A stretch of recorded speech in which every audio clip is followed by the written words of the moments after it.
Junior National Championships. We have a fantastic way to end the final day and a great week's play for all of the juniors here. Today the 12s and unders take centre stage. Couple matches here on centre court for you, starting with the 12 and under boys singles final. At the far end of your screen we have Cameron Arif from Essex, the number 40. And in the near side of your picture we have Samuel Riley from Middlesex, the 5th seed.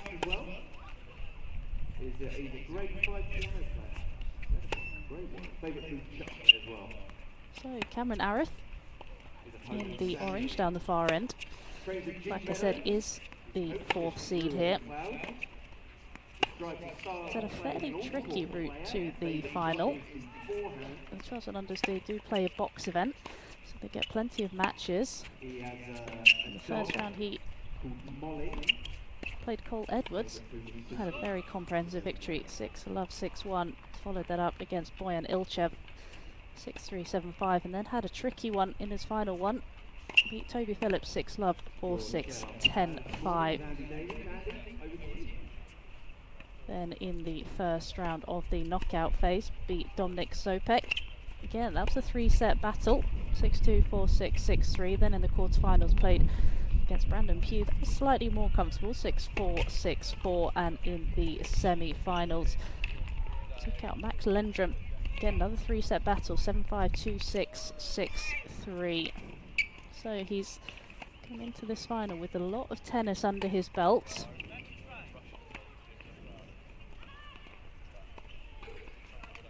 Fairly similar to Samuel Riley as well. He won all his... Actually, he didn't win all his box matches. He lost one of them, came second in his group. Won his first match against Felix Fletcher, 6-3, 3-6, 10-2. Then lost to Oren McBride, 6-4, 6-1. Then beat James Horton by the same score as well.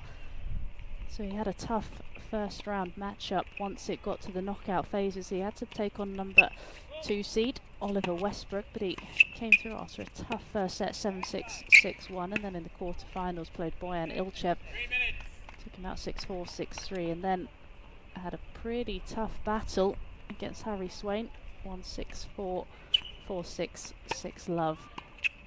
So that is how both of these players reached the final.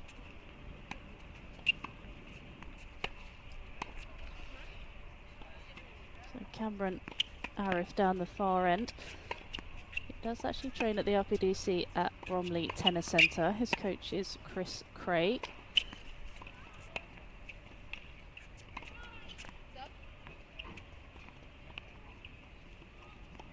Does say his favourite shot is the hot dog tweener, so it will be interesting to see if that comes out at any point today. Does love quicker courts, especially the grass courts. Always being an aggressive net player as well. Best tennis memory was winning the grass court nationals. Does have lofty ambitions as well, wants to be world number 1 and a Grand Slam champion.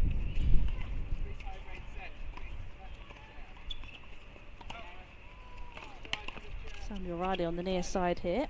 He trains at one of the RPDC's, the Regional Player Development Centres. He's at Duke's Meadows, which is just in Chiswick, which is Rory McLeod. Says that his favourite shot is his forehand. Enjoys being an all-court player as well, and best memory in tennis so far was when he was able to pull through and win the Tennis Europe event in Cyprus earlier on this year. Like Cameron, does have lofty ambitions, wants to play at Wimbledon and be a top 100 ATP player as well. But we will be seeing more of Samuel Riley as well later on. Just limited to the singles today. He's also made the final with his partner Harry Swain. They are the second seeds, so they will be third up here on the Lexus court. They're taking on Miles Keeley and Oliver Westbrook.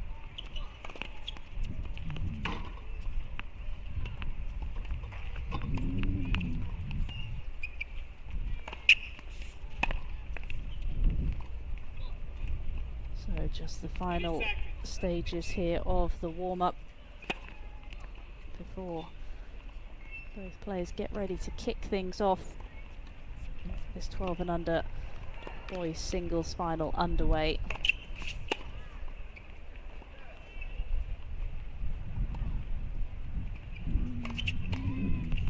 Luckily, the weather has just about held up this week. A few rain showers that we've had, but today the weather looks pretty set fair for the whole day. Hoping for no delays. Not too warmer temperatures out there. There's always here in Nottingham a bit of a gusty wind, but hopefully that shouldn't be too big of a factor out here for either player.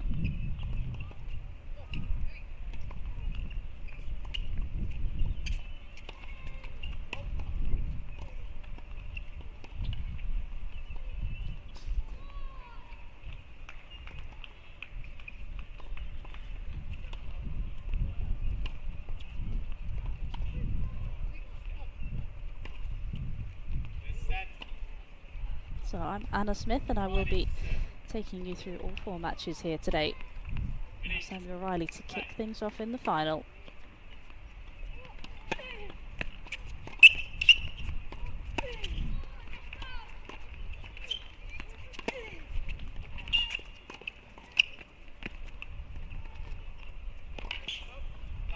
Nice way to start there for Arif. Fairly loose net cords here. So if you do get a bit of luck, tends to just trickle over the net.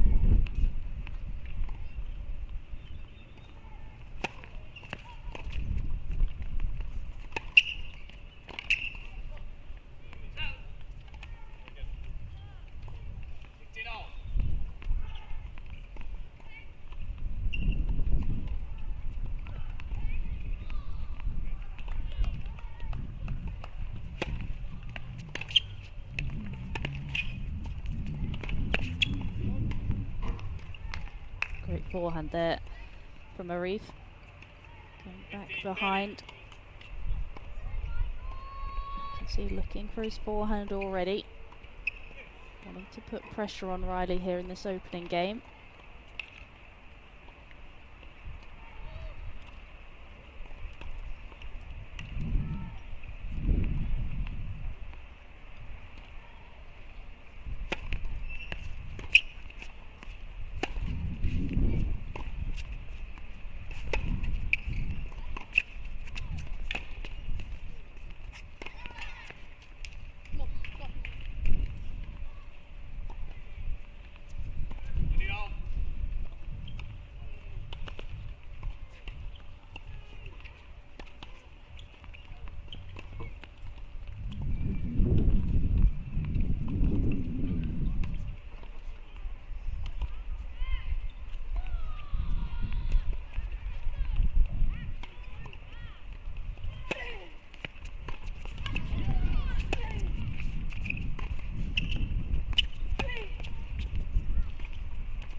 Great play there by Riley.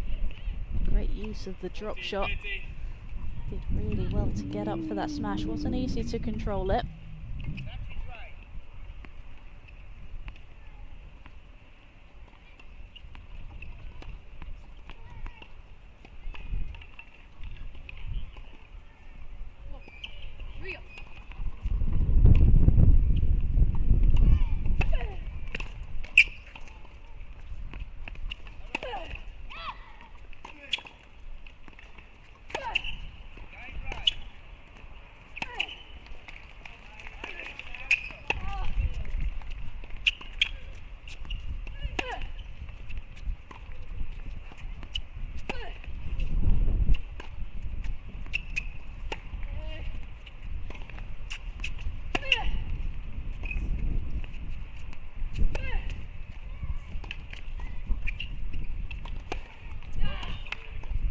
Fantastic way to finish that game there. Really used the forehand well, and again another smash to finish off that game, and good hold there for Samuel Riley. That will settle a few nerves if there were any.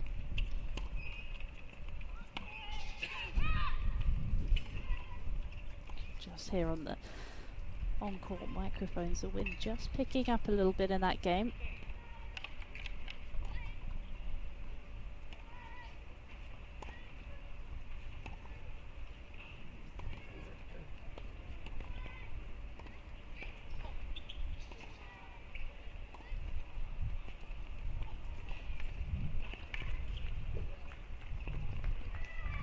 Can the number 4 seed Arif get an early hold under his belt as well and level things up here?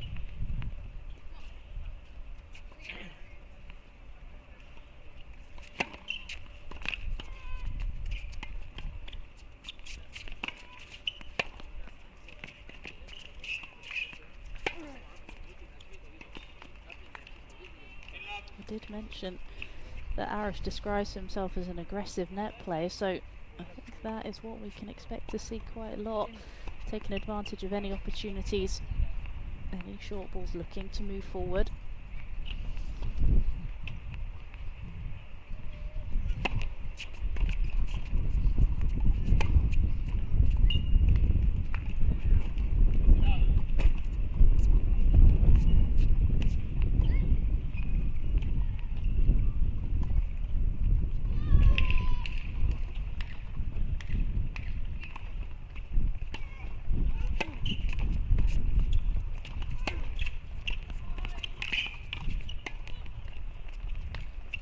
Lovely play again there from Arif. That forehand really working to good use in this opening service game for the number 4 seed.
And another good hold there from Arif. Both players fairly comfortable in their opening service games.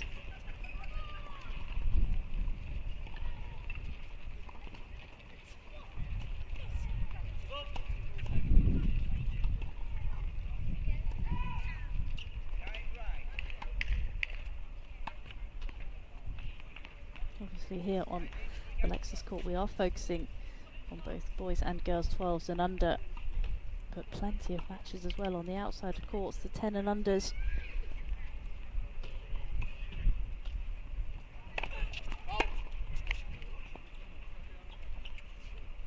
They will be finishing up as well today.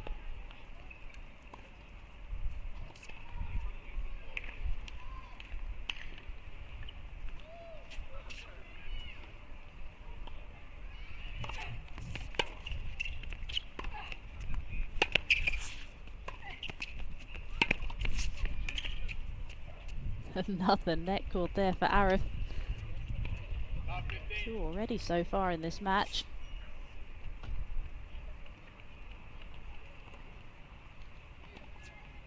Good to see both players really looking to be aggressive in these early exchanges so far. Looking to take any advantage of the short ball and move forward.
Slight opening here for the 4th seed.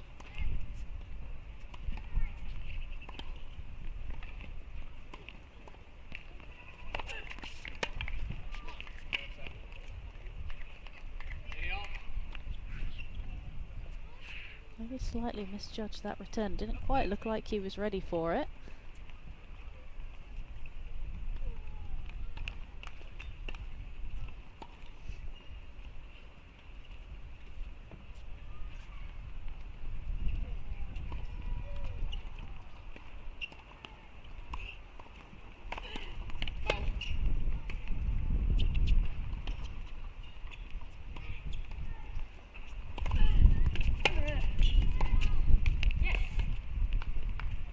Depth there on that return, pushing Riley back, didn't give him any time at all, forced the error, and the first break point of the match goes to Arif.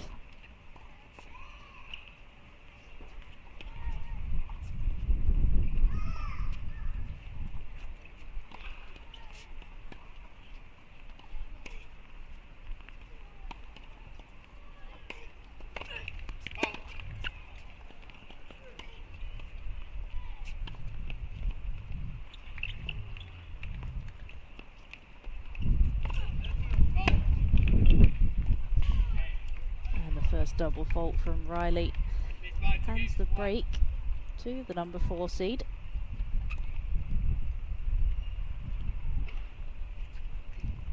Does just get his nose in front in this opening set.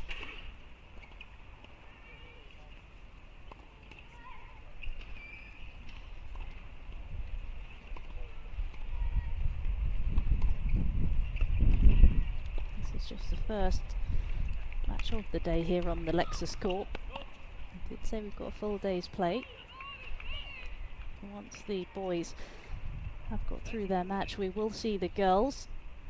It is between the top seed Liv Zing and the 10th seed Khadija Adeniran. Then we also go back to the boys. We've got the doubles, and we've got the number 1 and 2 seeds facing off. Top seeds Miles Keeley and Oliver Westbrook. And they will be taking this man on the near side and his partner Harry Swain, the number 2 seed, and then finish off the day with the girls doubles final as well. Macy George and Tanishka Naveen, the number 4 seeds, taking on the number 2 seed again. Liv Zing will be taken to the court, and her partner Leah Bush as well. So plenty more action.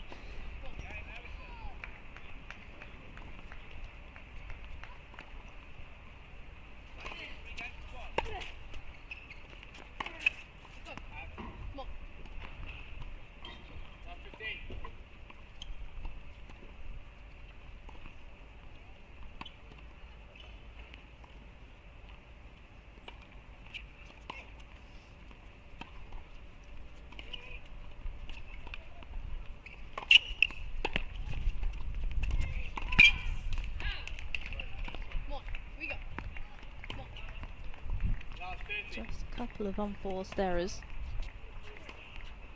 Start this game as the right plays though. Just needed to rein in the margins, but an opening here for Riley to break straight back.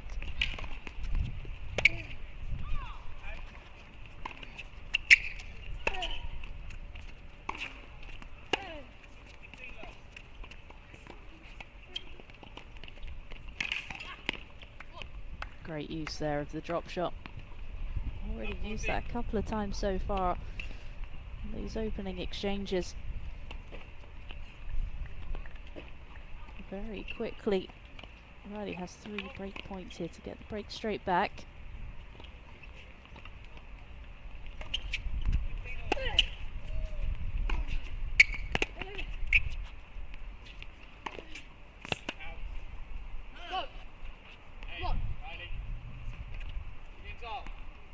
And he does in very convincing fashion. Maybe a bit of a helping hand there from Arif. 3 unforced errors. Back on level terms here.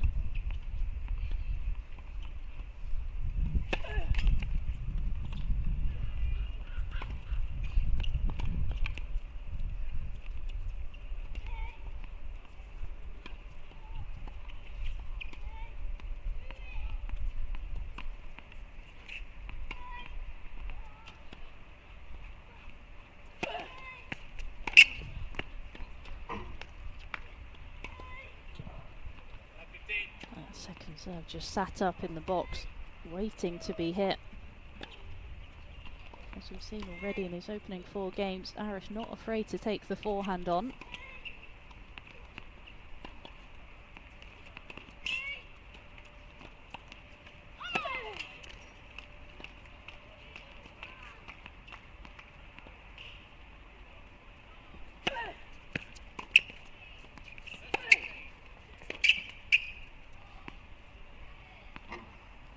Not totally sure that came out of the middle of the racket, but they all count.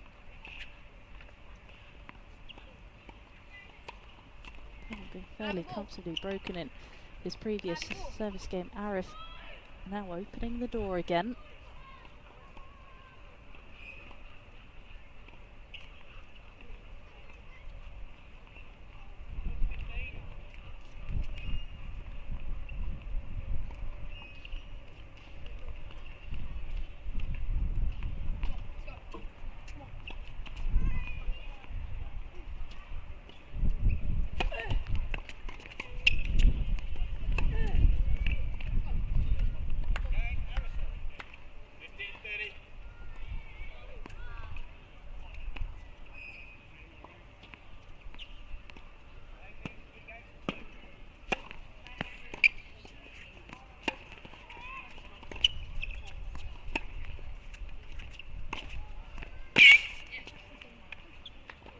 And another big forehand there from Arif. Again, sets up another couple of break points.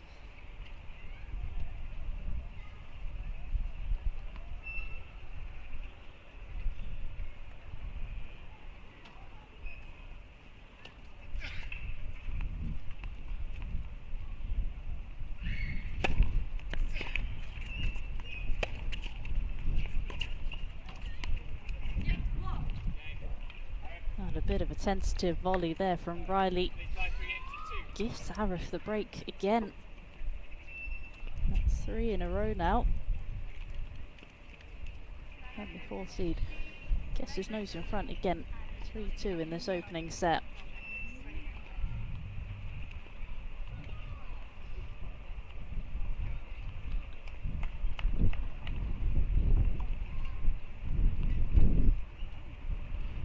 Just looking back as well at previous winners of the under-12 boys nationals as well, there's some very impressive names that either Arif or Riley will be looking to join.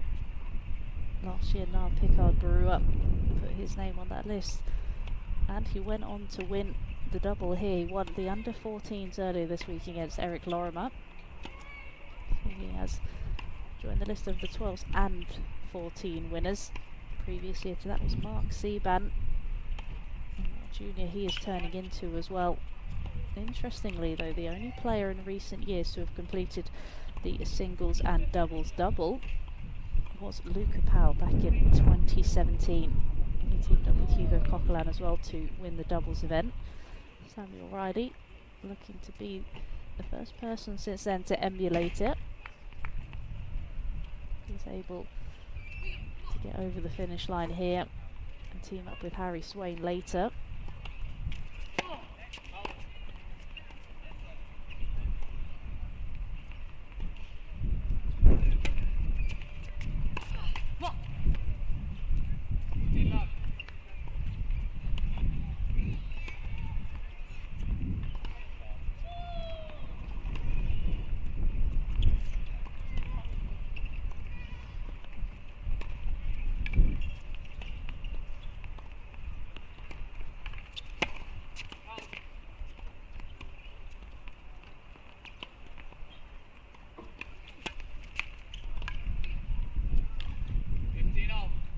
First double fault of the match for Arif.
momentums keep shifting between these players. Is it going to be another break straight back for Riley?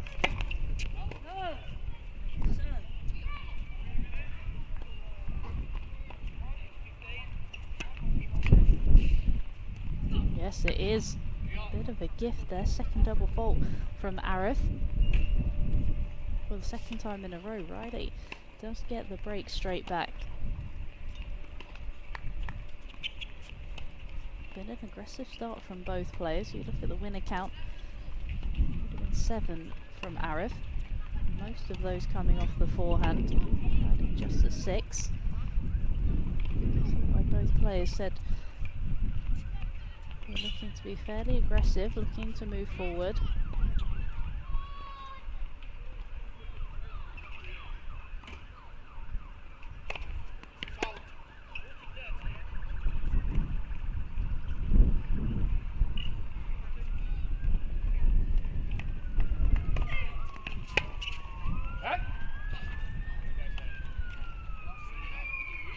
Forehand from Arif just starting to misfire a little bit.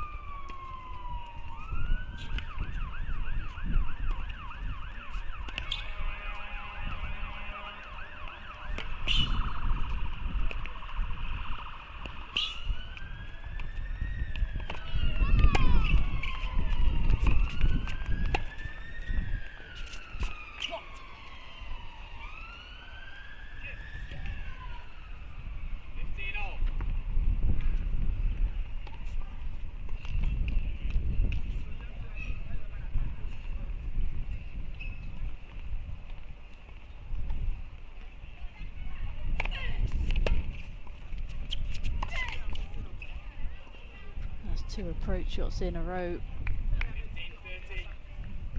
Just hasn't quite committed to them. Server set them up really well.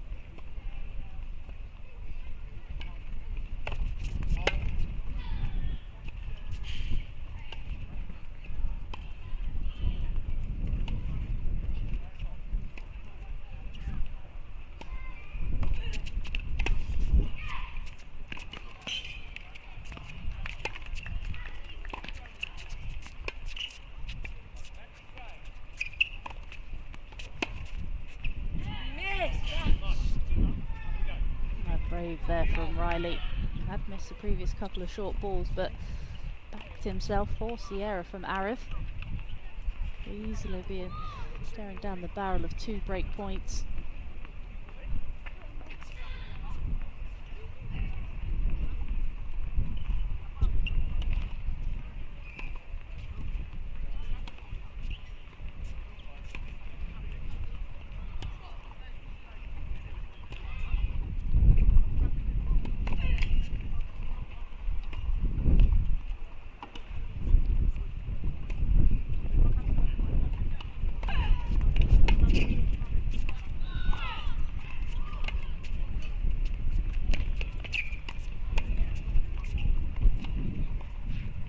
Very clever use of the lob there.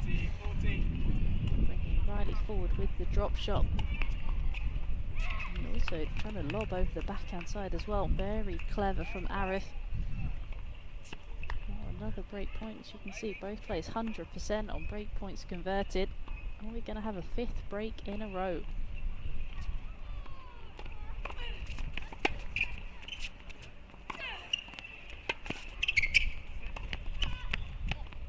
Not if Samuel Riley can help it. Fantastic point there.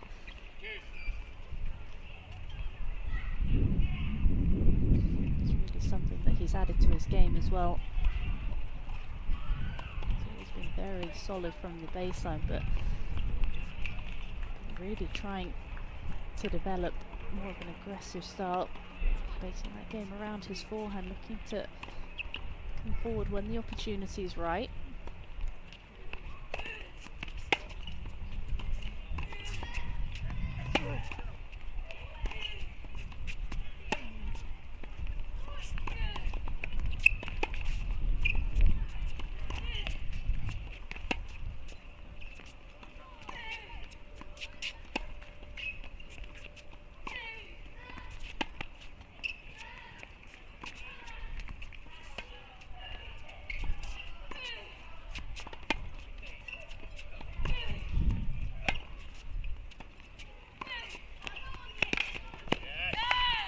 again, just adding that injection of pace on the forehand. Really good to see him taking those opportunities when the ball just drops a bit shorter, sending a message to Arif that he doesn't get length on the ball. He's taking his opportunities. Game point here now for Riley. Can someone finally get a hold on the board after 4 breaks in a row?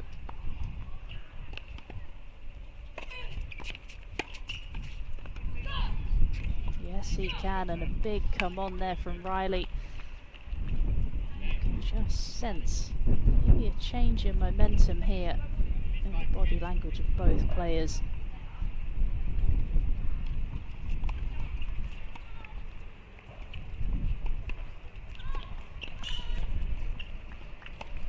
Two dissimilar numbers there in returning points. Riley just edging it in terms of numbers.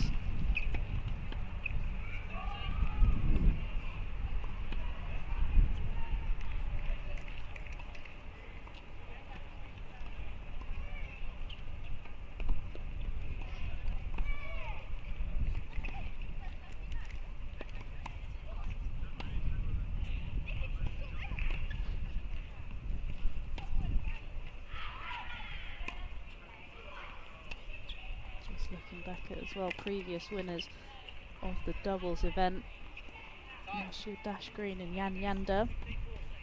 They walked away with the title, but look, a few years back previous to that, Ben Gusick won, Luca Powell, Johannes Monday, very famous Jack Draper as well. So these players will be wanting to add their names to that illustrious list.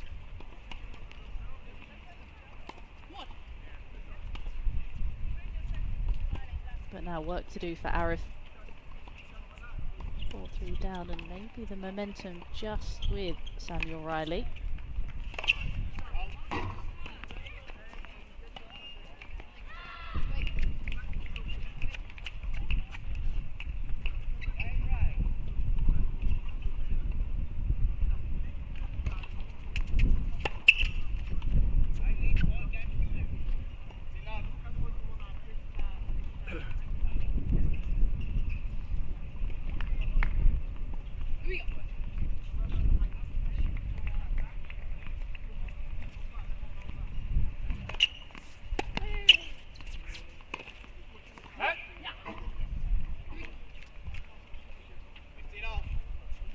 Forehand, just the last 3 or 4 games has just started to misfire.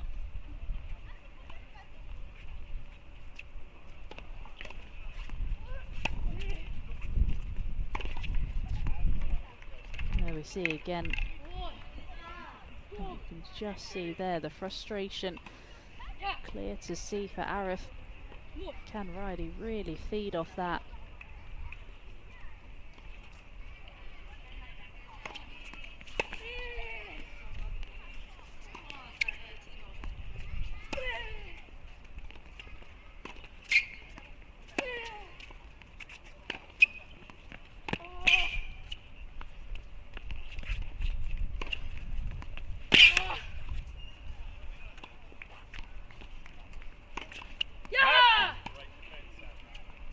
Yes, we can.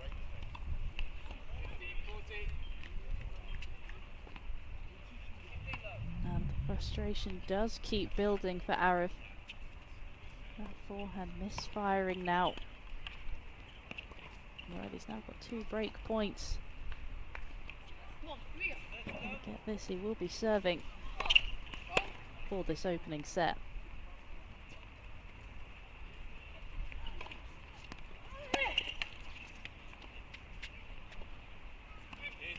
Missed opportunity there, another second serve, similar to the very first point of this game.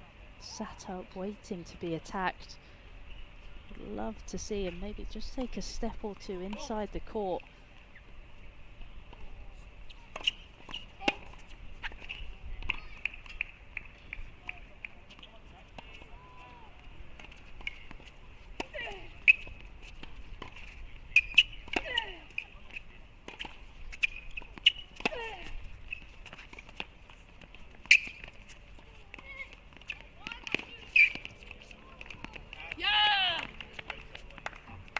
And he does get the break.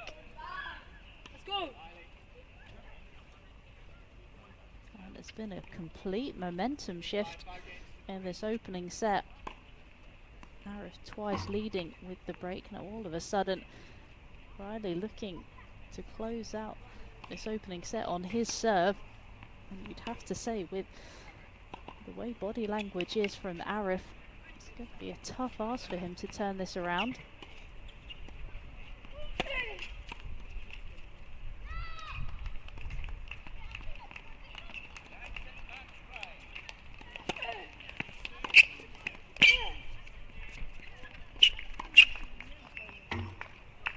Forehand will help though. Just haven't been enough of those throughout this match. Not been able to string it together consistently enough, and Riley's just been the more solid of the two.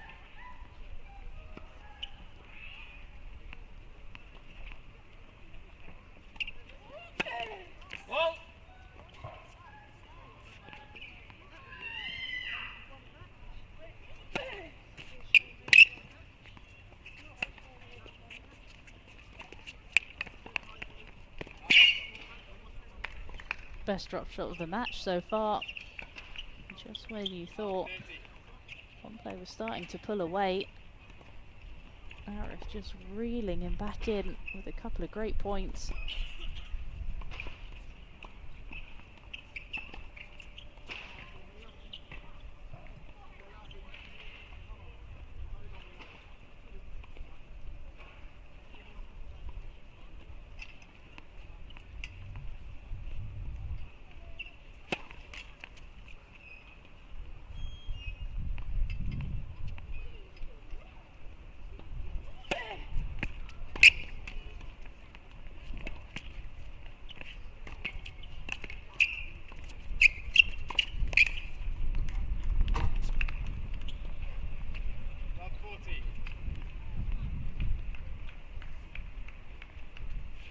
Sure we saw this coming. 3 more breakpoint opportunities for Cameron Arif.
Two saves so far from Riley. Can he save a third?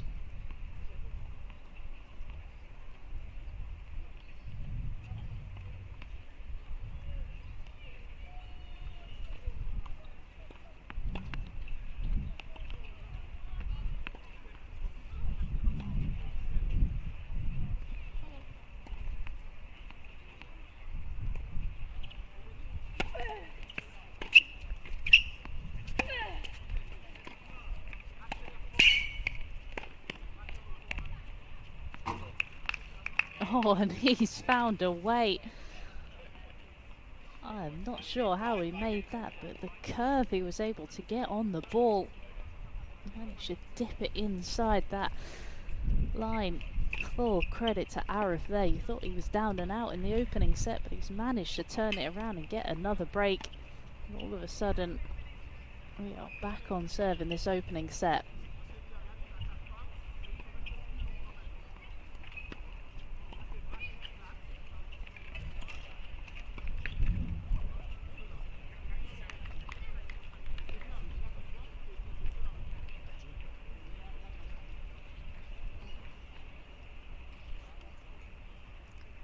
We always talk about momentum shifts in tennis, and especially at the younger age as well, where the serve isn't quite so dominant as we see in the senior game.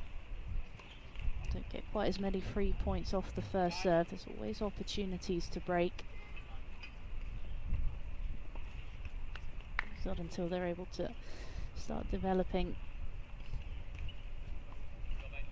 just growing a bit more, that the serve does start to become a weapon. So are there going to be more opportunities here for Riley, or is Arif going to be able to get another hold on the board? Let's see, needs to get this one.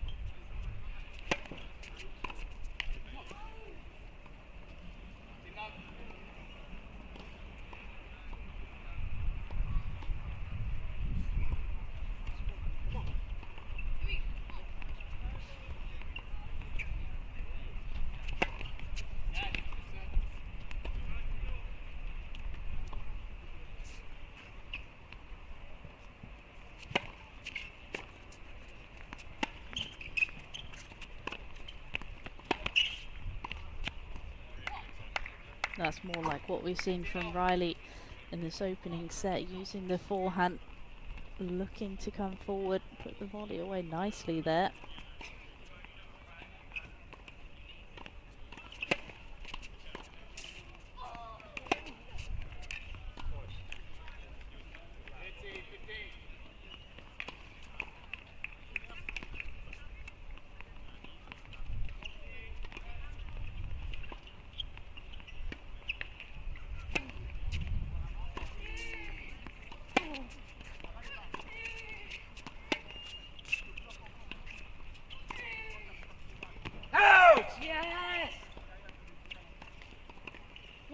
Just pushing it wide there from Riley, and you can hear already, and you can see as well, the body language of Arif has completely changed in the last couple of minutes.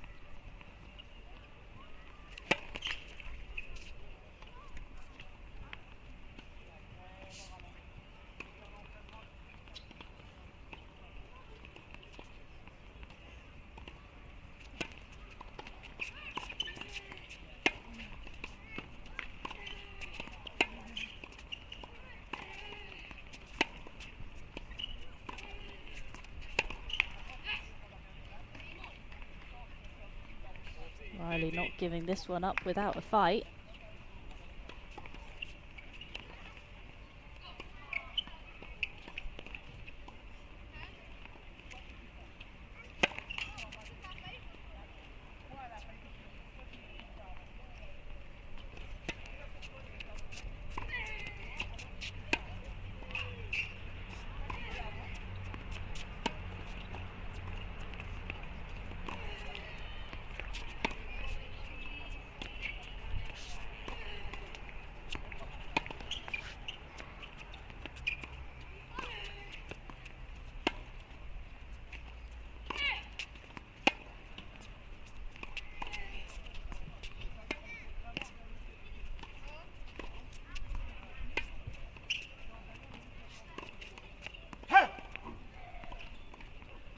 And he makes the error off that backhand side, having dominated that point. We are back on level terms. I would like to bet which way this one's going to go. Really ebbed and flowed this opening set.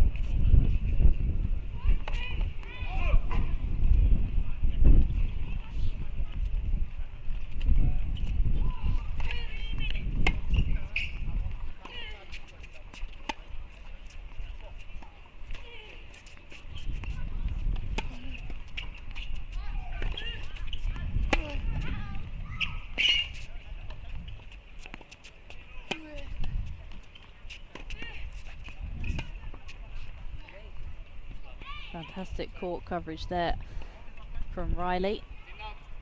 Really slid into that forehand well, managed to get it back with such good depth as well. And just going for the drop shot. Just maybe tried to be a bit too cute with it.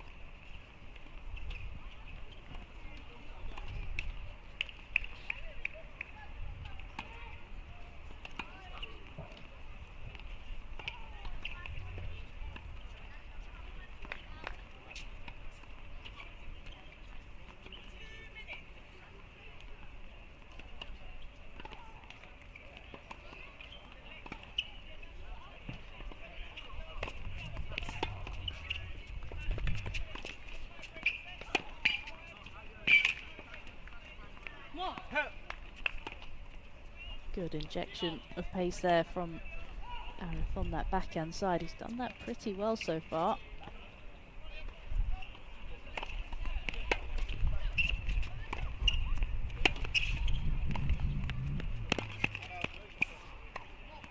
How many times have we seen that from Riley today? Forehand down the line, closes off, knocks off the forehand volley into space.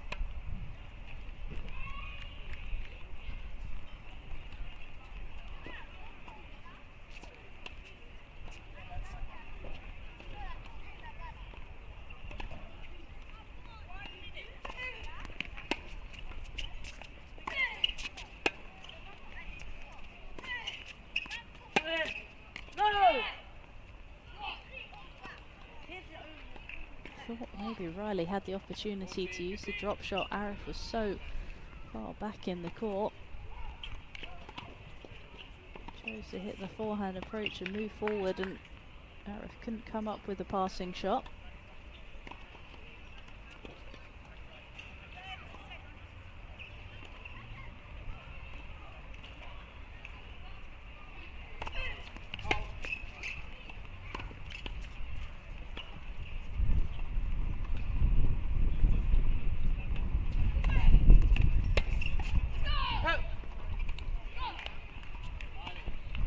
Riley does well to put the disappointment of not closing out this opening set behind him. Gets the hold. Gets himself at least a tie break in this opening set. You can see there just the 3 points in it. It's been so nip and tuck this opening set. Just when you thought one player was getting their nose in front, the others just reeled them back in. Still couldn't predict what's going to happen.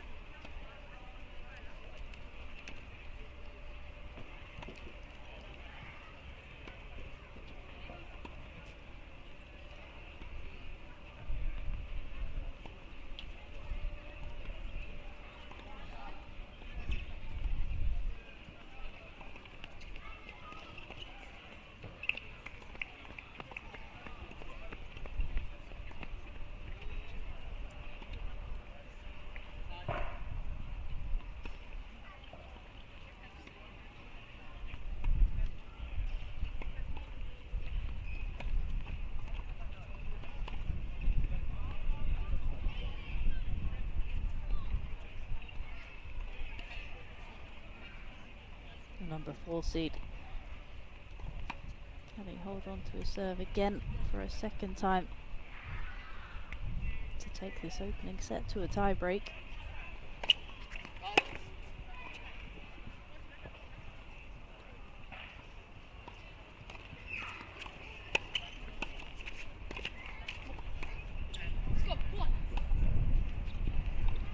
What's really impressed me as well from Riley today is just his body language. He's brought the energy, hasn't shown any negative emotion.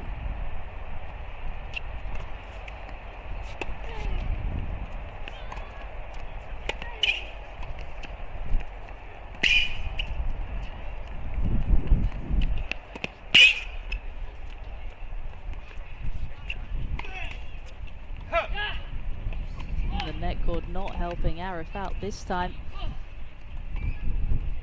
Coverage from Riley this set has been so good. So many times he's got balls back. You didn't think he had a chance of getting back into the court.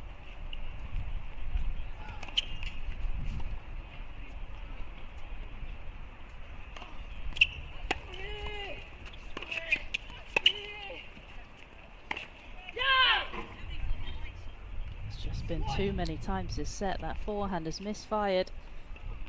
In the blink of an eye, Riley setting up 3 set points.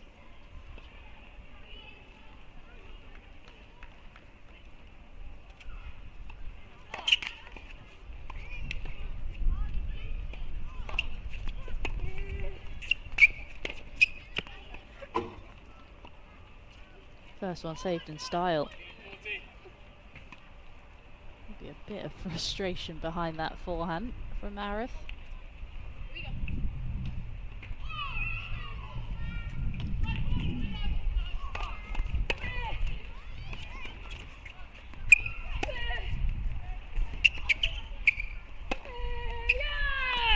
And he gets the job done again with that overhead that's been solid as a rock.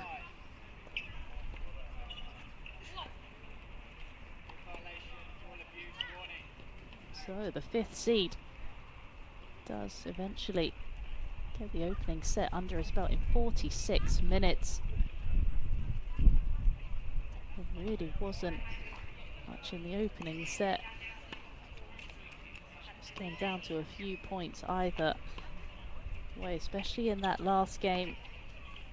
A few cheeky pairs from Arif, and all credit to Samuel Riley. He stepped up. He was the one who was just a bit more solid mentally as well throughout that set. Arif had quite a few ebbs and flows, and eventually it just did not go his way. You can just see there 54% of the points won there from Samuel Riley, and he just was able to win the bigger points at the crucial moments. It's going to be interesting now to see how Cameron Arif is able to put the disappointment behind him. Is he able to regroup, refocus?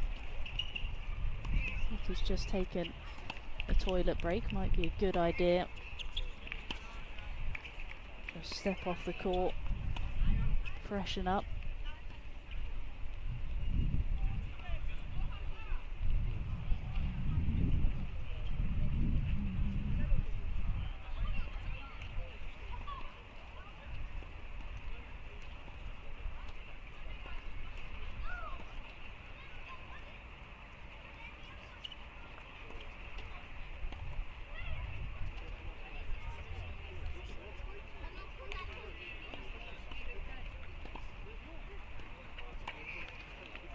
Talking about his path through though, Cameron Arif, from the box stages as well, played 50% of his matches have been 3 sets so far, so he does know how to turn these matches around. He's going to have to use all of his fighting qualities though.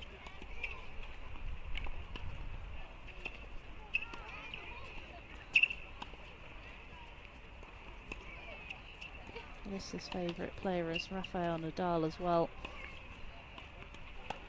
It's going to have to be a Rafael Nadal comeback in this match if he wants to turn it around.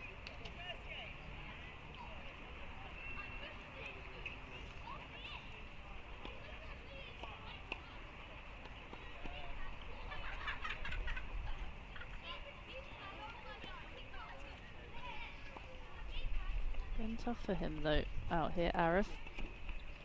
When he's been finding his mark with the forehand, he's really played some good tennis, but just at the crucial moments that forehand has been misfiring. He was just looking to go for a bit too much on it. The errors have just flowed, and Riley just has tended to be the one who's been a bit more solid, put the ball in the court when he's needed to, and attacked in the right moments. You can just see Riley in your picture there, just trying to keep warm. Doesn't want to lose any of this momentum that he's gained in this opening set.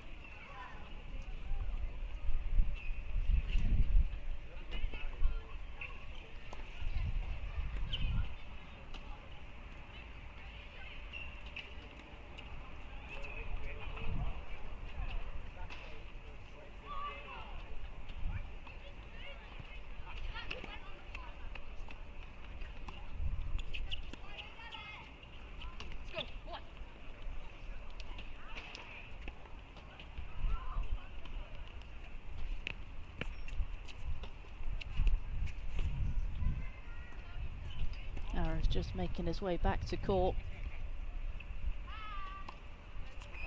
Hopefully I'll put that disappointment of the opening set behind him. But Samuel Riley kicked proceedings off in the second set.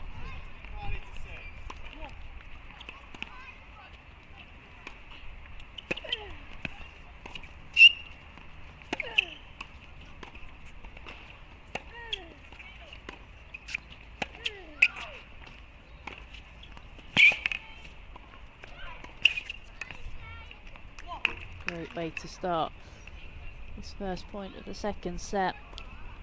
So they played with a bit more margin, reined it in, and then looked to come forward, knocked off the volley really nicely.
Riley just finding a way to get an extra ball back in the court, and that's kind of been the story of the match so far.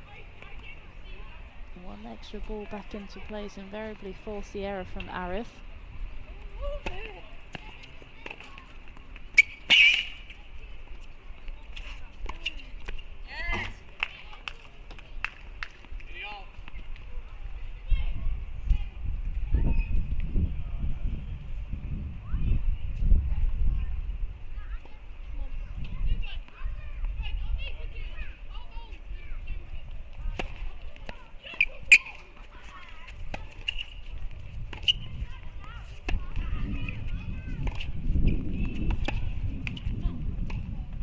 Interesting that Riley chose to move back after he had the short ball. First time we've seen that today. Only been so confident up at the net. Only missed one volley that I can remember. But all of a sudden, now got a break point opportunity.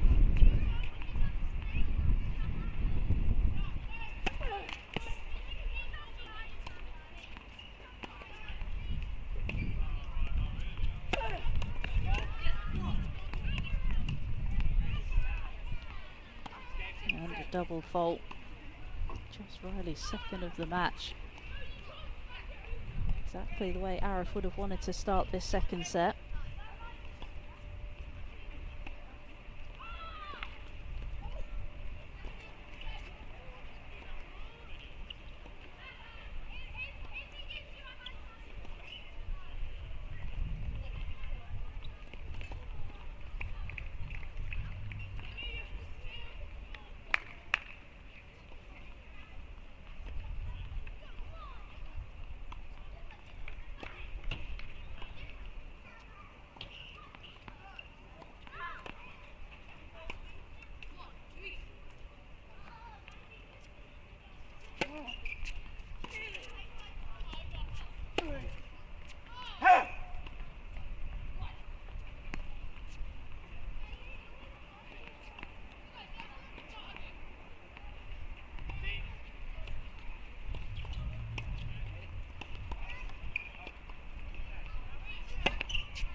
There we see again from Arif, the forehand can fire, but it can also misfire.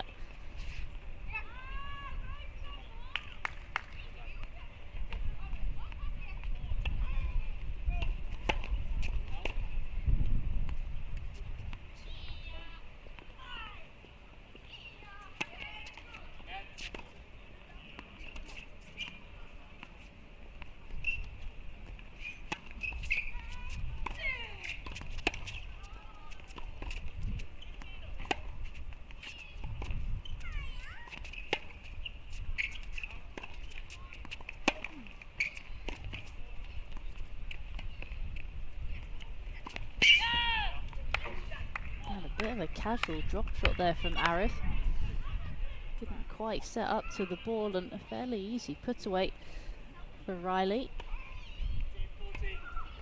2 breaks here for the 5th seed.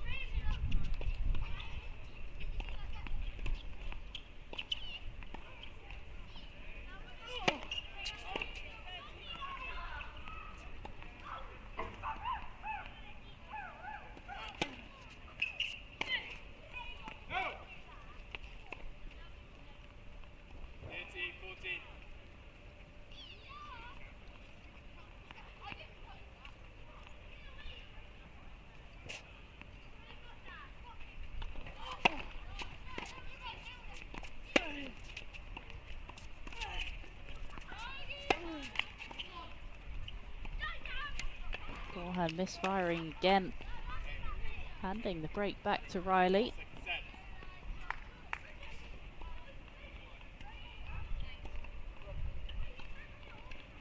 Just the 2 holds in this match for Arif on serve.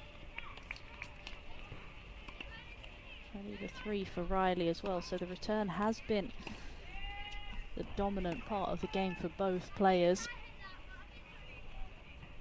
Someone really going to be able to step up on serve, put a marker down.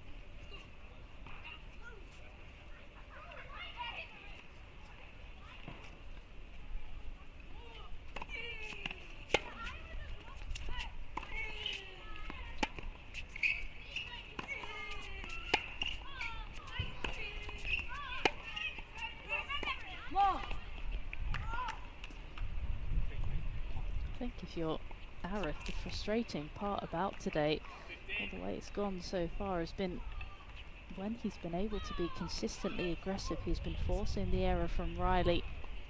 He's been the one who's been able to dominate a few more of these rallies, but it's just been far too interspersed with too many errors.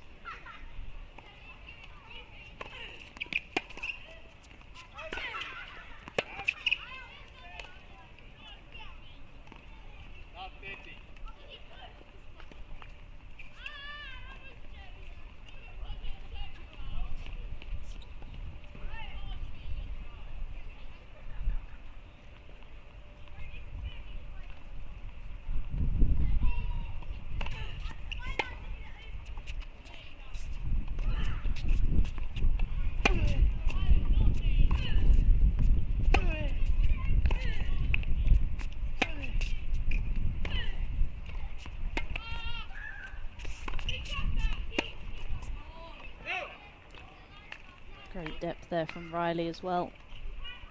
He's been very good for the most part, picking the right shot at the right moment when he's needed to just get that slightly higher ball, get himself back into the rally. He has, and when he's known that he's been able to step up the court more, he's invariably chosen the right option.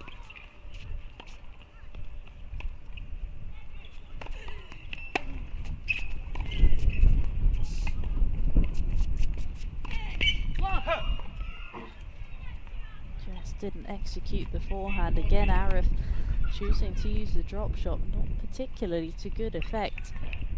Riley had the short ball. Bit of a gift there for Arif.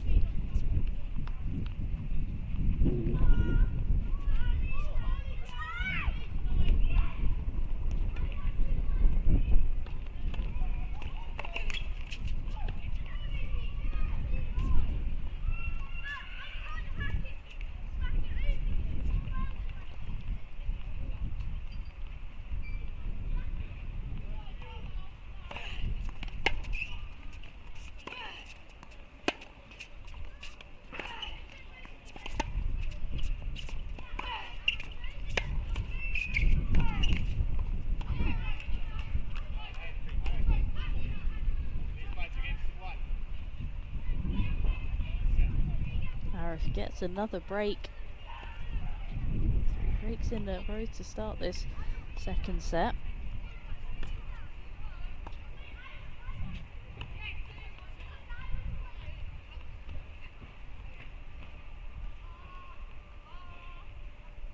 Riley, you're probably a little bit frustrated at how this start to the second set has gone. Arif hasn't really done too much.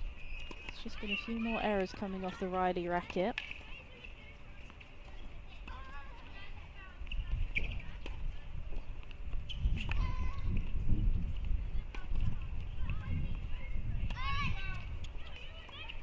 Is Arif going to be able to get the first hold of this second set?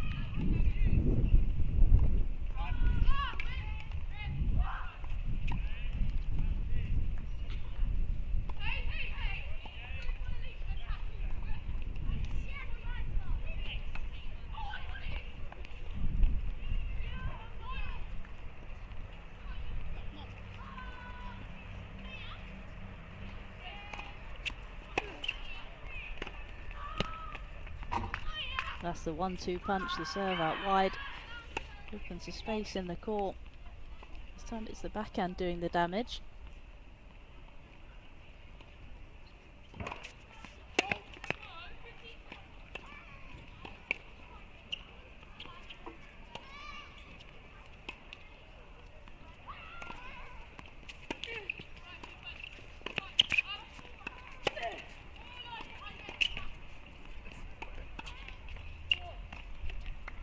Riley making no mistake, choosing to go forward this time off the forehand approach shot.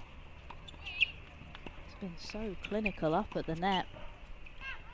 Really hasn't tried to go for too much, just put the balls in the right places.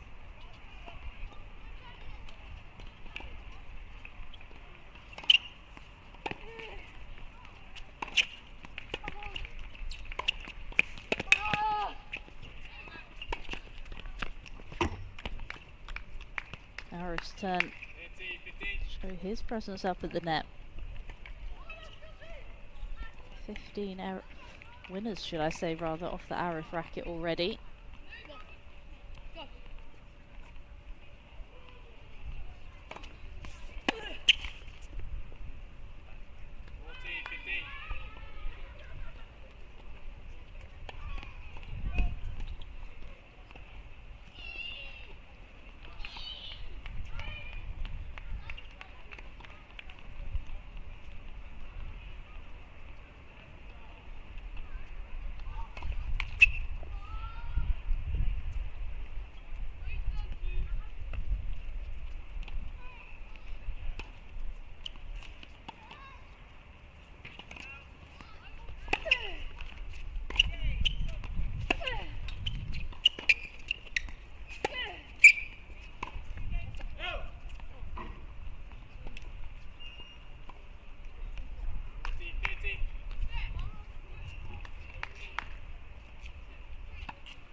Riley not going away in this game. Doesn't want to let Arif get a comfortable hold.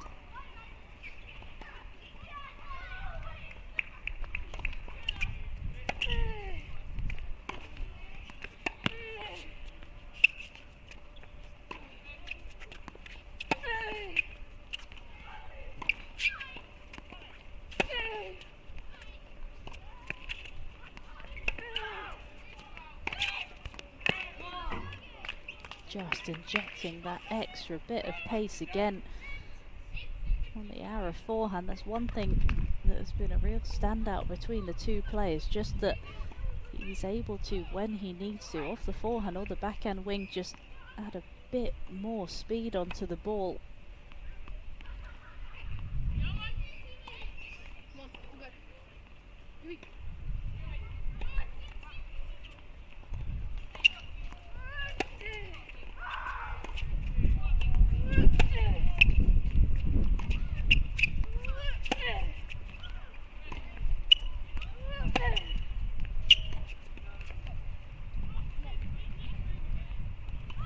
Wind just starting to pick up. Not sure if you could hear it there on the microphones, but gusting a little bit more.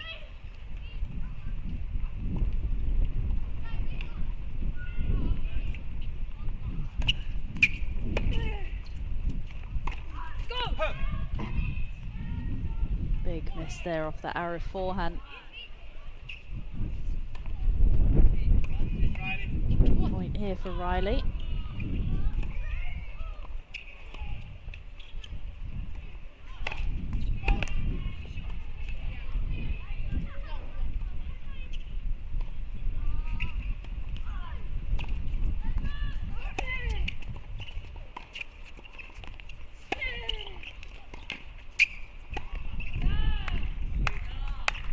Time and time again, we've seen that play from Riley, the forehand, whether it be inside in or inside out, and then coming forward and knocking off the volley. Full credit there to the 5th seed. You thought that was going to be a comfortable hold for Arif, but not at all. Kept fighting, kept digging in, gets his rewards.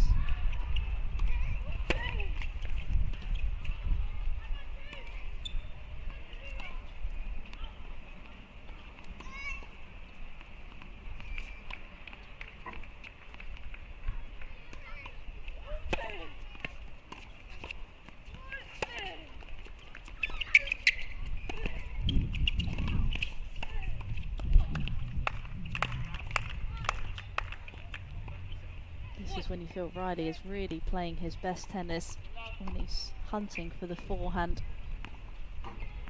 Really being proactive when he sees his opponent opening the racket face, really closing the net down. Been on quite a few trips with Samuel Riley, and that's something that he's really spent a lot of time working on with his coaches.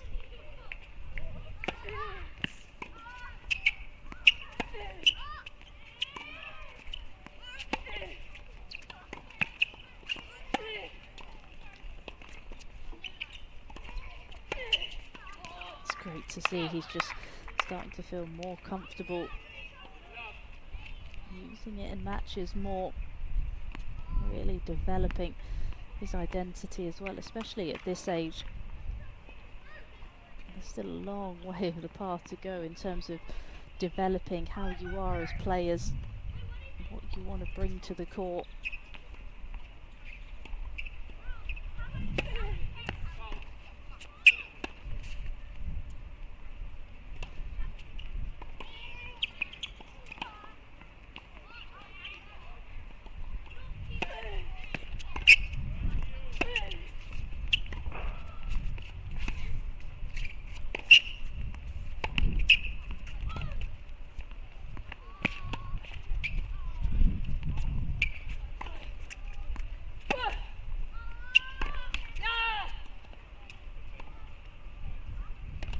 Sooner you're able to really understand what type of player you want to be as well, it just makes things a lot easier, just the way you're able to adjust the training in terms of building around your strengths as a player. And I think for Sam Riley, it's very clear what he wants to try and do. It's just about, can he create that becoming a habit?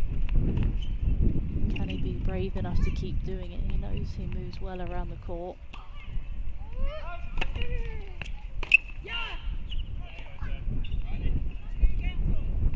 First love hold for the match of either player.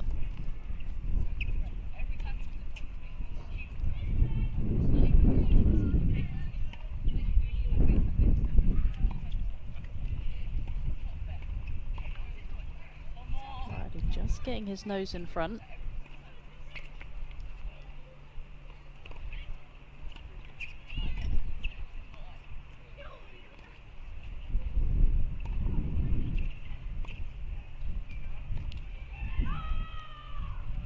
Quite sure what Arif was talking to the umpire about. Maybe something he wasn't quite happy with, I'm not sure.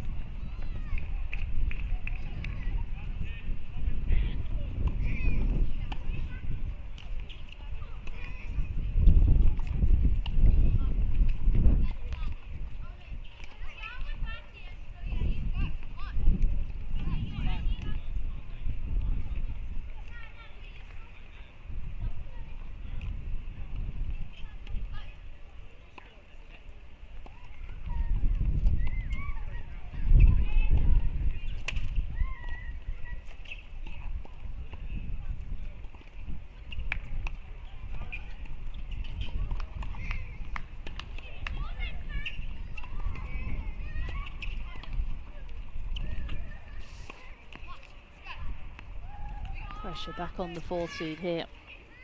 2-3.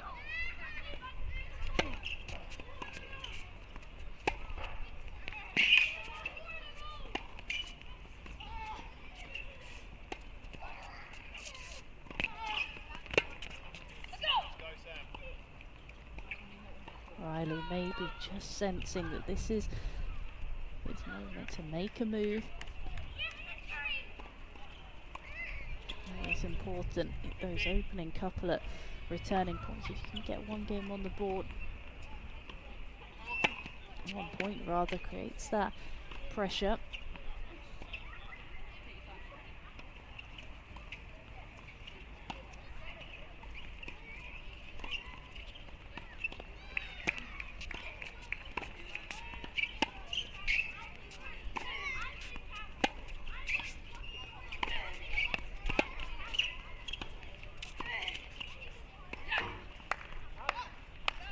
Two points creates even more pressure.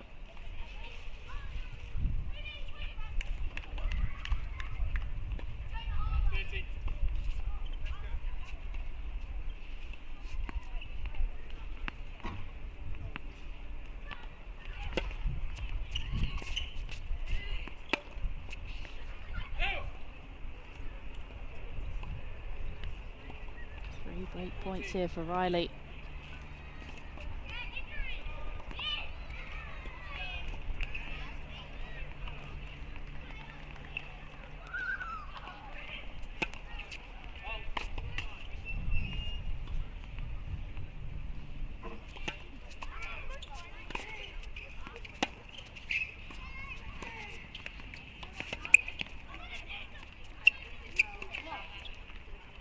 He had the break on his racket. Arif was nowhere in sight.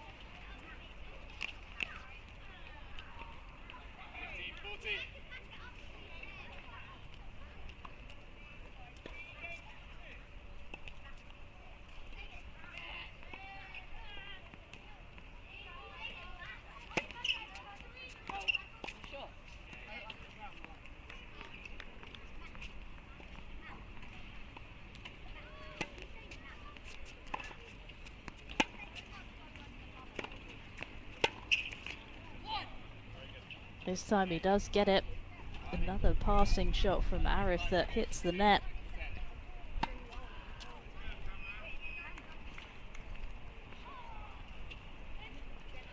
Three games in a row now for Riley. Momentum firmly in his favour.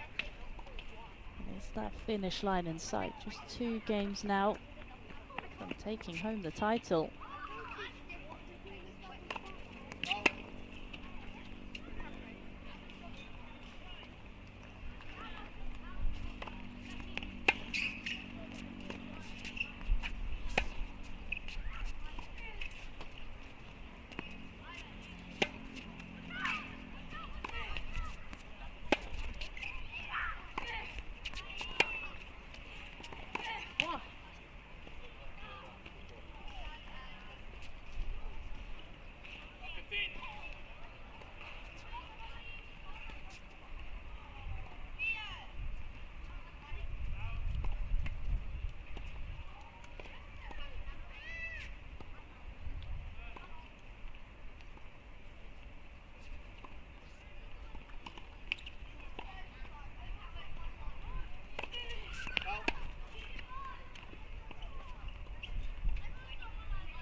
You do feel that this is a big game in the context of this match.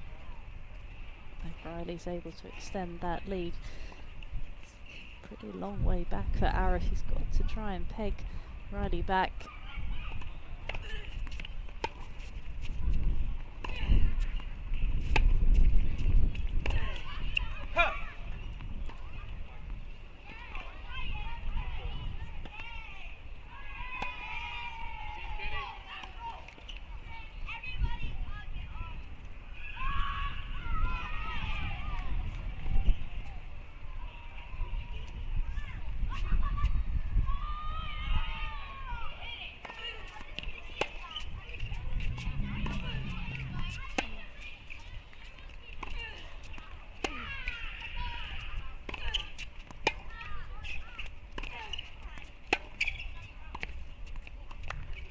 So good there from Riley.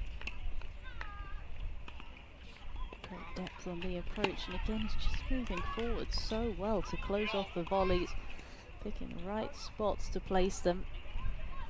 It's so easy when he can see the finish line in sight to play the scoreboard. He's just got to try and play it point by point.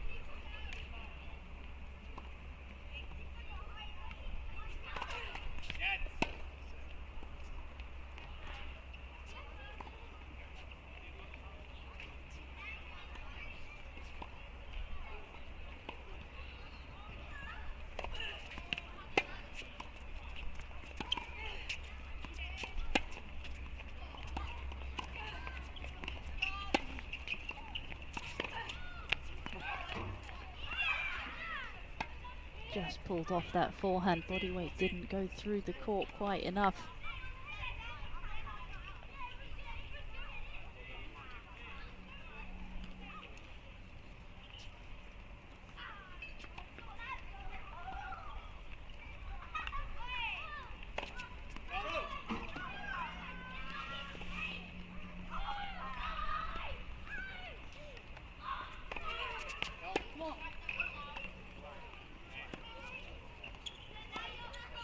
And Arif stops the momentum.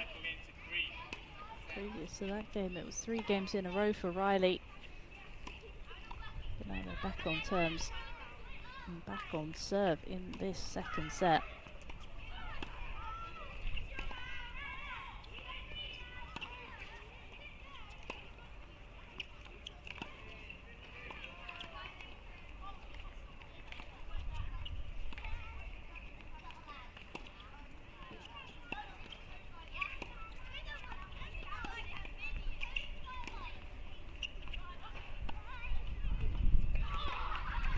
Has been very good today. He's always been able to put the disappointment behind him.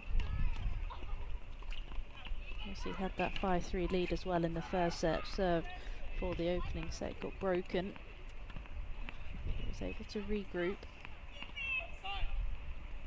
Did end up obviously winning that opening set 7-5, and again went an early breakdown in the second set but turned it around incredibly well. Is he going to be able to do that for another time in this match? Or is Cameron Arif gonna just find a way to string something together?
Had opportunities to win that point, Riley.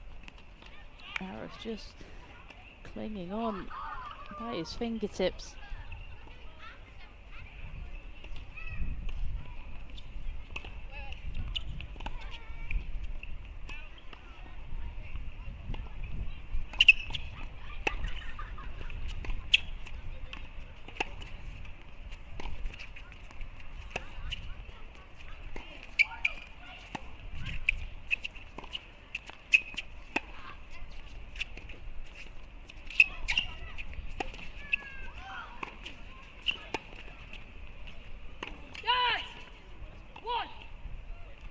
to inject the pace again on the forehand.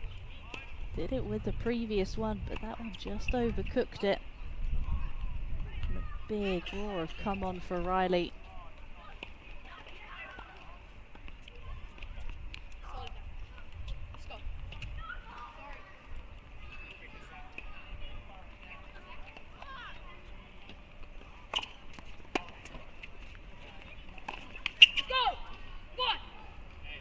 And that forehand that is just broken down time and time again from Arif.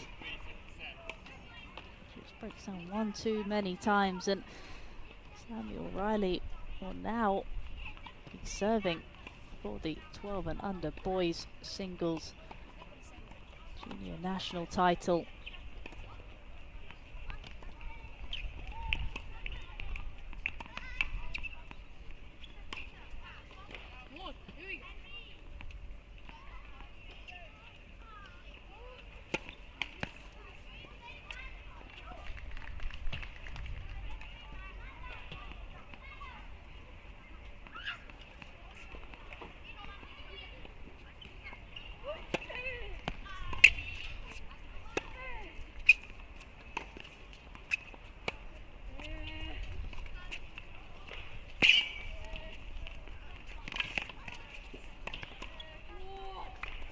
What a point from Riley. What a cross-court angle drop shot.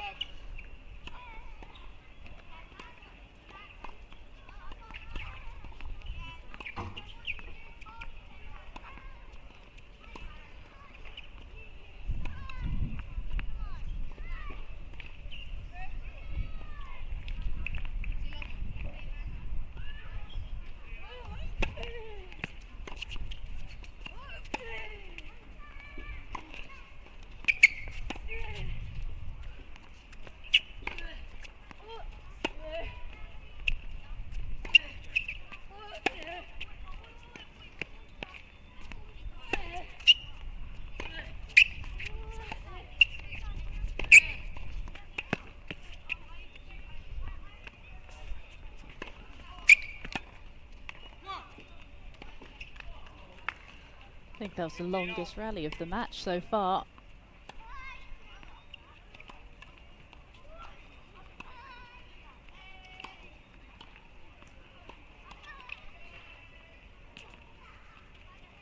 Really crucial here that Riley just stays aggressive. That's what's gotten him to this position so far.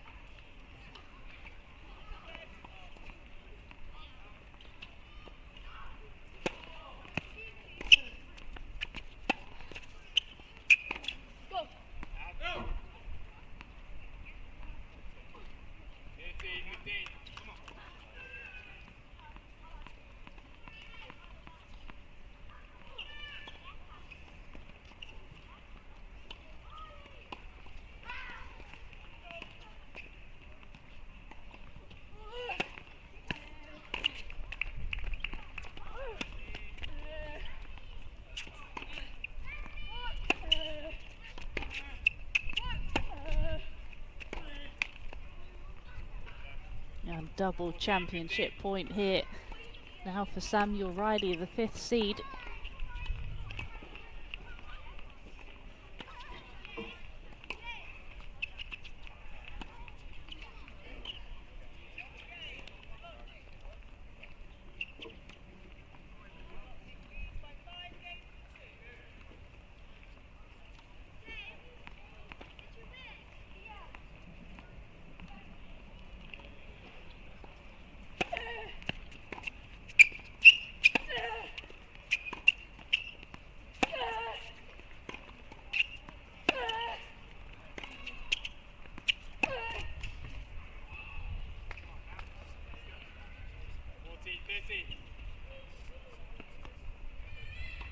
Still one more championship point here for Riley.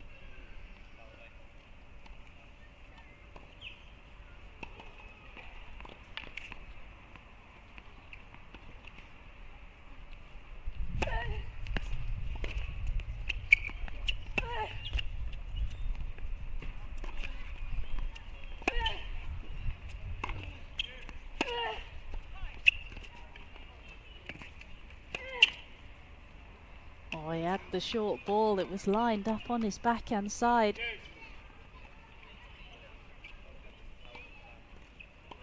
He had the title within his reach.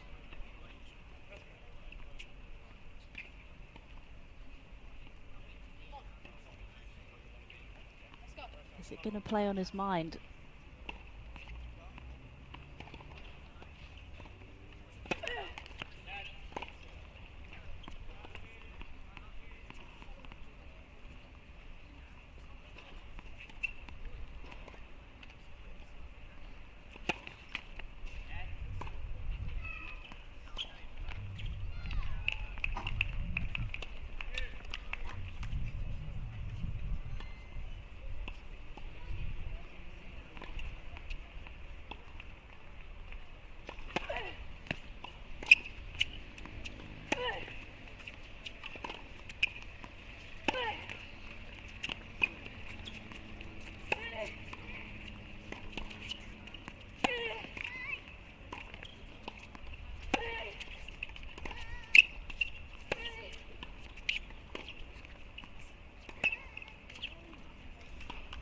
He had the chance midway through that rally to approach off the forehand, and we've seen it so many times today from Riley, but this time just hesitated for a split second.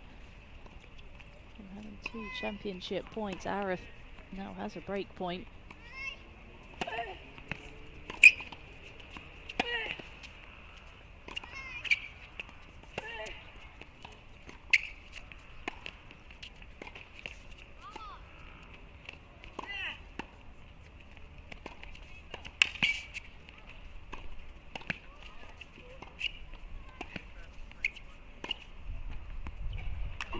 And he finally makes the passing shot at the 5th time of asking.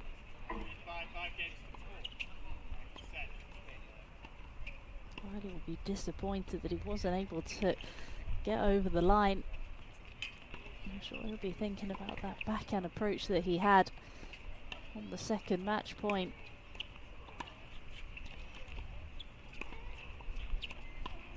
Arif doing really well just to stay in this match. But now still the pressure on the 4th seed though. Got to get a hold.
Big miss there from Arif on the forehand.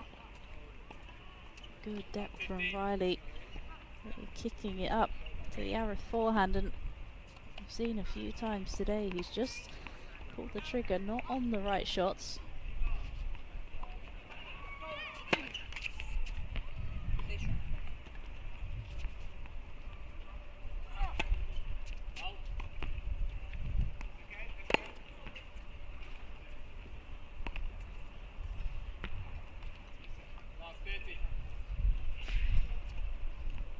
Riley's again just 2 points from the title.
And he just makes him play the extra volley, Arif.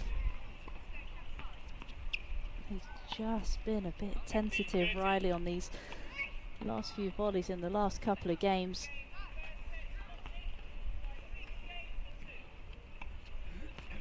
Again, this is just where you've got to try and not play the scoreboard. He's got to try and put it to the back of his head if he can, and just think about what he's done well in order to get into this position.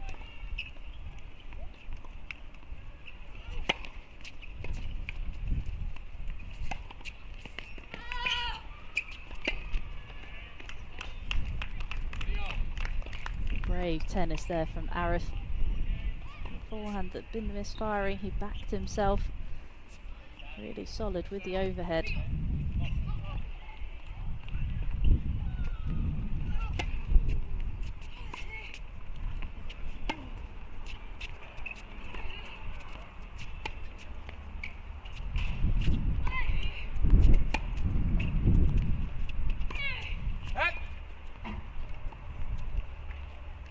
The chance was there for Riley. He knows it.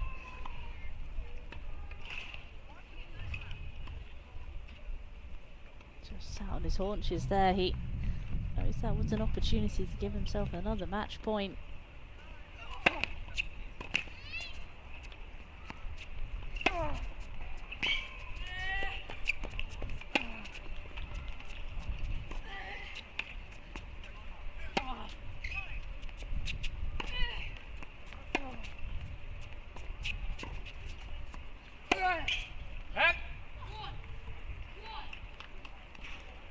He had the forehand that he wanted.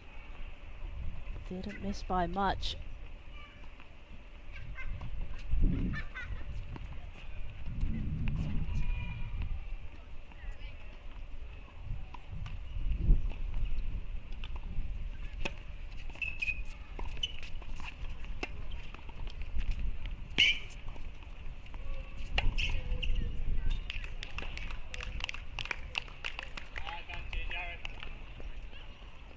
Coming out with some of his best tennis of the match to keep himself in this contest.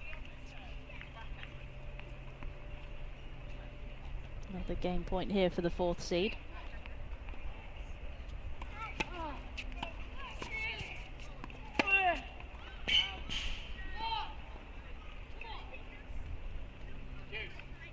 This game just going back and forth. Again, another forehand from Arif that didn't miss by much.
Best passing shot of the match there from Arif.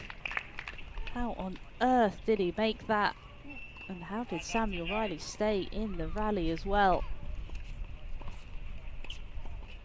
3 or 4 shots there where you felt that it was past him, but he just found a way to hang in.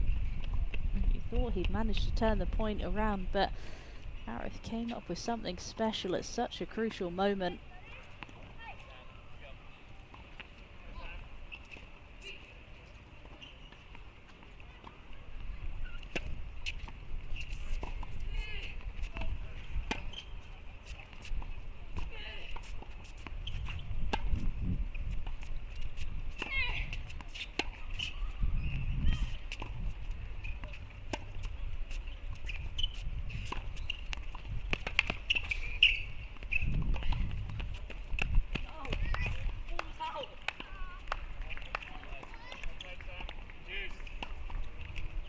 Sounded like Arif thought that the ball might have been out, but no call came from the umpire. Back to Juice again.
That is a huge hold there for Arif.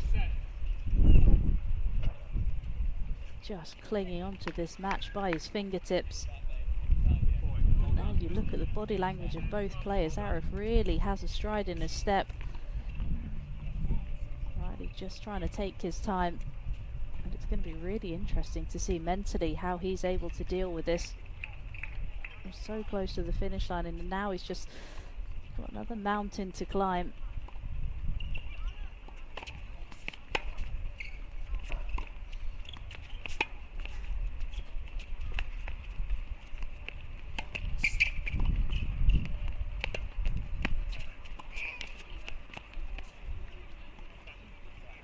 Hands on his hips. Could have hit it anywhere in the service box, Riley, and he would have won the point. This is where the nerves kick in, though.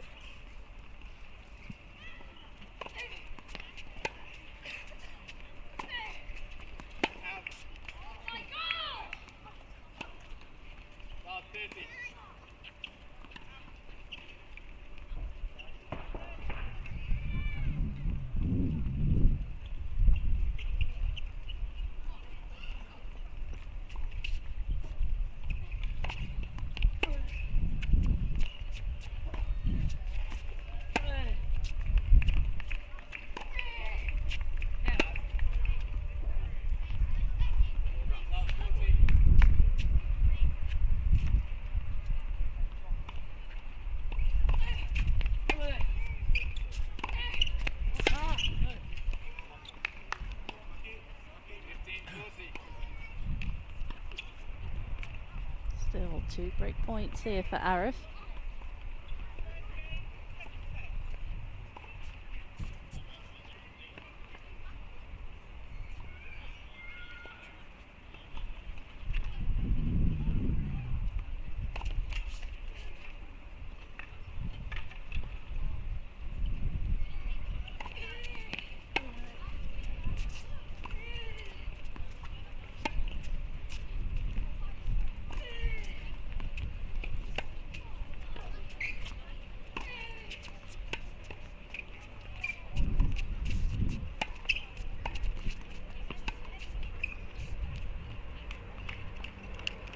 And he finds the lob. Riley can only just look over his shoulder and hope that it dropped out, but it didn't. It found the line. And we always talk about momentum in tennis. Just the way that it's able to change on a dime. And 10 minutes ago you thought Samuel Riley pretty much had the match wrapped up, but all of a sudden 10 minutes later Arif is serving for the second set to take us into a decider. And the way things have gone today, you wouldn't really know which way this is going to go still. There's been so many changes of momentum, ebbs and flows, and just in terms of body language. So you look right now, Cameron Arif, he's cut a frustrated figure for a lot of this match out here today. All of a sudden he's just looking the one who's a bit more confident, a bit more positive, and just seen from Samuel Riley just the frustration. Maybe that short backhand a 40-30 at 5-3, just playing on his mind a bit, but it's so important for him to try and forget about it as much as possible. Easier said than done, obviously. First couple of points though in this game are going to be crucial for Riley. He needs to put a bit of pressure on the Arif serve.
All of a sudden, now completely turning this match on its head.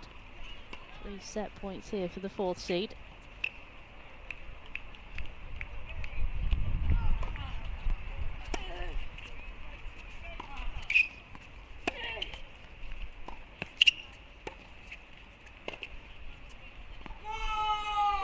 And a huge roll there from Arif.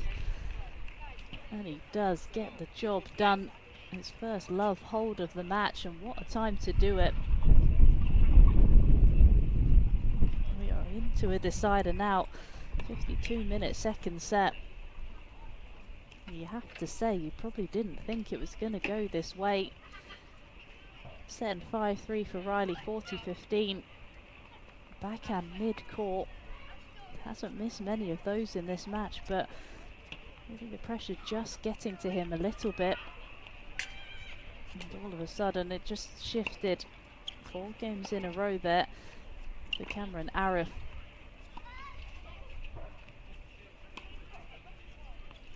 Riley just taking a toilet break of his own as well.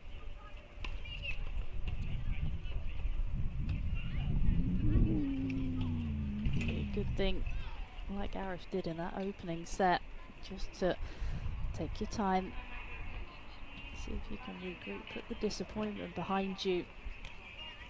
And it's just a 1-set shootout now. Difficult as well for the players who are playing in the next match. They were probably 5-3, 40-15, getting warm, thinking they were going to be on court in a couple of minutes, but now things have changed around. You can just see there in the right of your picture, Liv Singh, the number 1 seed. You'll have to go back and sit down, maybe have a snack. It's always tricky in terms of food and fueling, and when you need to eat, when you need to warm up.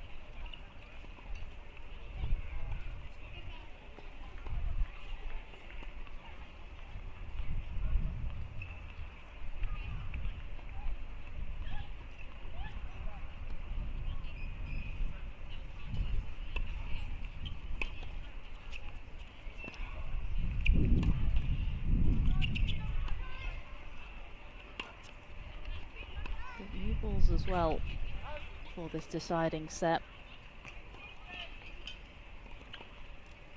Probably help both players as well. Need to try and look to be aggressive. Balls will skid through the court a bit quicker. It will favour the person who is a bit braver, who goes after the ball a bit more. We just saw there the end of that second set, Riley just becoming a bit too passive in stages in that opening set, where he was the one who's being aggressive, dominating with the forehand, looking to come forward and knock off the volley. Just saw a few too many times in the second set where he just didn't quite look as aggressive with the volley, was a bit tentative, hoping that Arif would miss the passing shot, and unfortunately for Riley, he just didn't this time.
So Riley just making his way back onto court.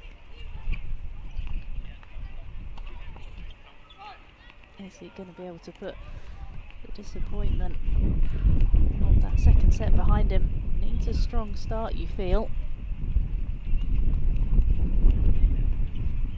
He's a very resilient character though. Showing so much positive body language in this match so far. He's really going to need that. So it's Riley to kick things off in the decider.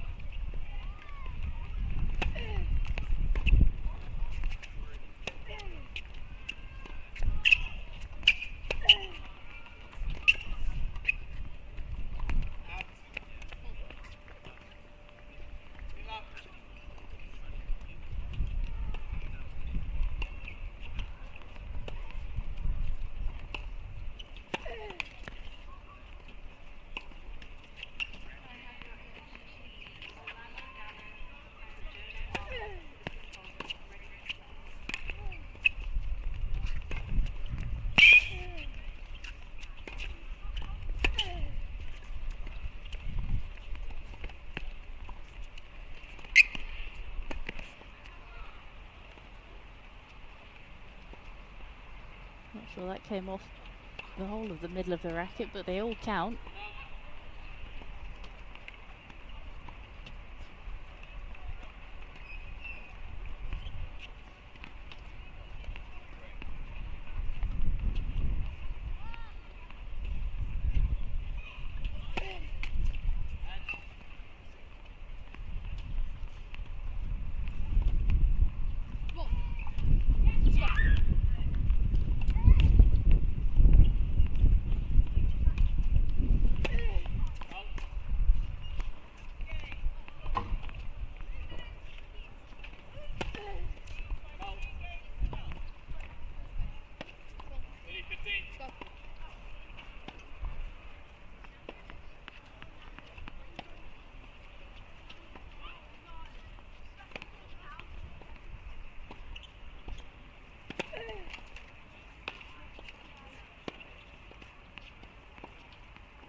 Good tennis there from Riley. Backed himself to take on the forehand. Said to Aris, you've got to come up with a passing shot, and he couldn't this time, just pushed it long.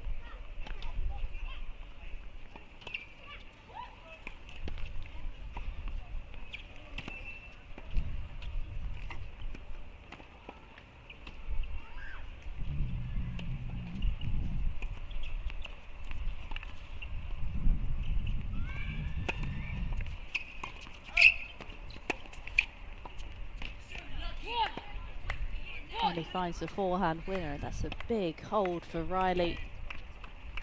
And a big fist bump as well. Really wants to start this deciding set strongly, and he did just that with that service game.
He just pushed it long, Arif.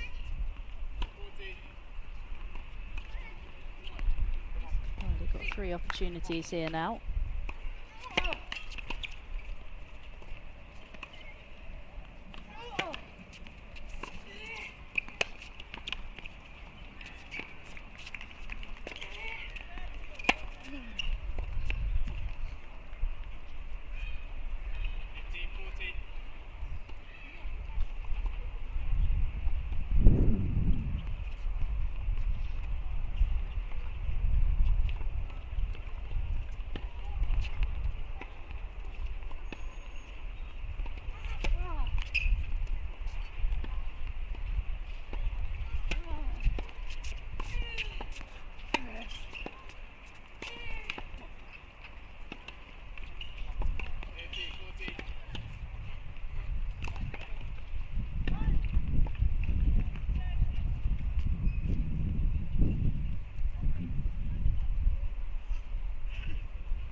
Another missed opportunity for Riley. These opportunities ultimately going to be what cost him. He's had his fair share, hasn't he?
And Arif pulls the rabbit out of the hat. 5 points in a row from Love, 40 down.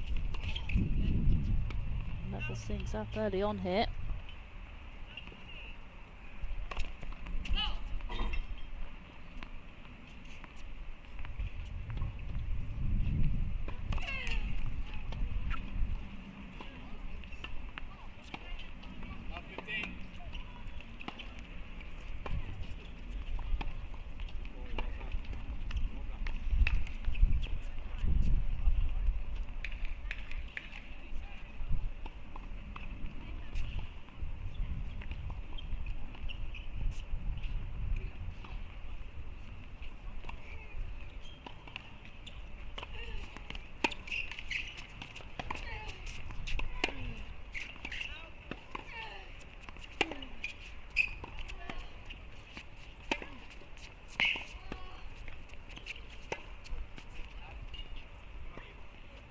He'd set the point up well. Great depth. Got Riley on the stretch and had the forehand. He had the open court. Had Love 30. This Riley service game is set 15 all.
That passing shot didn't miss by much. If that had gone over, Riley would have had to be picking a forehand volley up off his toes. Instead, the top of the tape coming to Riley's rescue. He's sending the ball down.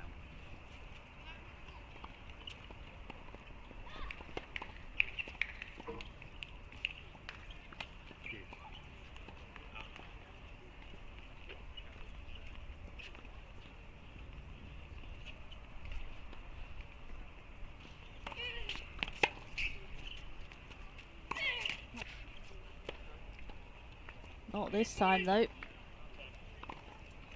Top of the tape doesn't fall his way. Narif has another break point and he has been better at converting them in this match.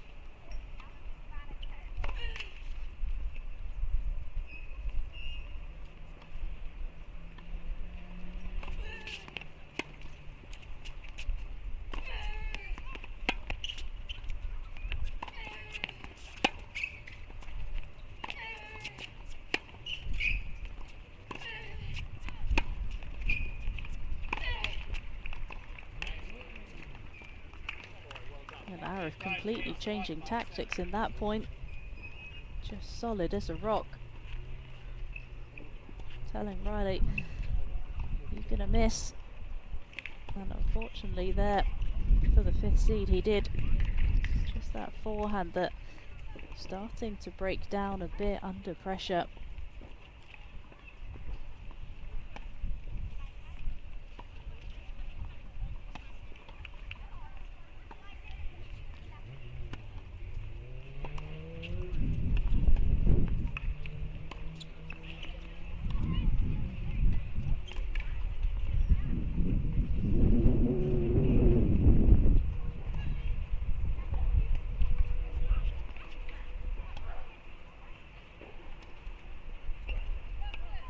Still such a long way to go in this final set.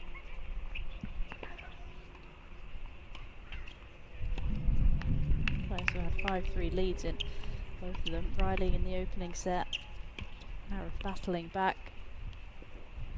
ultimately losing that opening set, but again 5-3 down in the second set and won 4 games in a row, so we've seen big momentum shift so far. What's this final set got in store for us?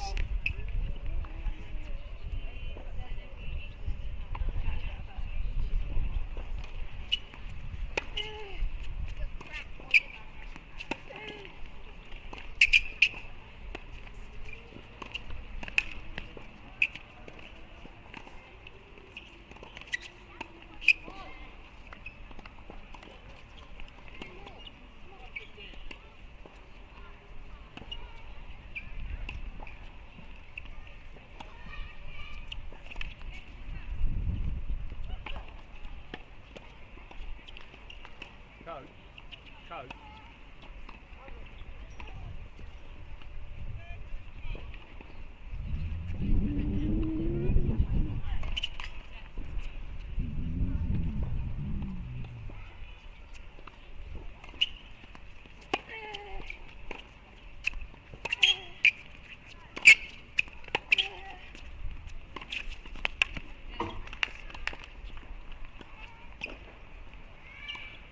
Arif's just, in the last 20 minutes or so, has just been cutting down the unforced errors. Just been a bit more solid. And then we've still got that ability to inject pace, especially on that forehand wing, which he just showed in that previous point.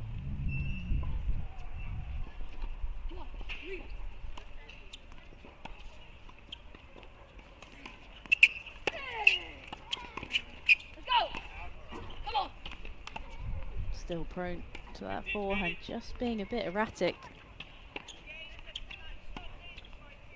I think that's what Riley's going to be hoping.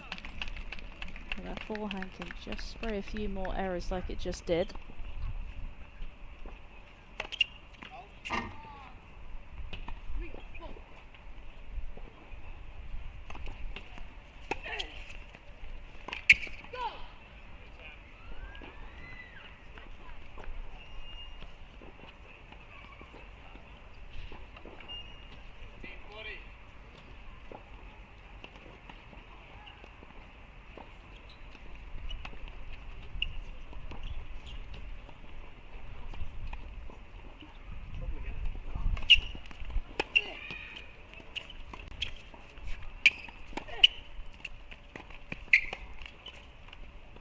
And he had the opportunity on his racket on that backhand volley.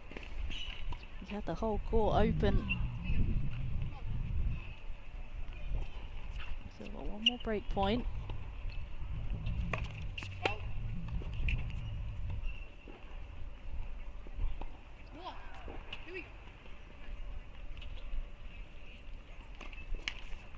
And he gets it, albeit with a bit of a helping hand from Arif in the double fault.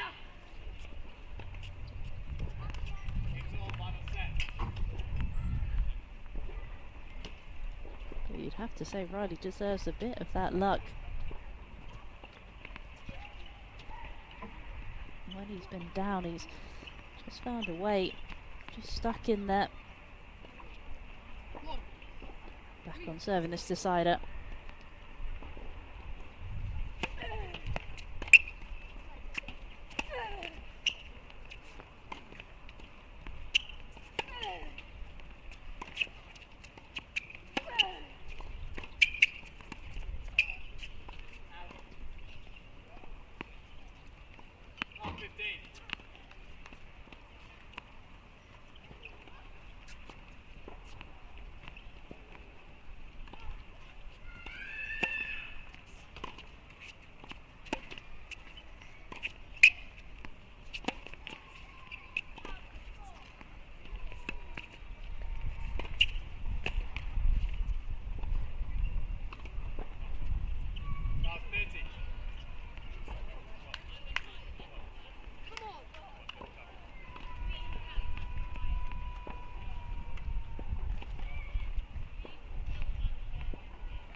after having worked so hard to get the break back in the previous game. This is just slipping away again from Riley. A couple of fairly routine volleys missed early on. And that slice approach just pushed fractions behind the baseline.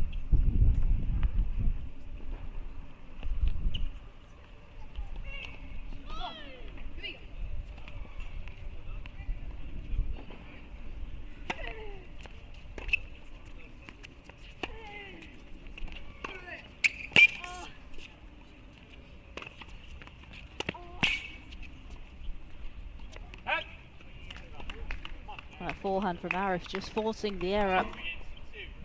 He loves that cross-court forehand, inside-in forehand. Riley, despite his best efforts on the slide, he just couldn't find a way to put that extra ball back in the court.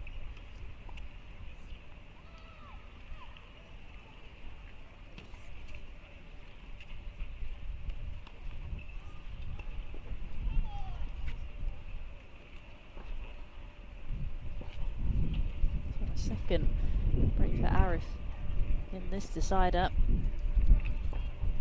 Think of your coaches of both players. They could have a chat with them right now. I think the key thing would just be keep reminding them about what their game style is, what they need to be bringing to the court. I think if you're Sam Riley, you've got to consistently keep thinking, I've got to keep moving forward, got to keep hunting my forehand. I think it's just about being a bit more clinical with those volleys. He's set up a lot of opportunities, and we saw in that previous game he had the forehand and a backhand volley, and compared to the first set he's just started to look a bit more tentative on them, not moving his feet as much forward to the ball. If you're Arif's coach as well, he'll be pretty pleased with what he's seeing. He's become more solid. The errors just aren't flowing as much. He'll be keen to look to use his forehand as well. He's got more pace than Riley. He can just cause a few more problems. Oh! Now can he consolidate the break?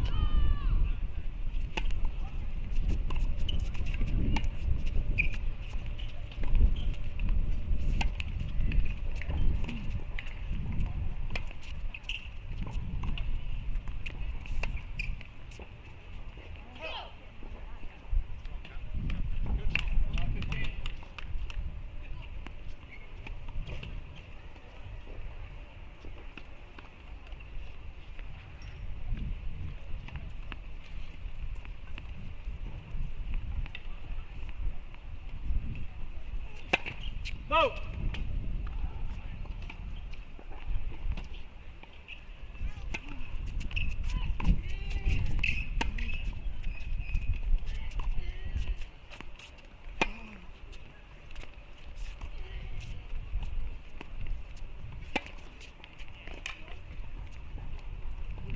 Oh!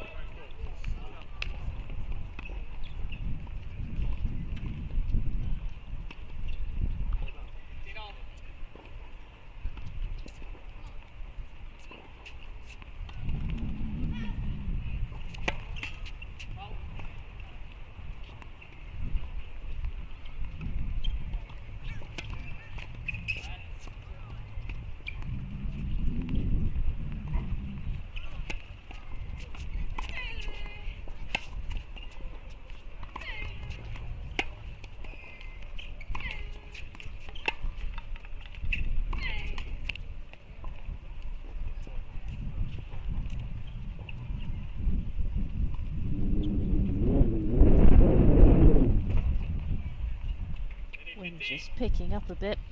You could hear it swirling on the microphones.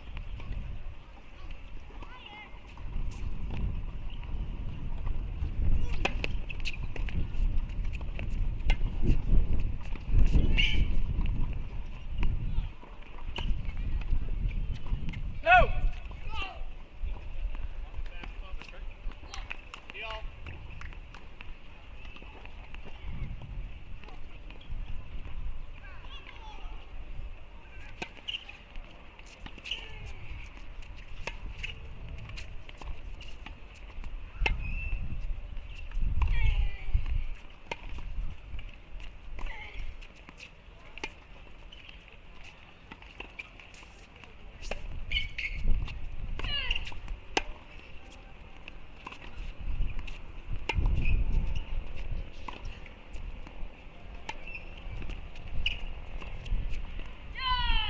that was nice from Riley.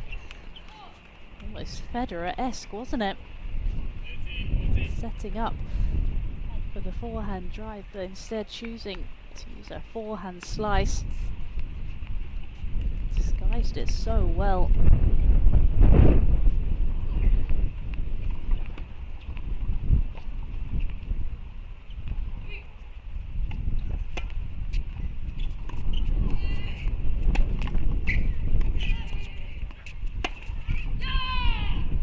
And another big roar from Riley, and he does get the break back.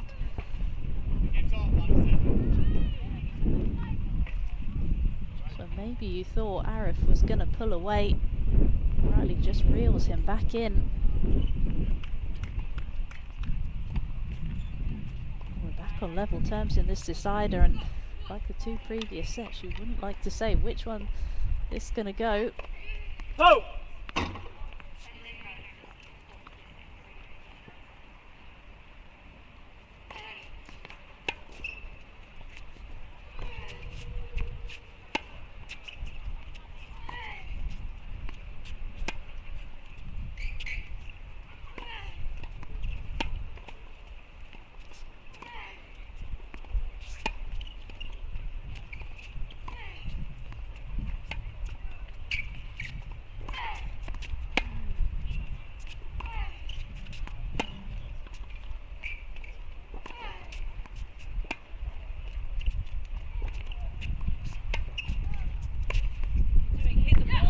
Nice finish there from Riley.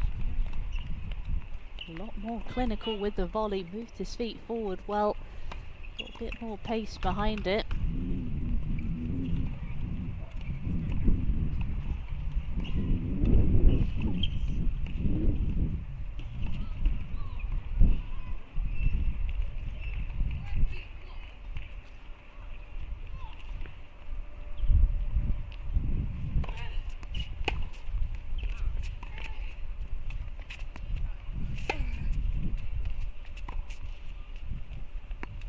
Come on!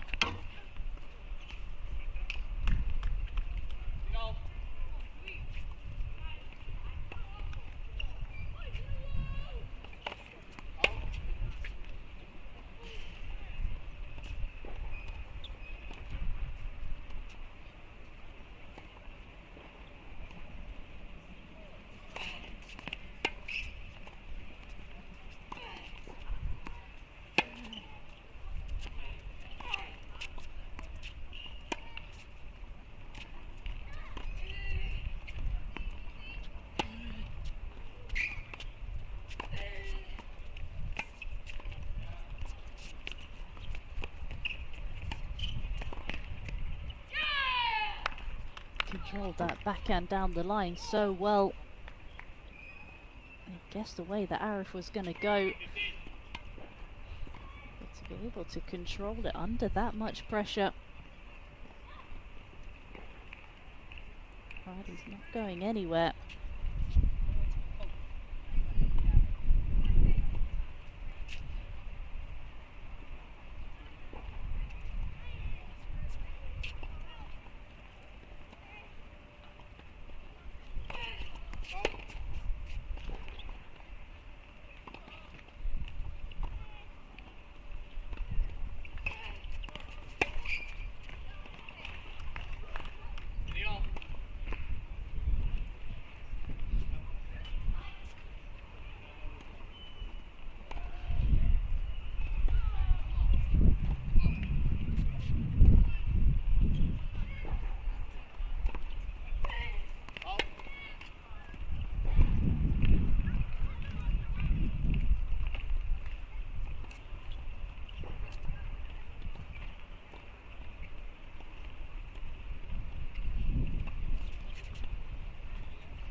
Oh, and he'll want that forehand back. Setting up the point so well. Wondered maybe whether the right shot was going down the line. Arif was waiting there in the forehand corner, had the space. Obviously just saw him there and tried to go for a bit too much, and for a fourth potential break in a row in this deciding set.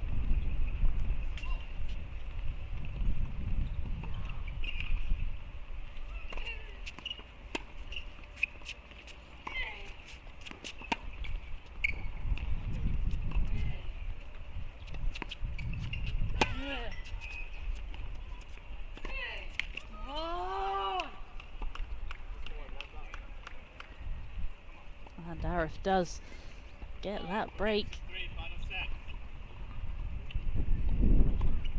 Those players really struggling to hold their serve, like we've seen through the majority of the match. The return has been such a dominant part of both players' games.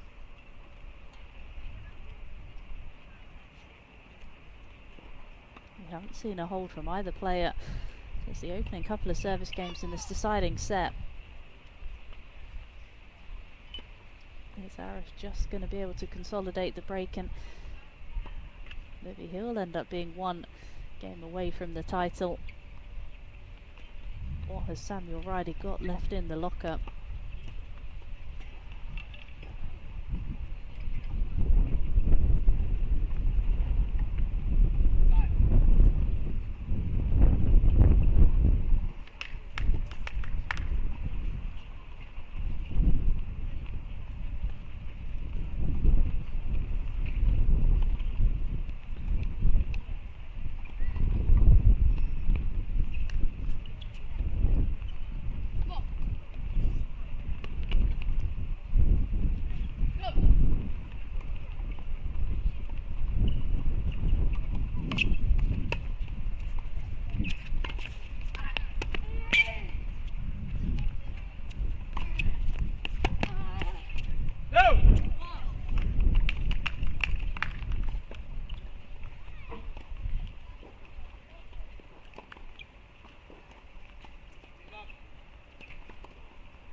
Frustration really boiling over now for Riley.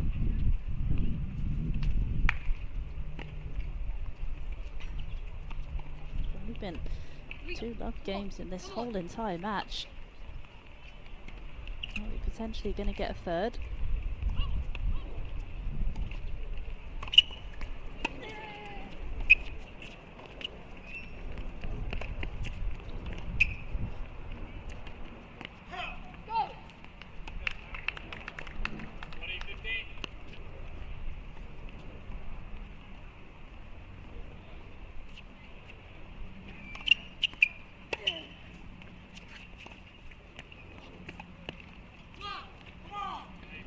Drop shots just let him down on a few occasions in this match. And we do finally get a hold of serve. And now it's Arif's turn to be 1 game away.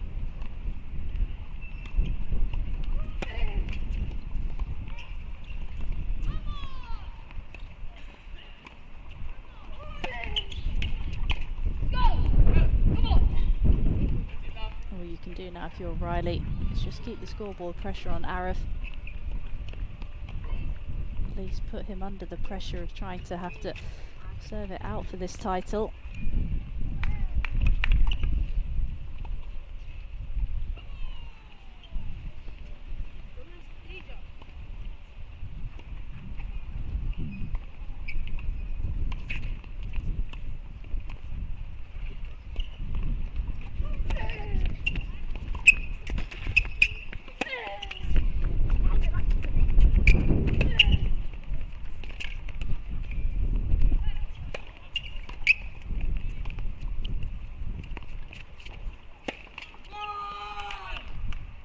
And he couldn't put the smash away on top of the net. And it just is these missed opportunities for Riley that are starting to catch up with him.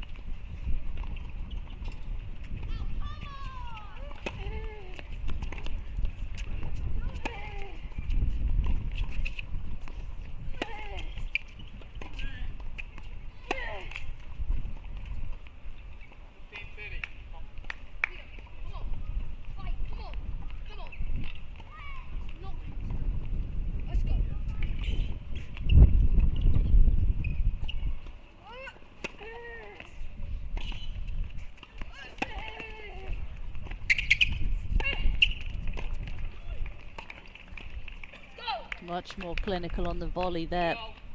You could just see the intent behind it. Closed both of them down. They were not coming back, especially that second one.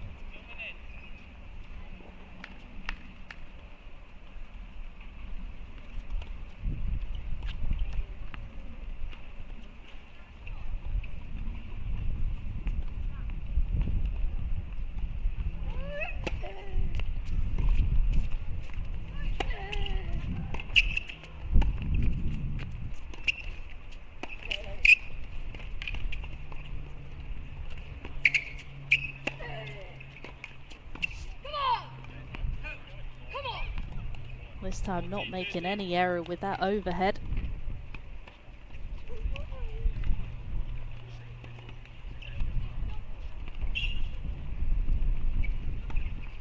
Said all Riley can do is just keep hold of this service game, put the pressure on, force Arif to serve out for the title, and that's what he's doing.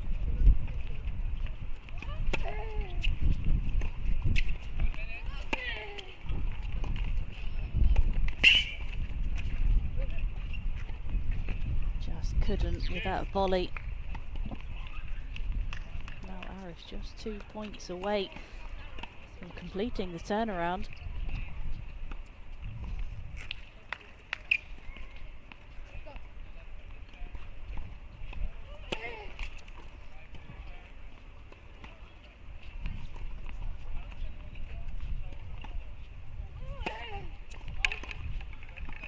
Make that one. Gift of a double fault there from Riley. Needs a first serve here, you feel. One. Great to hear a come on though. He's not letting this one get away from him.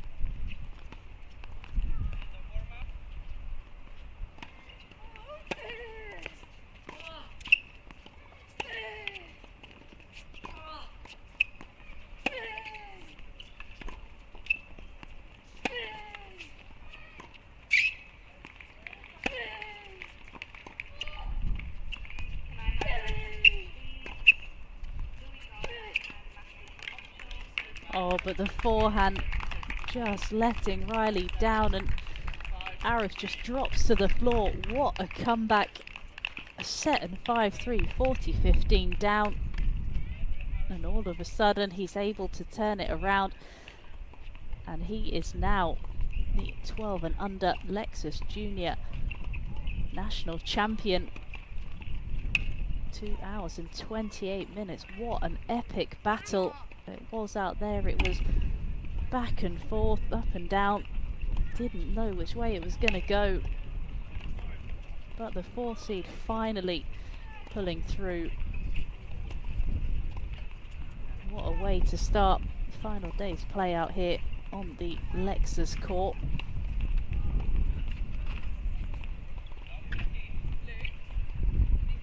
Now we're going to go to the trophy presentation. As you can see, they're just setting things up out there on court.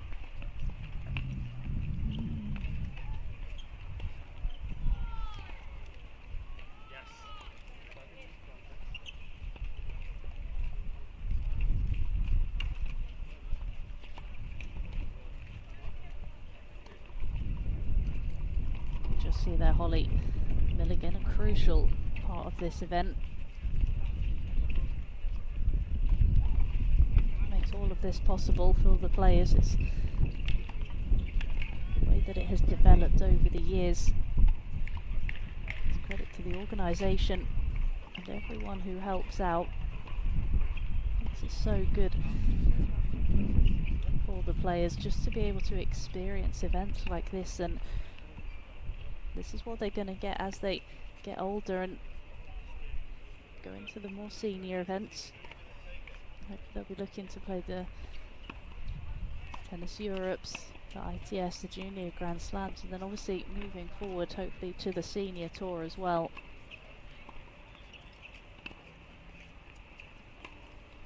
There'll be disappointment from Samuel Riley, but it's been a good week for him.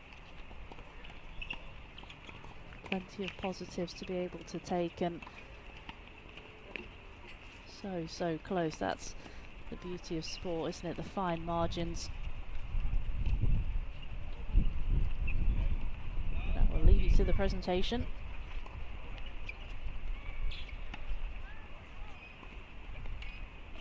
Welcome to the boys 12 and under trophy presentation. A massive congratulations to both players, Cameron and Samuel, who played just a fantastic final. Let's give them a round of applause. Such a great final, so close to fourth as well. Congratulations to your teams, families and coaches, specifically Chris Craig and Rory McLeod. A big thank you to today's chair umpire Andy Davies and our on and off course officials led by tournament referee Chris Craig. Thank you to our facility and Laura, led by Nigel. And a big thank you also to our tournament sponsors, Lexus. Doing the presentation is the LTA 12 and under boys national age group captain, Richard Lucas. First up, our finalists, let's hear it for Samuel Riley.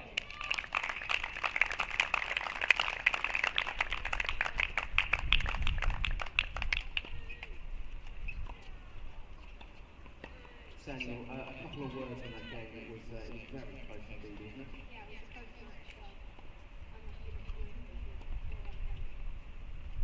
Okay. And our 12 and under boys singles champion. Let's hear it for Cameron Aaron.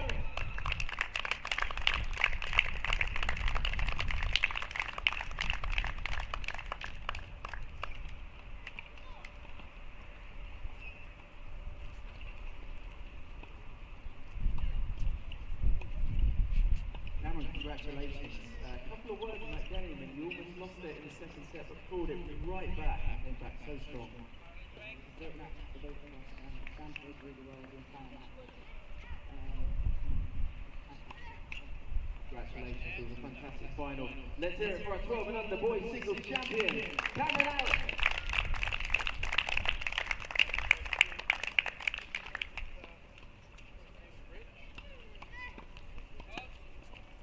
So that concludes our trophy presentation here for the opening match on Lexus Court.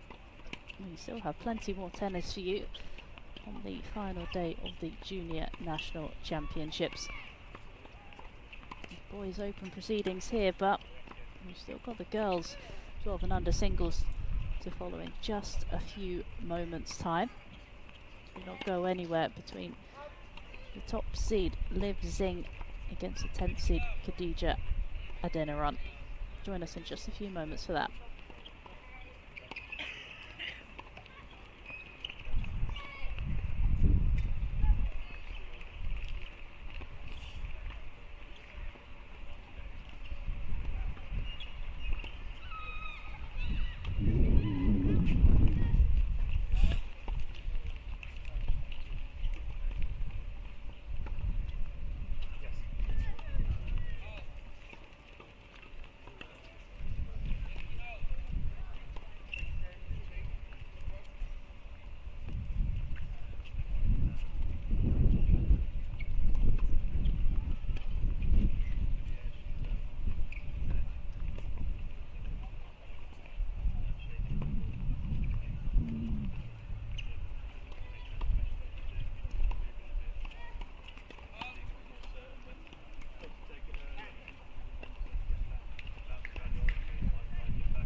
Welcome to the girls 12 and under singles final. Meet our players. Currently ranked 15th in the girls 12 and under national ranking. Please welcome Khadija Adeniran.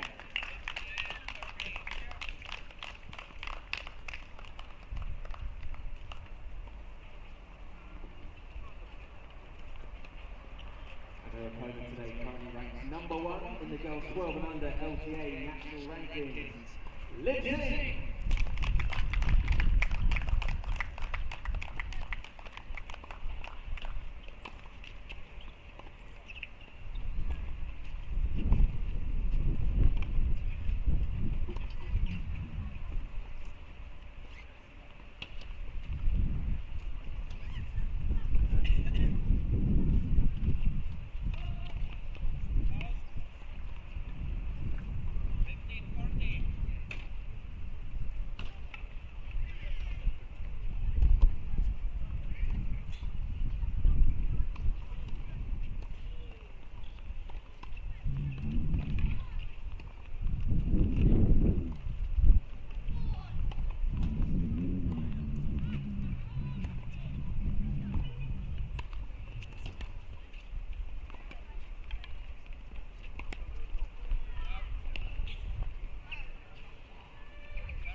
Welcome back here to Lexus Court at the Lexus Junior National Championships.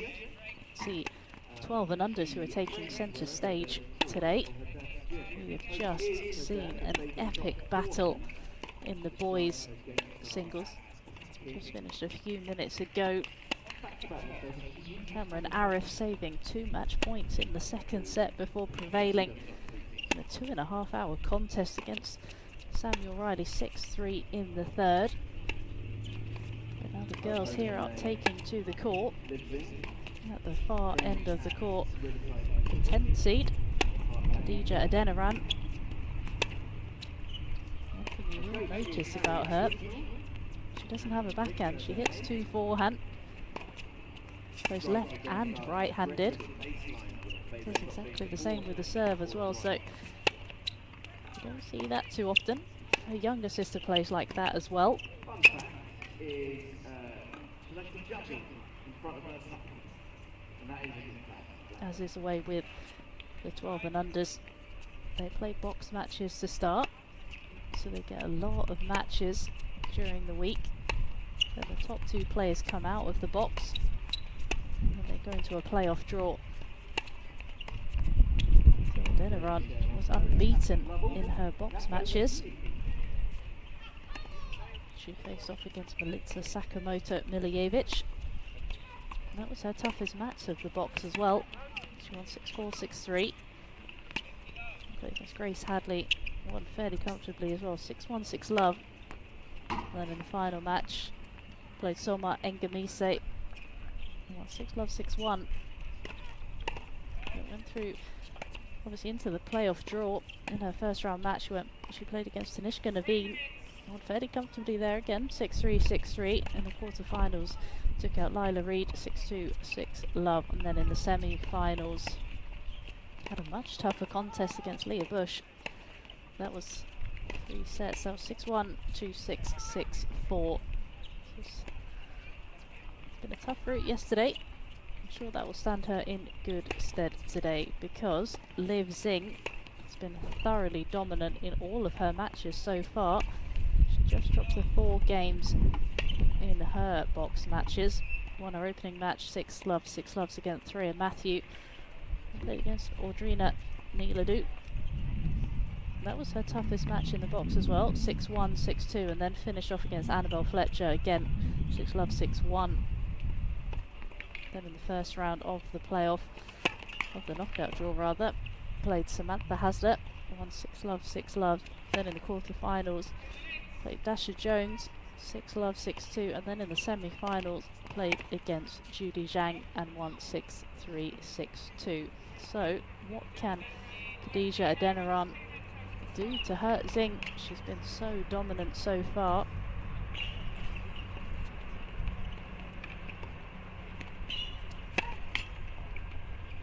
Both players saying they enjoy the hard courts.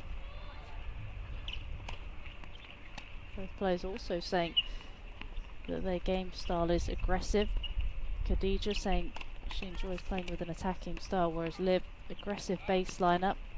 Favourite shot is the forehand drive volley. And with Adeniran, she put down her favourite shot as her forehand, but does she mean her left-handed forehand or her right-handed forehand? We'll be able to see as the match goes on.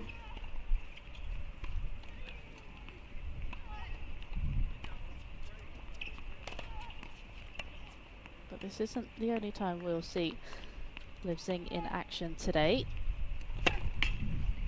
She will be up last match here on centre court. She is in the doubles final as well out here.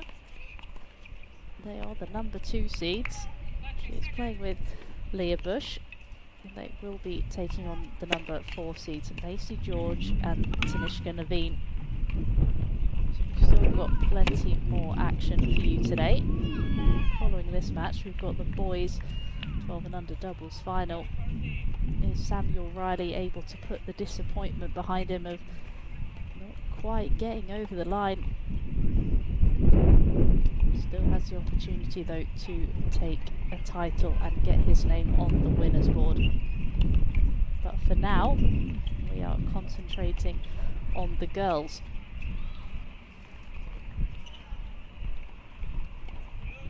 There will be Kat Lovell in the chair, our chair umpire for the day.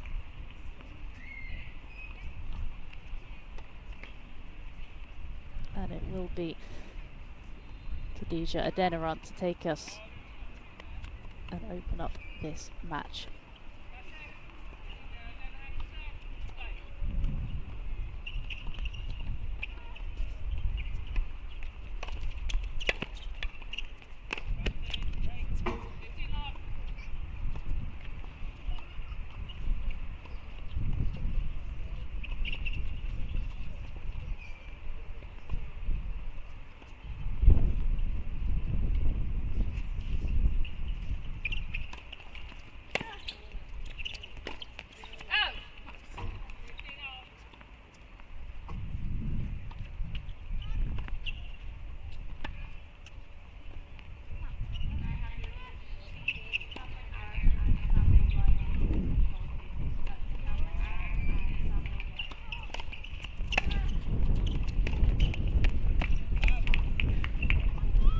Forehand there, that's the aggressive style we're expecting to see from both players.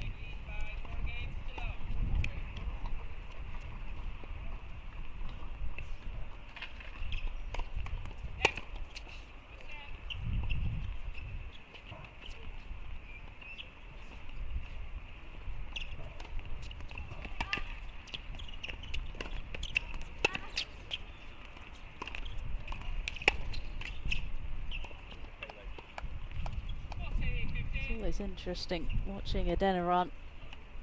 Obviously I said that she's got the 2 forehands, right-handed forehand and left-handed forehand as well. Chooses to use right-handed on the deuce side on the serve, and then the left-handed on the left-hand side.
Solid hold there for the 10th seed.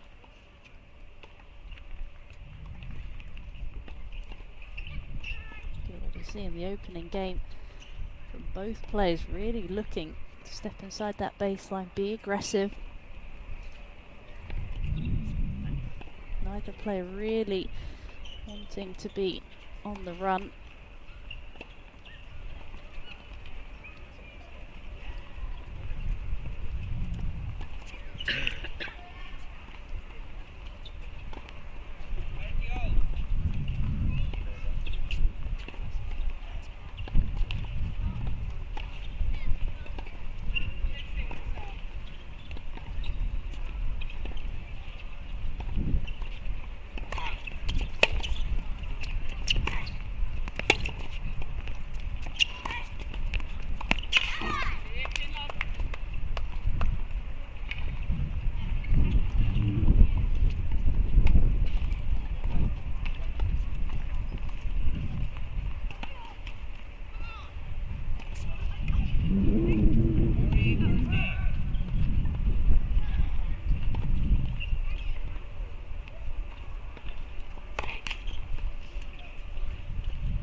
Big serve down the tee.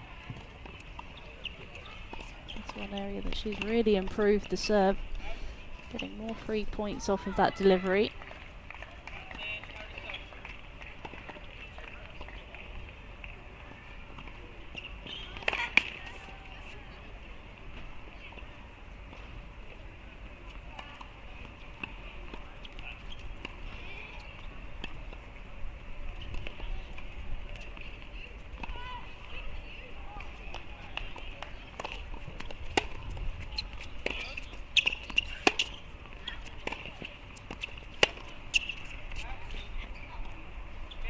And a comfortable hold there for the top seed.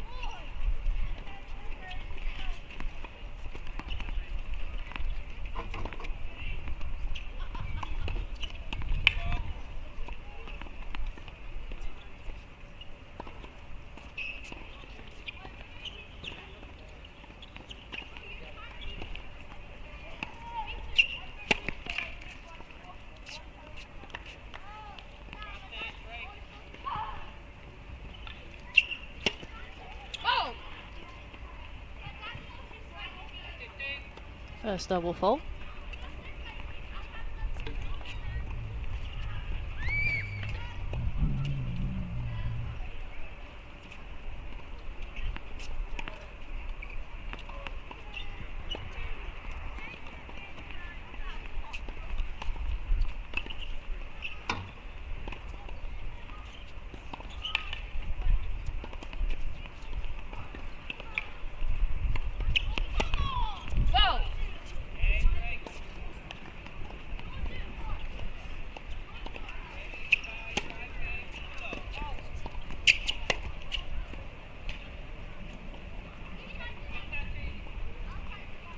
And another one there for Adeniran. It'll be interesting to see in terms of whether she'll mix up the side she serves from, whether she uses that righty on the ad side as well, or if she's going to stick to using the lefty.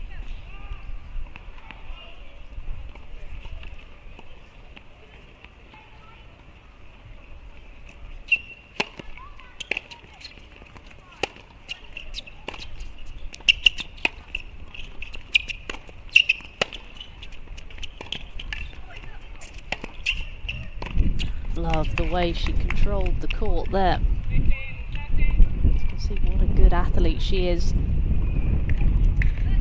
She's got that pace behind the ground strokes as well. She doesn't hold back.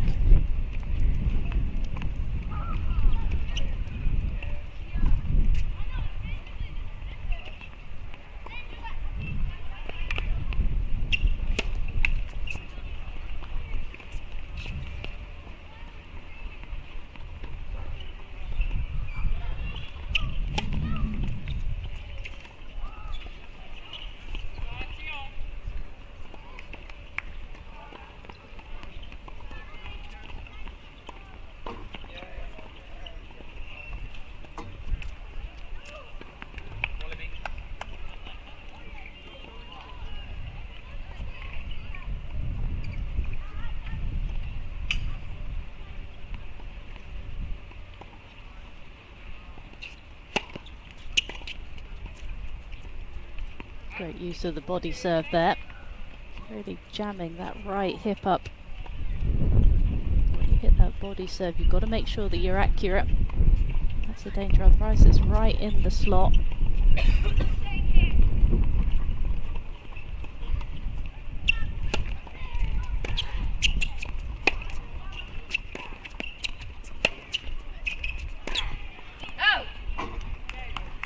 Just pushing it wide on the backhand.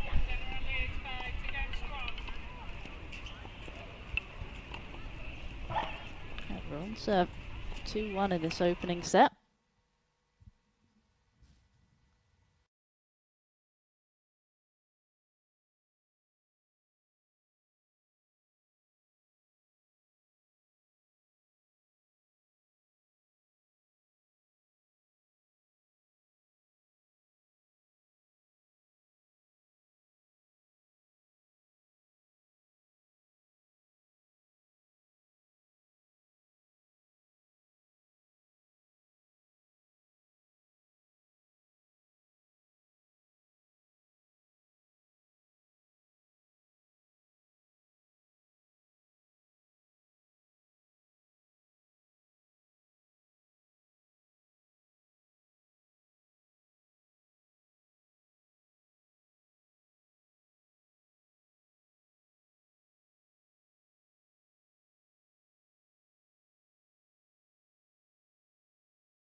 Apologies there for the loss of pictures, but we are back with you. Now there is a break point for Adeniran.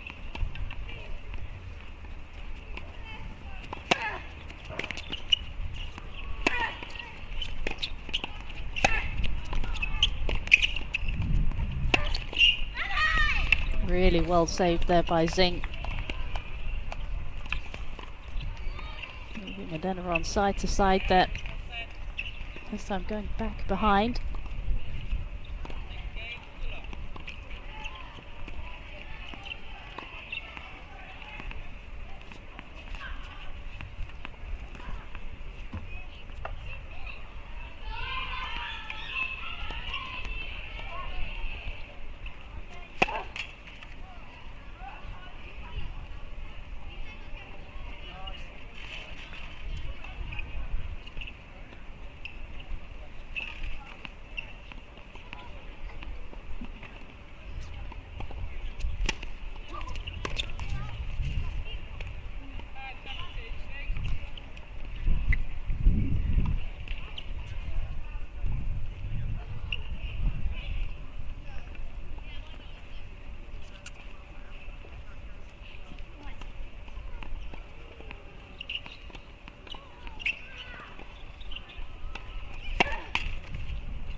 Really good hitting there from Adeniran. That's one area of the Zing game that you can expose. You're able to be aggressive, just the movement can force the errors. She's done that really well so far. Anytime she's got the short ball, she's been pretty relentless.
Zing gets through a tough service game there. Been really made to work by Adeniran out here.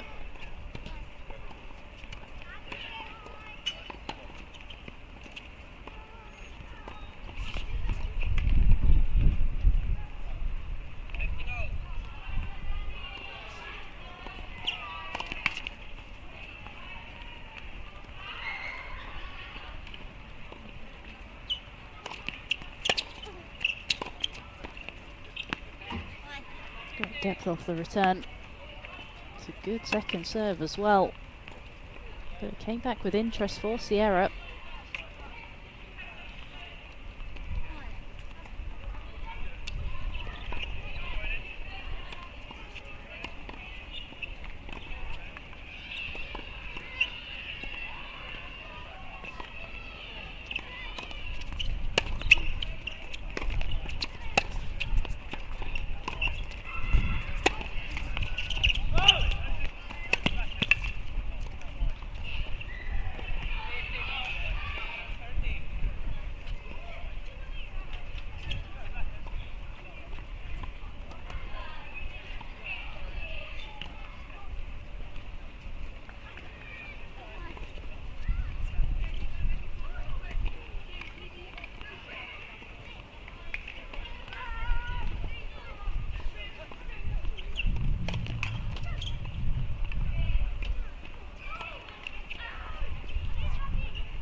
Bit of an opening here for the top seed.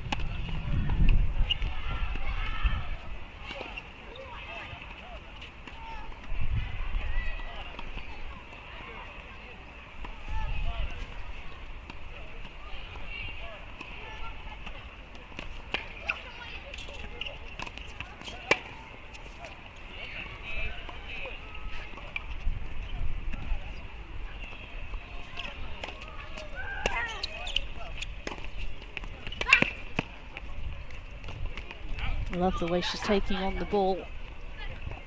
That lefty forehand that she's got, causing all sorts of problems out here for the top seed.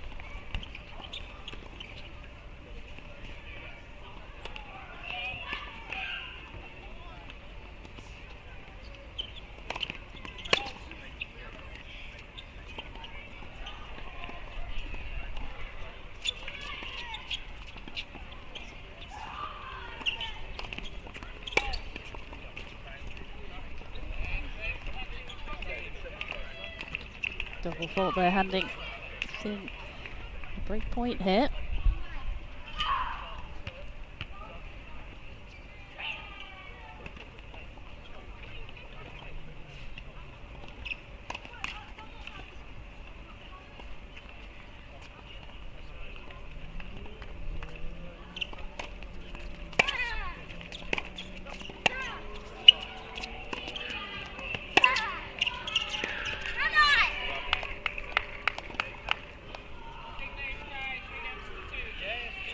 And she does make the breakthrough. Does get the first break of this opening set. Goes the way of the top seed.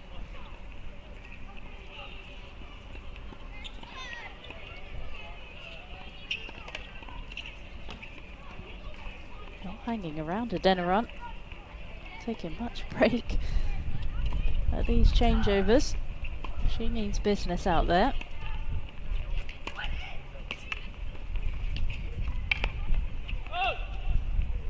Just looking at Adeniran, though, she doesn't have a coach at the moment. She actually quotes herself as her favourite tennis player. I love that. Says the US Open is her favourite Grand Slams.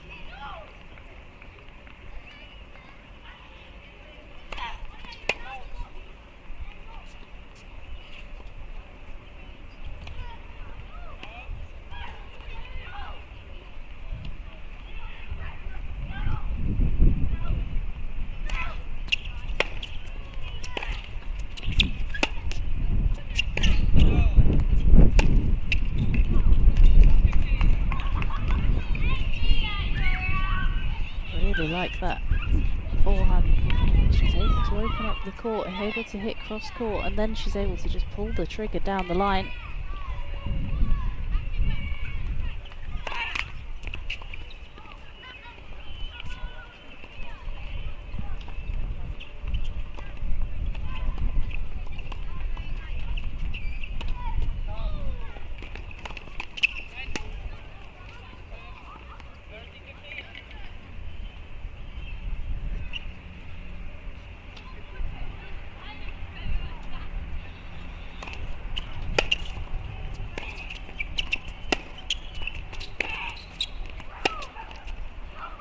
Better depth there from Liv Zing.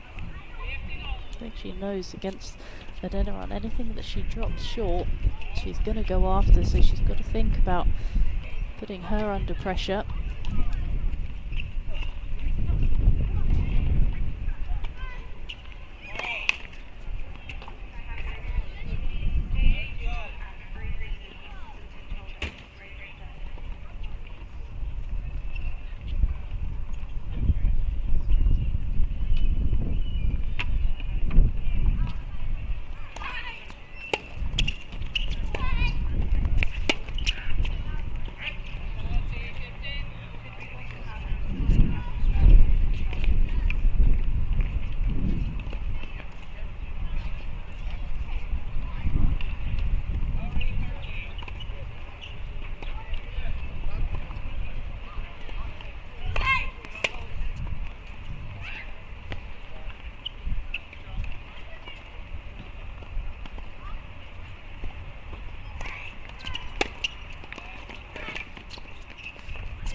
Again, another aggressive point from Adeniran.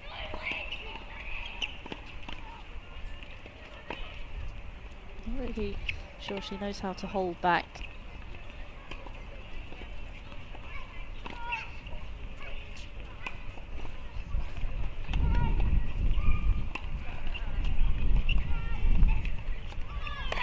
Foul!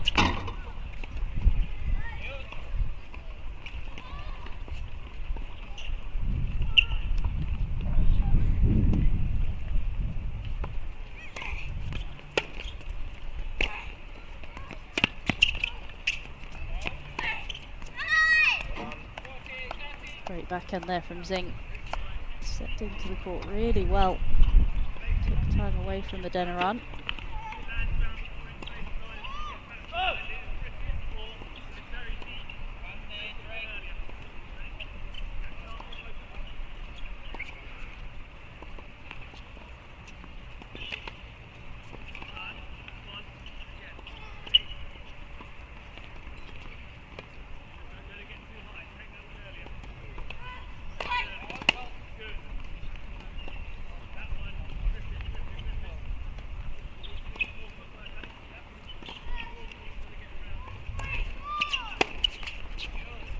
And she does consolidate that break.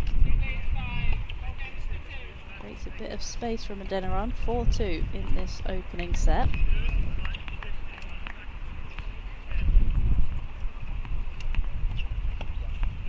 The danger for Adeniran is, has she got a plan B? If she's starting to miss being attacking, can she just batten down the hatches, be solid, force Singh to make a few errors?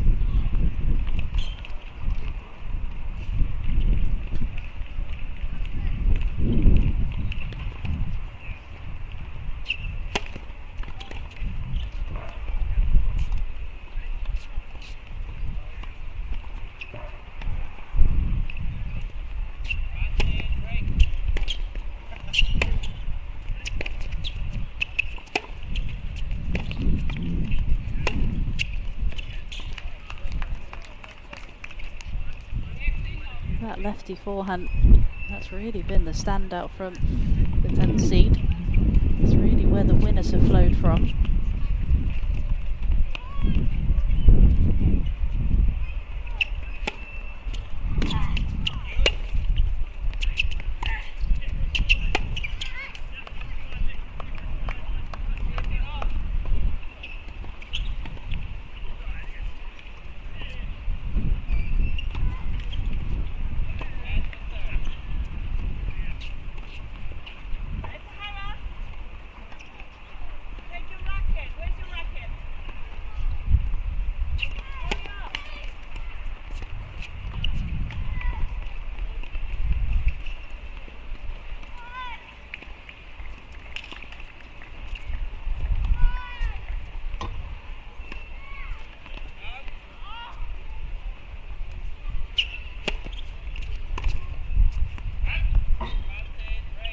Just overpressed a bit on that return. I understand going to the Adeniran righty forehand this time. That's maybe more where the errors have come from, but just small margin.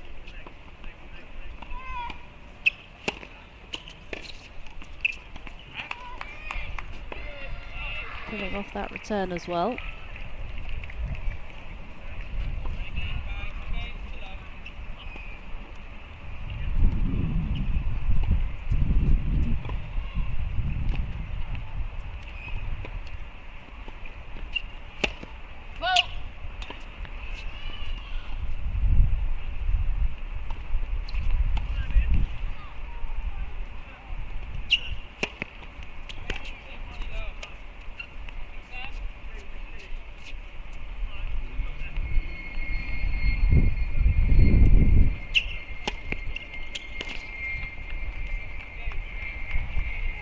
Three missed returns in a row there from Zing.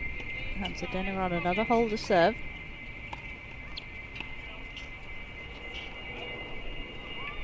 Top seed though still has the break.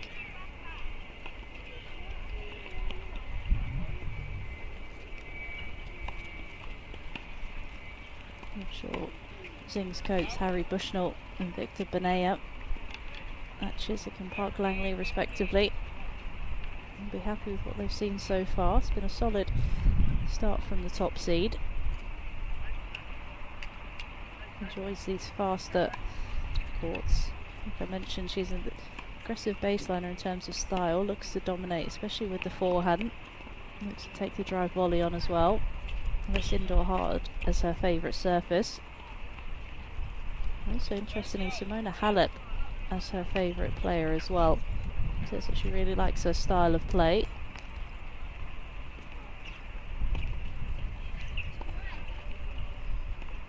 Can she stretch her advantage here in this opening set?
That serve really starting to be dominant for Zing.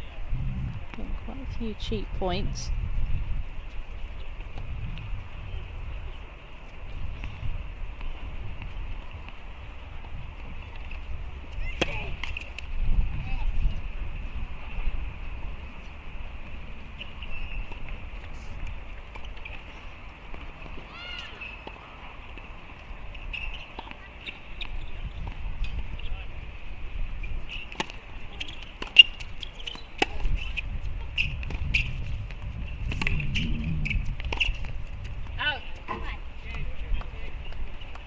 Starting to pull away here.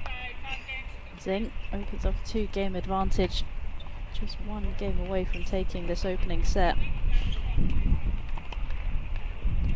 Also just starting to fly from the Adeniran racket. I mentioned earlier about maybe having a plan B. Does she have one of those?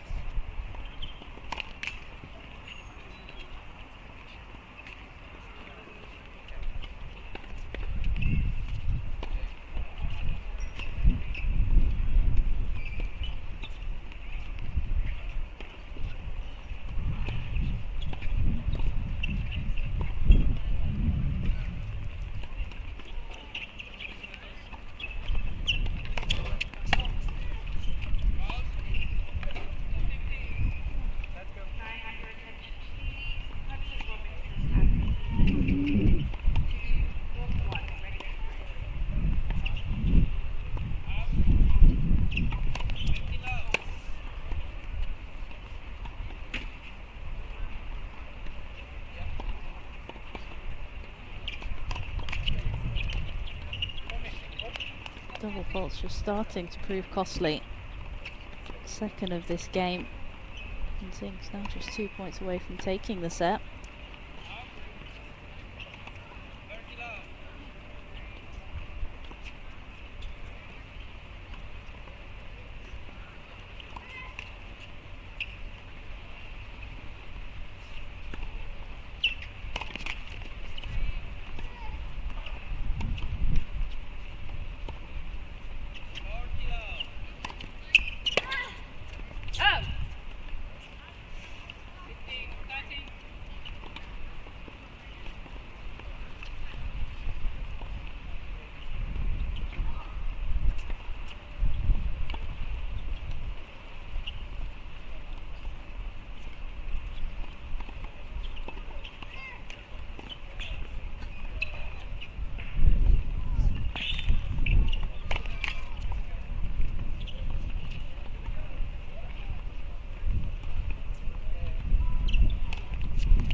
Really brave point there from Adeniran.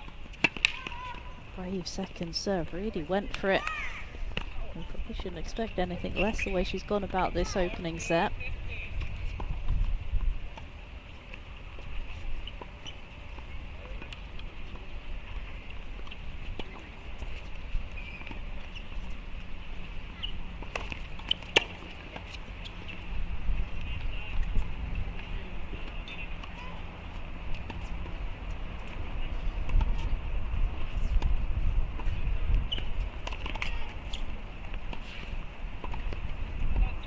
And that's the third double fault of this game, and it brings up a first set point for Zing.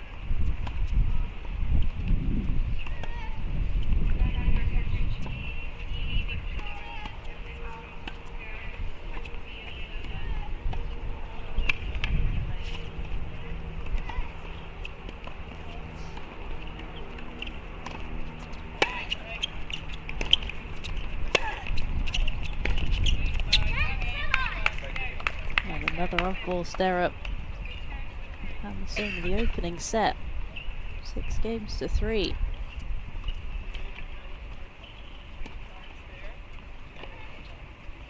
It's not an easy set, that, for the top seed. Really made to work by Adeniran. Really came out of the block so aggressively. That lefty serve, that lefty forehand, really doing a lot of damage, but Zing just eased her way into the set. And it's just those untimely double faults and unfalls there as it came off the Adeniran racket that really proved the difference in those crucial moments towards the end. Zing just one set away from getting her name on that illustrious list of players who have won this 12 and under junior national title. Last year's winner was Megan Knight, and then the previous year to that in 2021 was Holly Smart. We saw her on Friday. She took home the 14th title as well. Gibbs obviously got the chance as well to do the double here. It would be the first person since 2019, and Mimi Zhu, who won the singles and the double. She won it with none other than Hannah Klugman. But still a long way to go in this match. Zing to open the second set.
The right play there from Adeniran, just not able to finish that final volley off.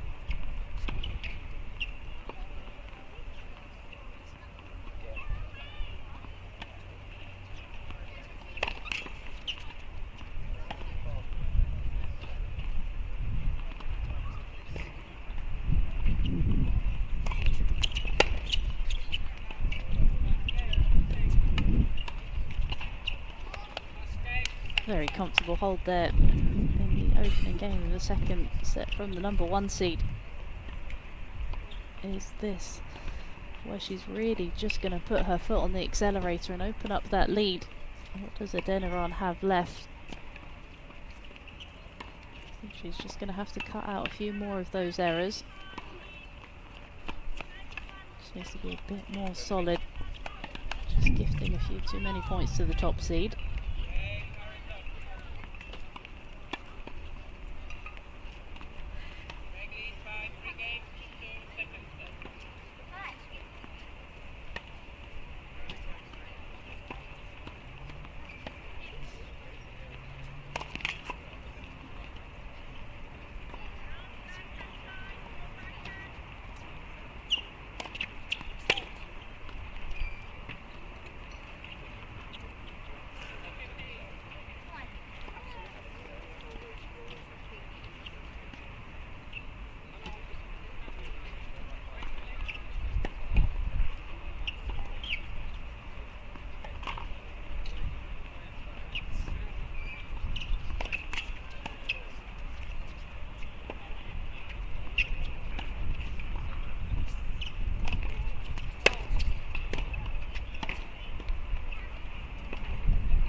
Singh might have been expecting a call on the baseline there, but it was very close.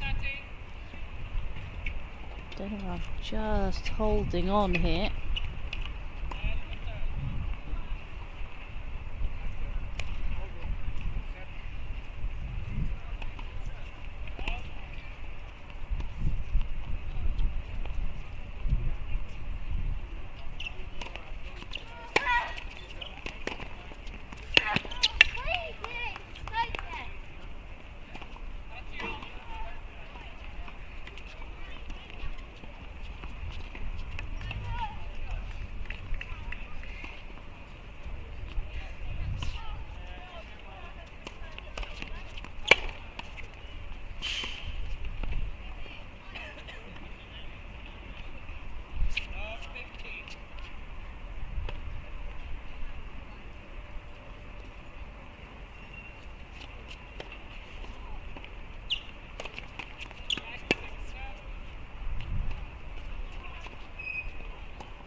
And another double fault. It really proved costly in the last few Adeniran service games.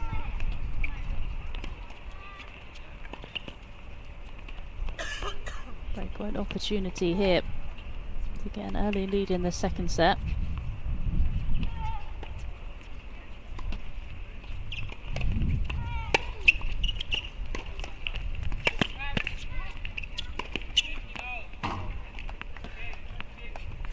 And this time it does just go long, and there is a call from the chair.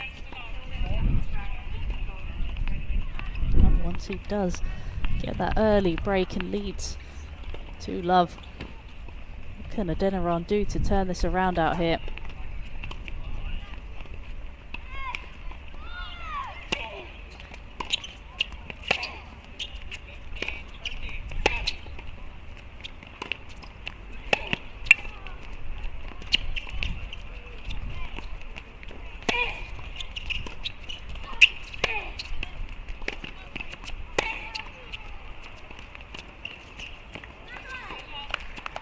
Fantastic point from both players, covering every inch of the court, moving side to side.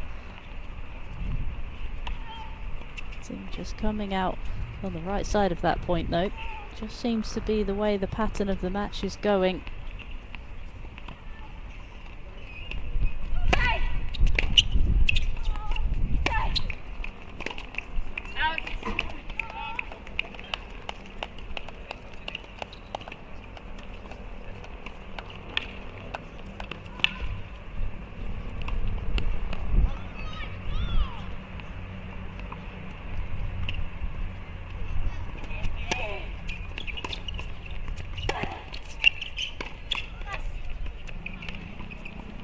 This is just getting away now from Adeniran. The air is just flowing from both wings.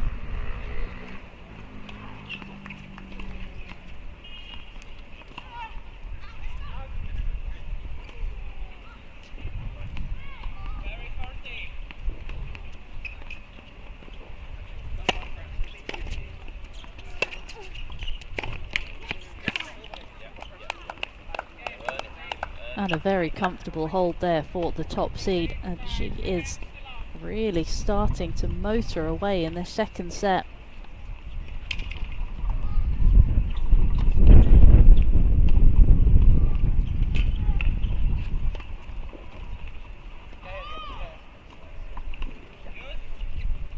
This next game is going to be crucial.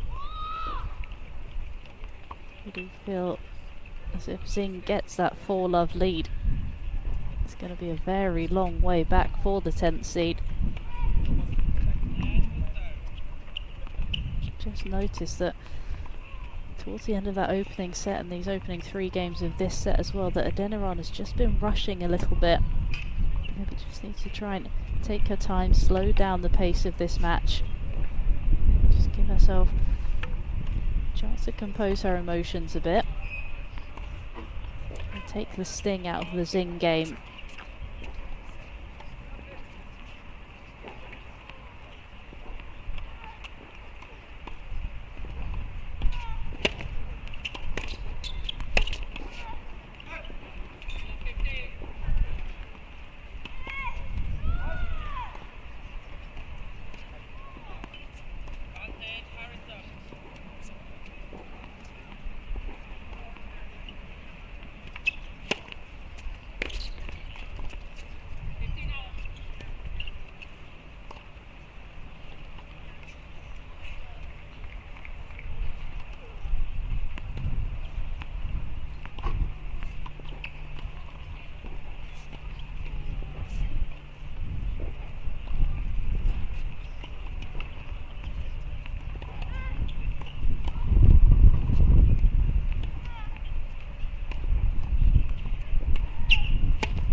Just didn't quite get her feet up to the ball. She'd done all the hard work, set up the short ball, but just stayed on the baseline. Needed to just notice that Adeniran was on the run. Shift her court position inside the court a fraction more, would have made it a bit easier.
Lucky there from Adeniran.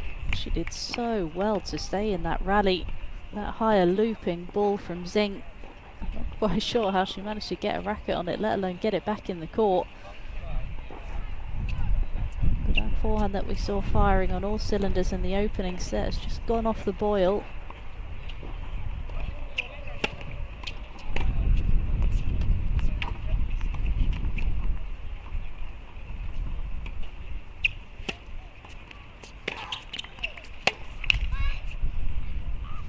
And there it is again. Just too many errors have been flowing off the racket.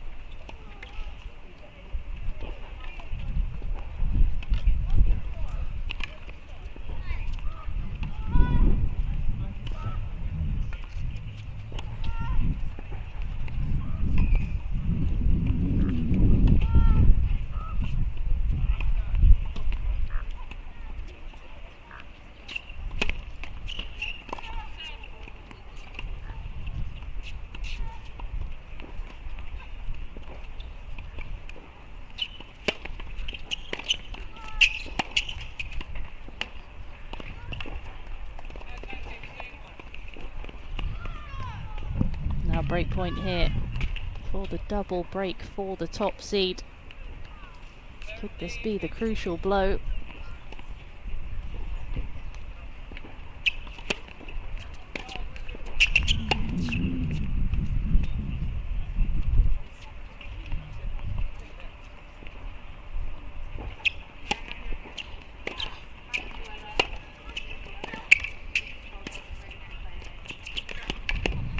Very delicately done there from Adeniran.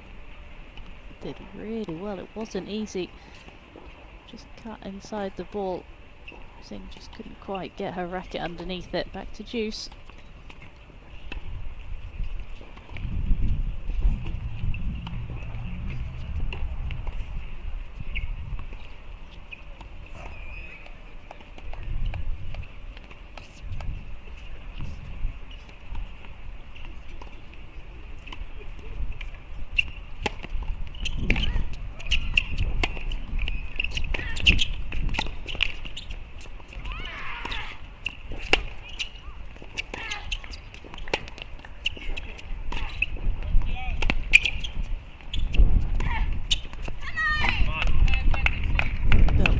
So well there from Zing.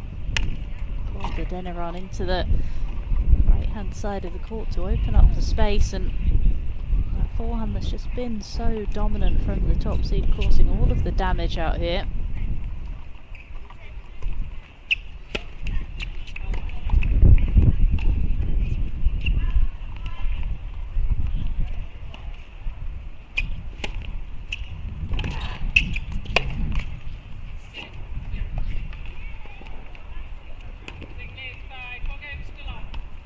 And despite putting up resistance, Adeniran just can't find a way to get through that service game.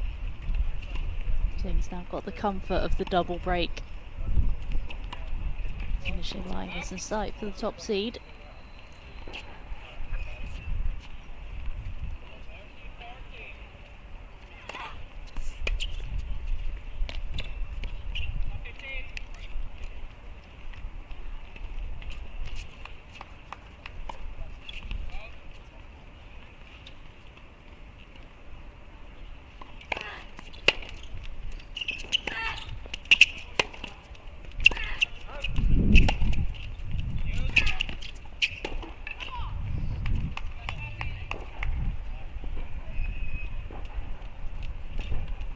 Point there again.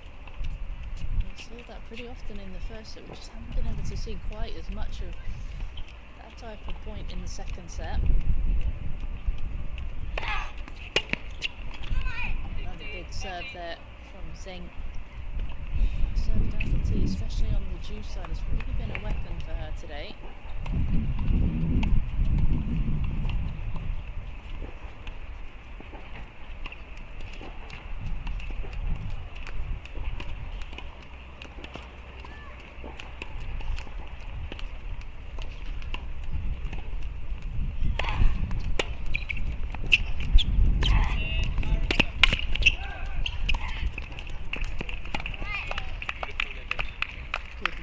Forward from Zing.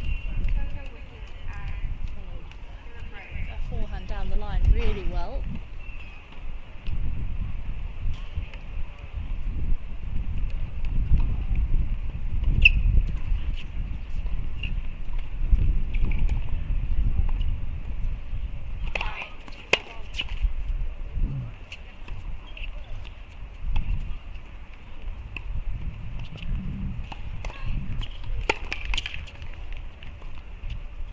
Tried to go for the big second serve return. She's got the timing a bit wrong there.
serve when she needed it, and time again on the big points.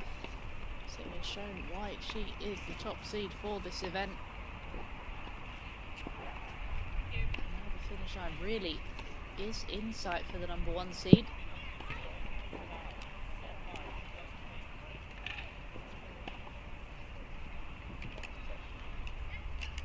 All Adeniran can do here is just try and get her name on the scoreboard in the second set and just force Zing to serve it out. Is she able to do that?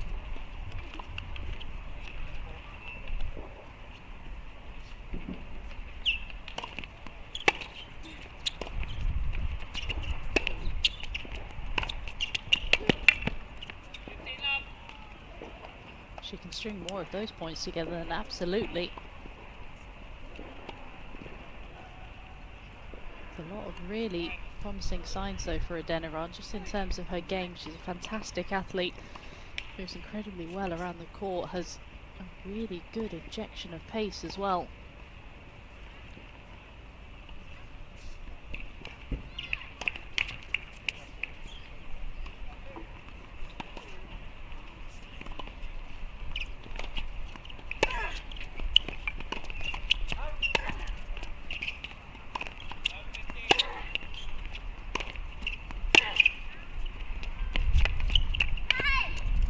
Right idea though, she wanted to close it but just came off the frame of Zing and dipped a little bit quicker than it normally would have.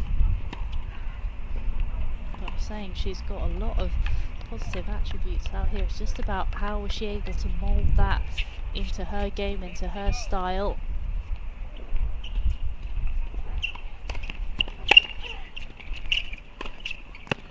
You see there exactly.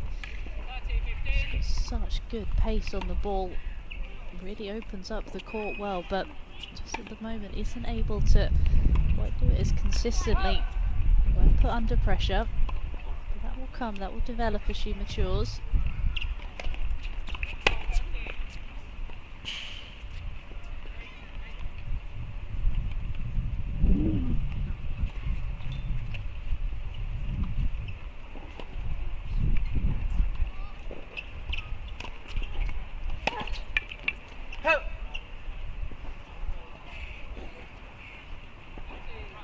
Wide serve is so tricky. She gets so much cut around the outside of the ball.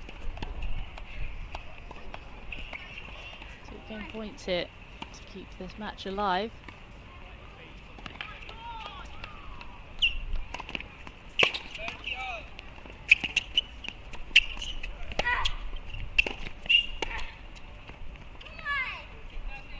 I don't think she could have placed that volley any closer to the line if she tried. That's one area though that Zing is looking to try and develop. She hits the ball so well, gives herself opportunities. Can she feel more comfortable up at the net?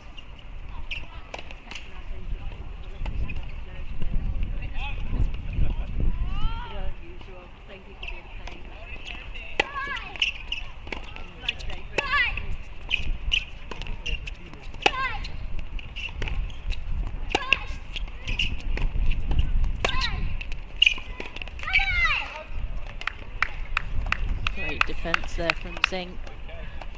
Adeniran just threw the kitchen sink at her, but she could not find a way past. 2 points away now for the top seed.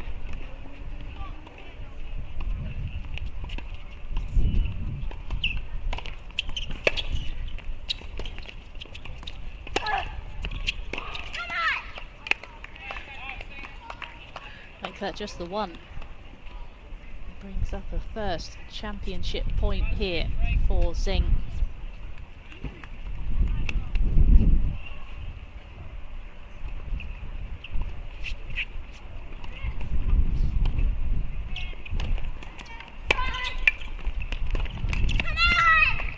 And she gets it at the first time of asking. You can hear how much that means to her. Very impressive performance from Zing. It's been a fantastic week as well for Adeniran. So many positives to take for her. So many things to improve, but like I said, she's got to be able to take all the positives out of this week. It took a good performance there from Zing to be the one to stop her at the final hurdle.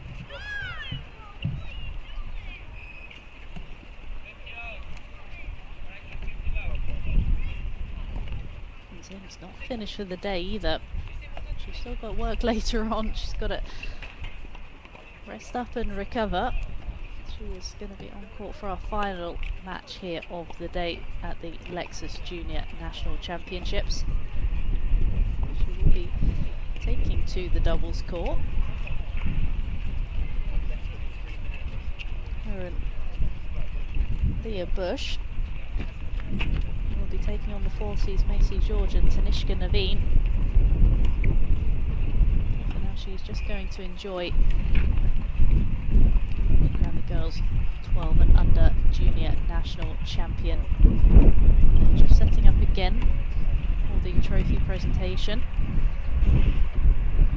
Milligan, 12 and under girls national captain, is just taking a peek at the trophy. So much work again just goes in to making this tournament as good as it possibly is for the players, to create the experience and the memories.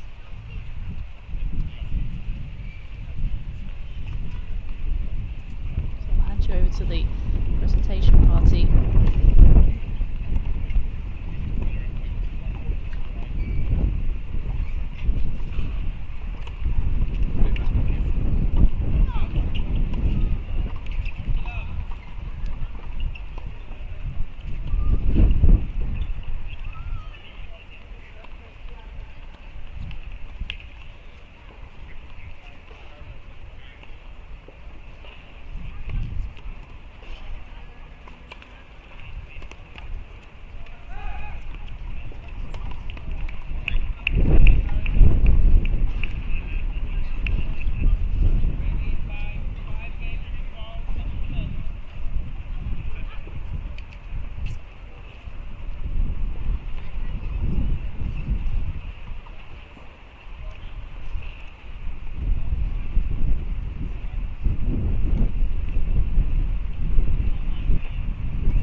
Welcome everyone to the 12 and under girls singles trophy presentation. First up, a massive congratulations to both our players, Khadija and Liv. Let's give them a round of applause. A great final and fantastic tournament in pair of you. Congratulations to your teams, families and coaches, specifically Harry Bushell and Victor Benier. A big thank you as well to today's chair umpire, Pat Lovell, whose birthday it is today. Is that right? I won't embarrass you by getting everyone to sing happy birthday, although I'm a little tempted. Maybe later though, but happy birthday. As this is our last final of the tournament, we've got a few extra thank yous this time round. So first up, a massive thank you to all the teams that have worked this week to support the tournament, including Barbara and all of chair and line umpires, our court supervisors,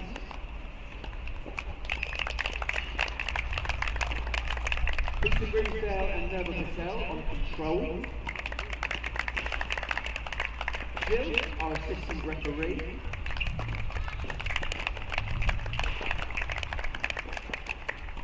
Your tournament referee, Chris Mann.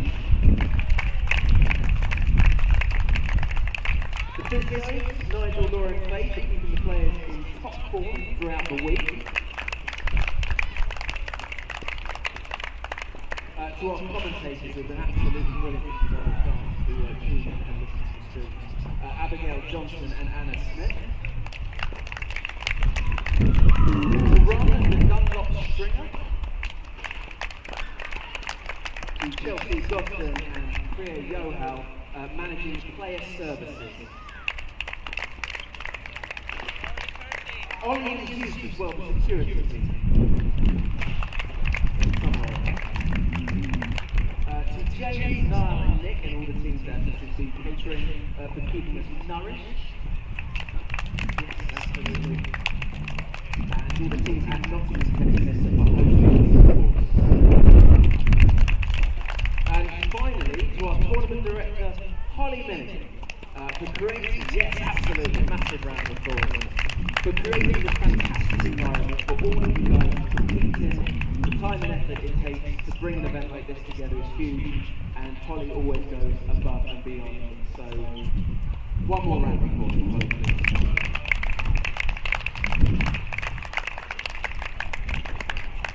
Doing the presentation today is the LTA 12 and under girls national team group captain Luke Milligan.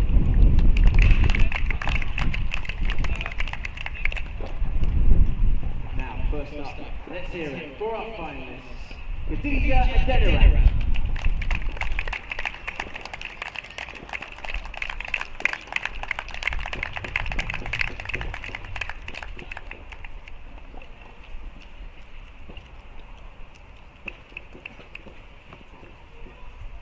And our 12 and under girls singles champion, Liv Singh.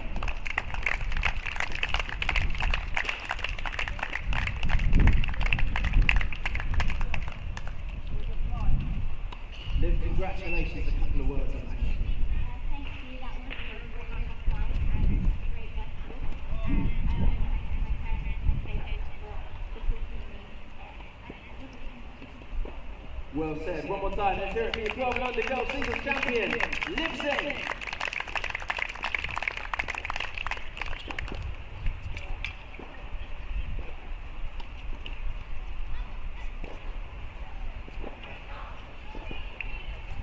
So don't go anywhere at all. We still have 2 more matches for you here out on the Lexus court. Next up we switch back to the boys doubles final this time between top seed Miles Keeley and Oliver Westbrook. And Samuel Riley will be looking for a bit of revenge on this court, see if he can take home one of the titles. Him and his partner Harry Swain, they'll be kicking things off fairly soon. Then we'll see Liv Singh. Well, she's just taken a few pictures. She will be back on court later following a boys doubles match where they'll be taking on Macy George and Tanishka Naveen, the 4th seeds, and with her partner Leah Bush. She will hoping to be doing that double just like Mimi Shu did back in 2019. So don't go anywhere, join us in just a few moments for the boys doubles final.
Welcome to the 12 and under boys doubles final.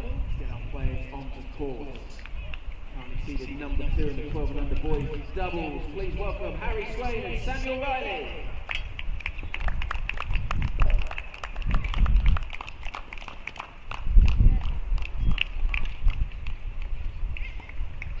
Our opponents today, currently seated number 1 in the 12 and under boys doubles. Please welcome Miles Healy and Oliver Westbrook.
Miles Healy, trained at the All Intense Academy coaches Andrew Fisher.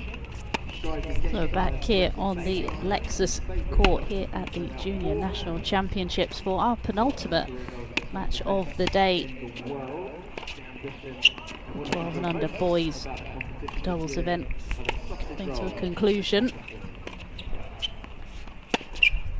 And we do have the top 2 seeds on court here. Down the far end, number 1 seeds Miles Keeley and Oliver Westbrook. They've had a fairly straightforward procession, you could almost say, through to the final in the opening round. It'll be James Horton and Boyan Ilchev, 6-4, 6-love. Then, barely spent any time on the court, just the 1 game following a retirement. Nicholas Ellinghurst and Adam Zakara had to pull out 1-love down. Didn't expend too much energy there at all. Then in the semi-finals, again, just dropping the 1 game, it was against Felix Fletcher and Toby Wong. So they really have been the team to beat so far in this 12 and under boys draw. But not to be outdone, Swain and Riley have been very impressive themselves. In the opening round they beat Neo Hodgkinson and Max Lendrum. That was their toughest match to date so far, 6-4, 7-5. Then they took on the number 3 seeds Sammy DeLang and James Meechan.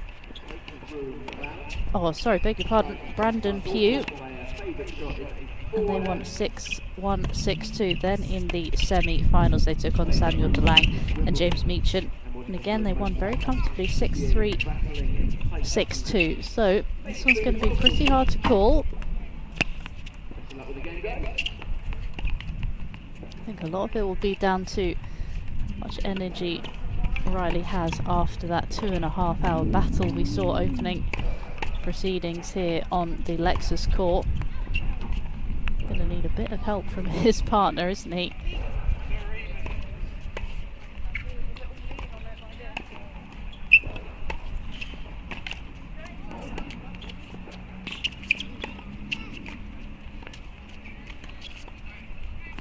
Fantastic conditions though. The wind hasn't played too much havoc today, as we've seen in previous days. Died down a little bit, and it's not too warm in terms of temperature out there either, so perfect playing conditions.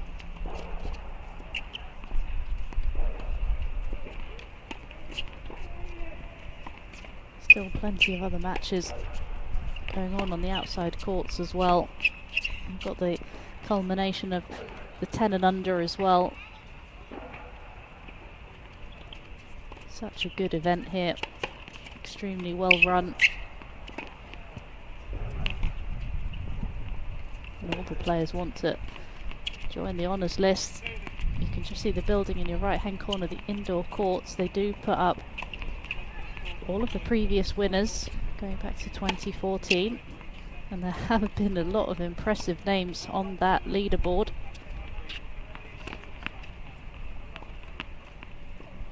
Let's look at some of the people who've won this event. Dash Green and Jan Yander won it back in 2022. In 2021, Antonin Kotak and Murray Watters. Obviously the 2020 event didn't go ahead because of COVID.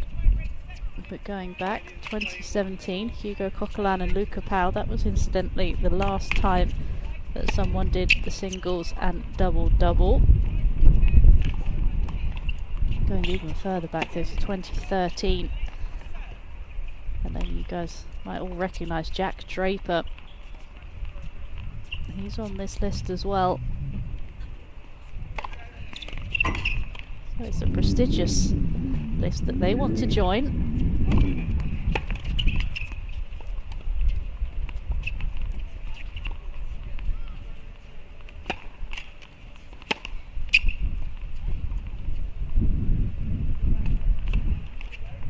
Just going through the last stages of their warm-up before we kick things off here.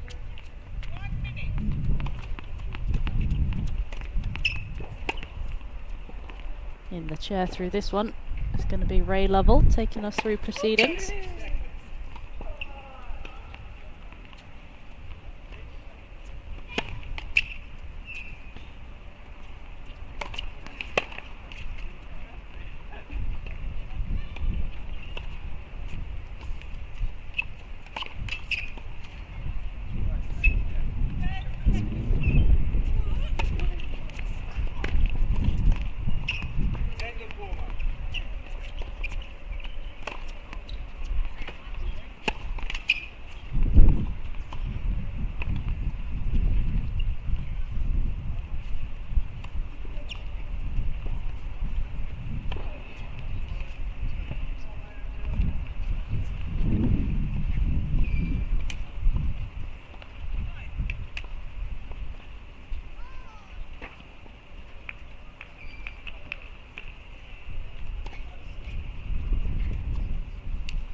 So end of warm-up here.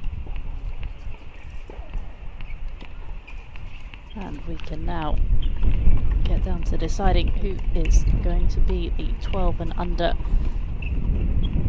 boys junior national champions. And it's going to be Samuel Riley serving first. Ready to serve, first serve, ready.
already see here Riley looking to serve and volley at most opportunities, looking to put the pressure straight on Keeley and Westbrook.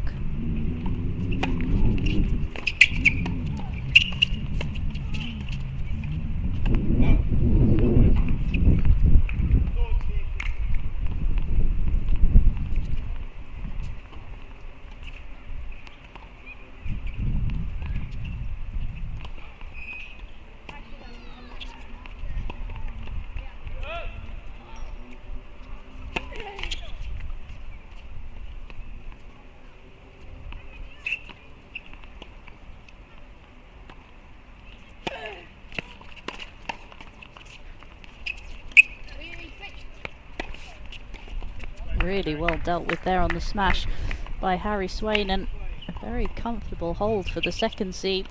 Very impressive stuff.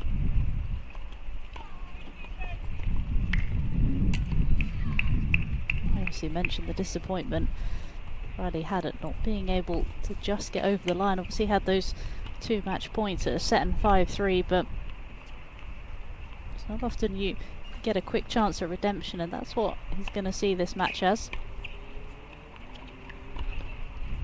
Going to need to feed off his partner as well.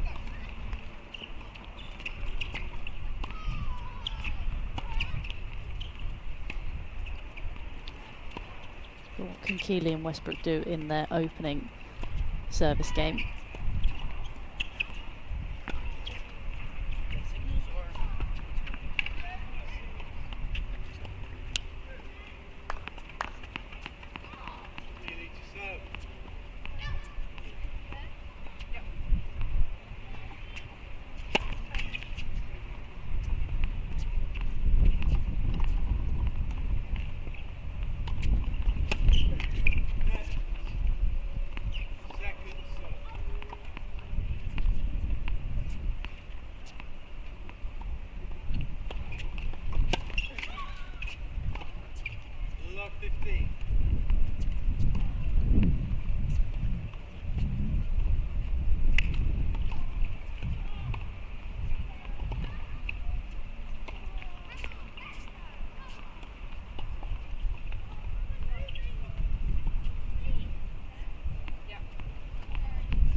Great serve there from Keeley. Riley just got a bit lucky, just was taking evasive action, just trying to get a racket on the ball, get it back into the court, and he just put it into an awkward position. Westbrook couldn't do anything with the volley.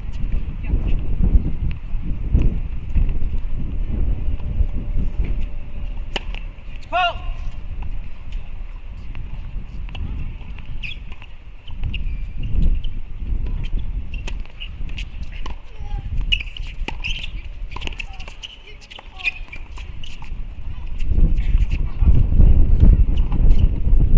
Really good attacking play from Riley and Swain. Really putting the pressure on Keeley and Westbrook straight from the off. Looking to come forward. They want to be the pair who are at the net.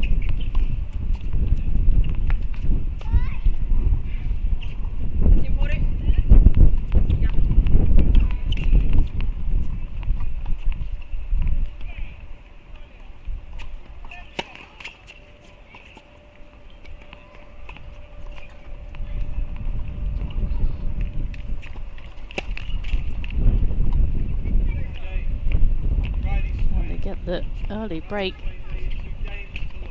Bit of a gift, the double fault, but the wind really picked up just on that second serve.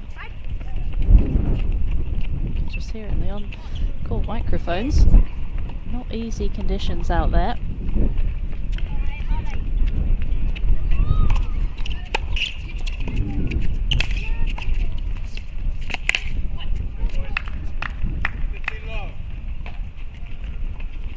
looking for the serve and volley as well. Riley did that for the vast majority of his opening service game too.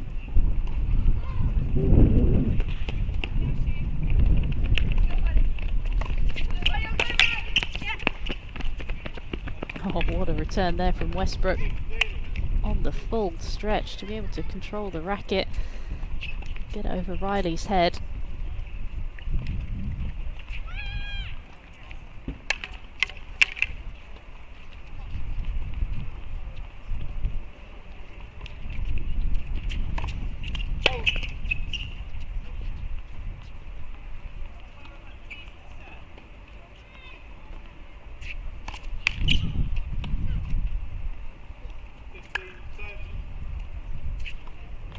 First double fault there for Swain and Riley.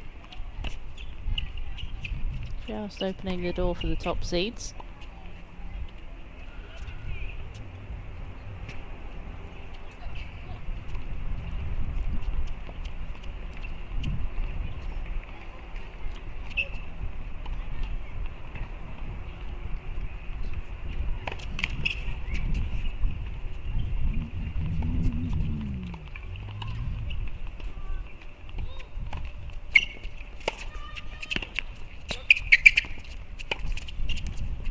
Again, Oliver Westbrook coming out with a big forehand this time.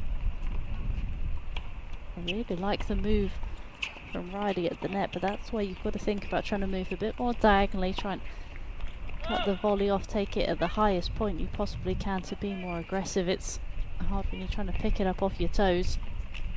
Invariably gives your opponent the short ball, and Westbrook made no less of that. Brings up 2 break points.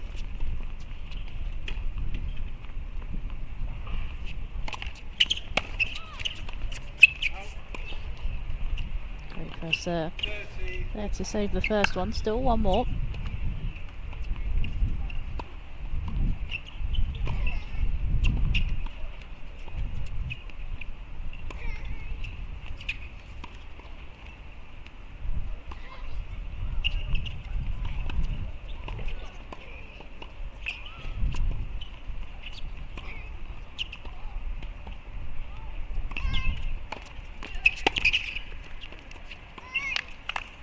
And again, Westbrook's been the star of this game so far. They do get their first game on the board, and in some style.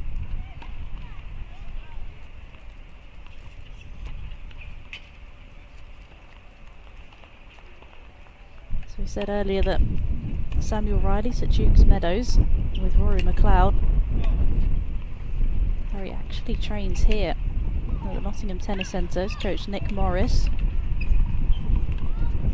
Been together for quite some time now. Built up a really good relationship and understanding.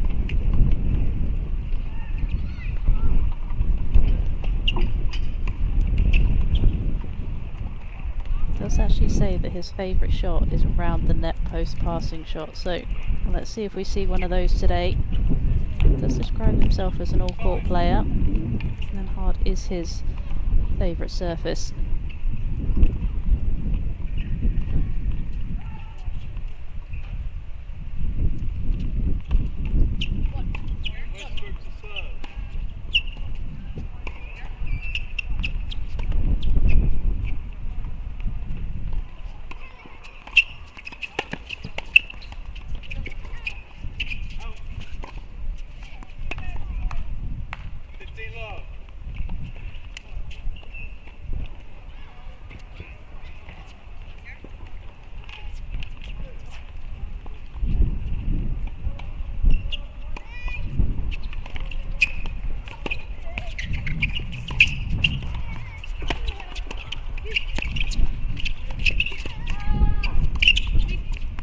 Oh, he just didn't quite put it away.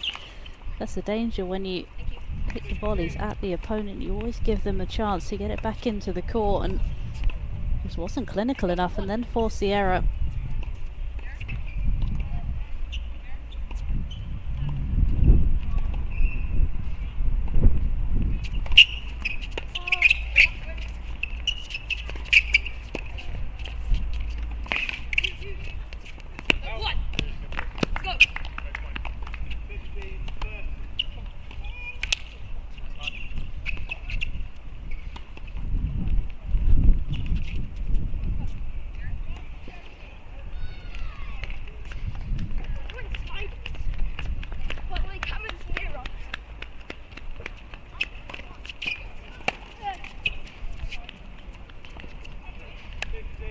a bit of luck of their own, the number 2 seeds.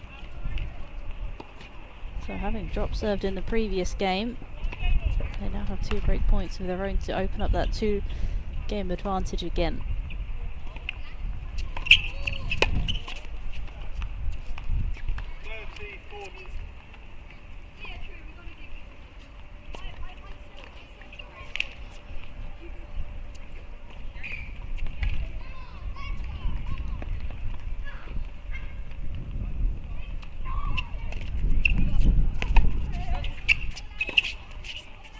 And he does get the error. Westbrook not able to find that magic that he did in the previous game. It's a break back straight again from Riley and Swain. They do 3 games to 1. You can see they're a lot more dominant on their service points. Big difference in these opening 4 games.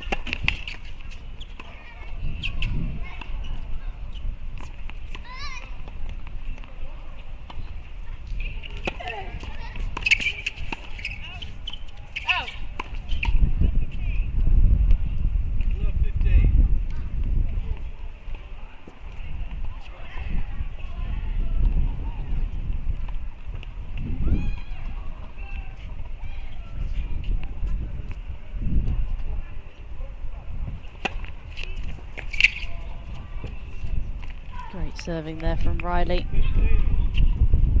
think the fact that he's actually looking to try and serve and volley as well helps get a little bit more pace behind that first delivery.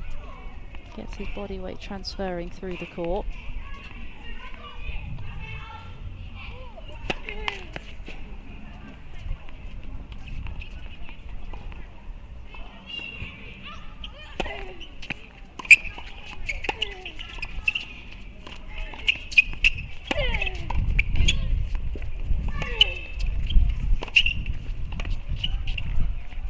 Very nice finish there from Riley.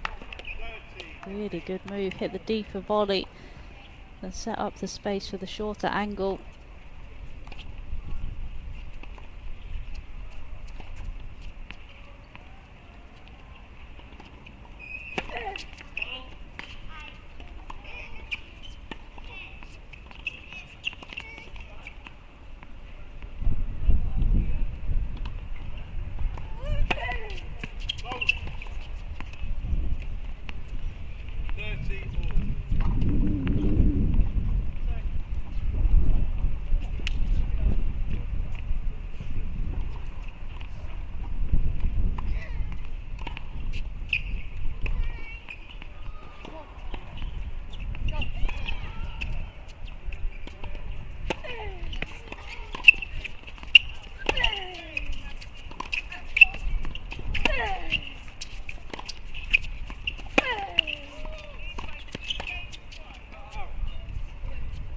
It's the right move though from Swain, picked his moment, maybe just overran it a fraction, made it tricky and sort of above his head rather than out in front for the forehand.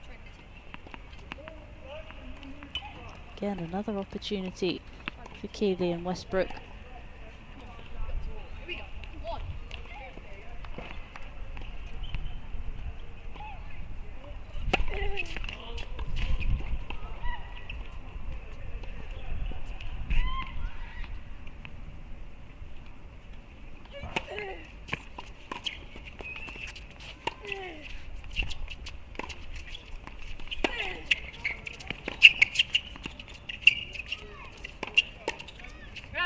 And again, Westbrook just proving to be the difference in that game. Big forehand again at Swain, who just wasn't able to deal with it. And another break of serve, this time going to Keeley and Westbrook, and it's back on serve. 2-3 in the opening set.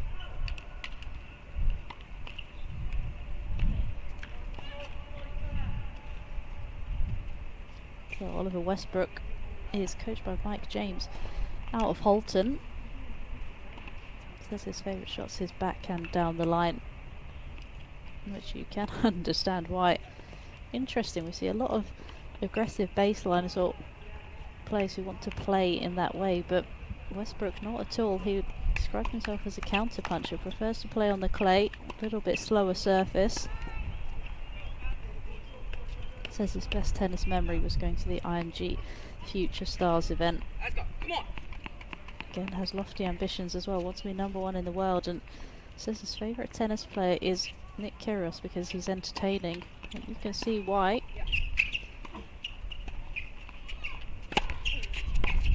He's done a fair bit of entertaining so far, has Westbrook.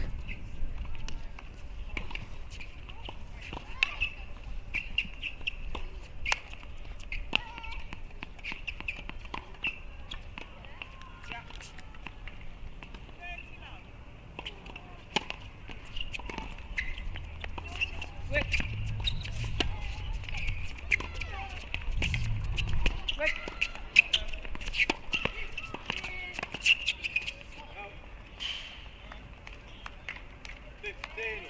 I think that's one thing, especially in junior tennis, you see a lot in doubles, is that when players are volleying or looking to make their moves with the volley, they have a tendency to try and go at the net player or at their opponent again.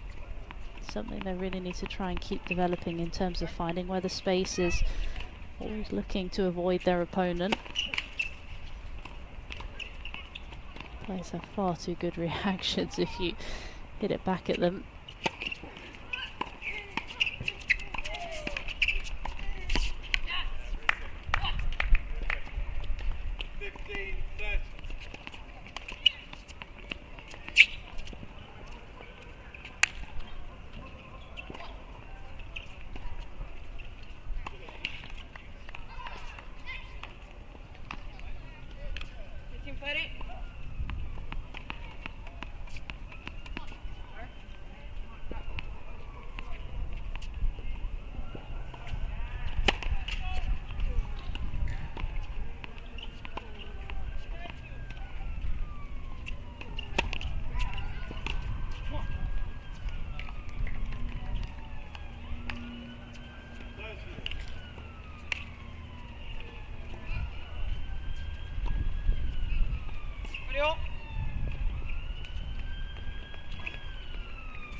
And he finds the angle on the outside edge of the line.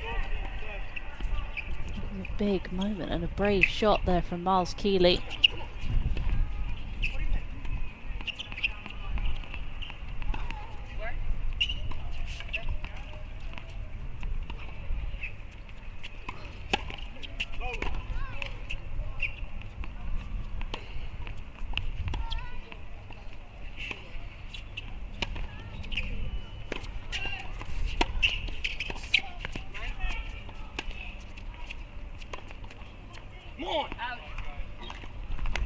Really smart choice of shot there.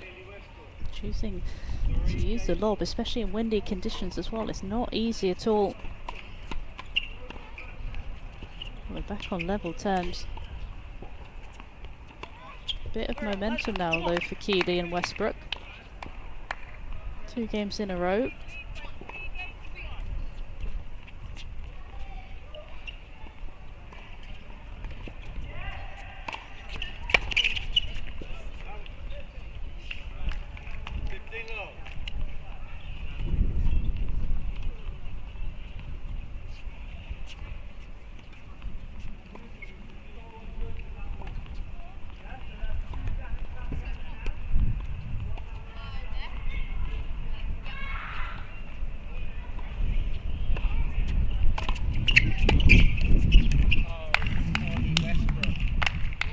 I think there's that backhand down the line that he was talking about with his favourite shot.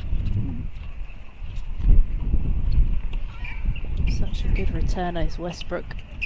Has very compact swings, especially on the backhand side.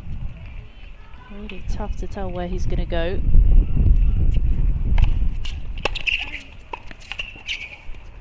There's that 1-2 punch that you'd love to see in doubles. A big serve sets up the volley up.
Brilliant first volley there from Swain. It's a good return as well from Keeley. He kept it low.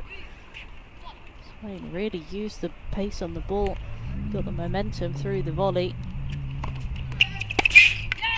And Westbrook just not able to come up with another one of those backhand down the lines. After a tricky hold for Swain and Riley, just edge their noses in front. Still on serve in this opening set.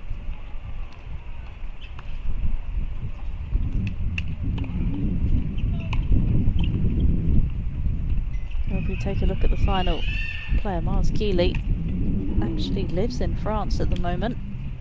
He's coached by Andrew Fisher and he trains at the All-In Tennis Academy at the Côte d'Azur. Says that his favourite shot is his inside-out forehand. And again, he's another one of those players who says he's an aggressive baseliner. Favourite surfaces on those clay courts, and his best tennis memory was winning the Scottish Junior Open. Interesting choice of favourite tennis player as well. Going a bit old school, loves Leighton Hewitt. Said because he just doesn't give up, likes his winning mentality.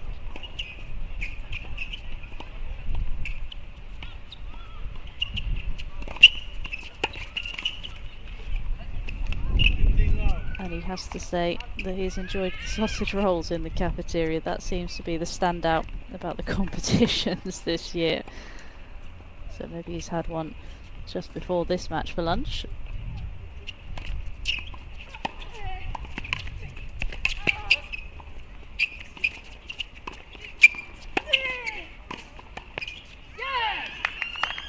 Fantastic reactions there from Swain.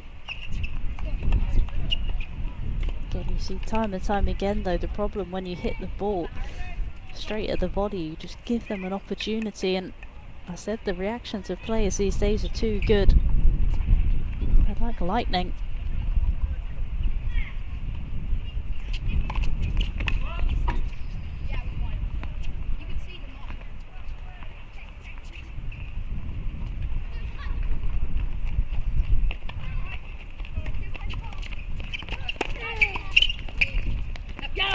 Really good choice there on the return going down the line. You always want to think about ways that you can put pressure on the net player. It's never fun having a big forehand coming at you.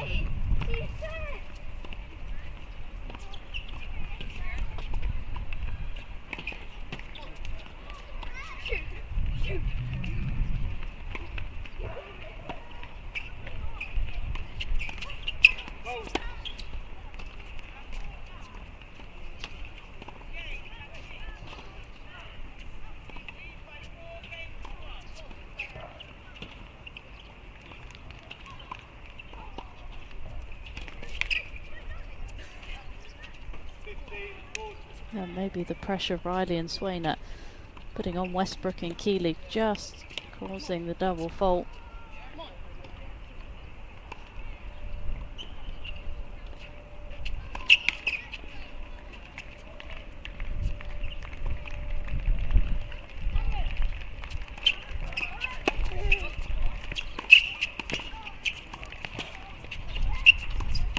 Oh, this time the reactions of Swain just not quite good enough, although it wasn't far away. So the first break point, still one more to go.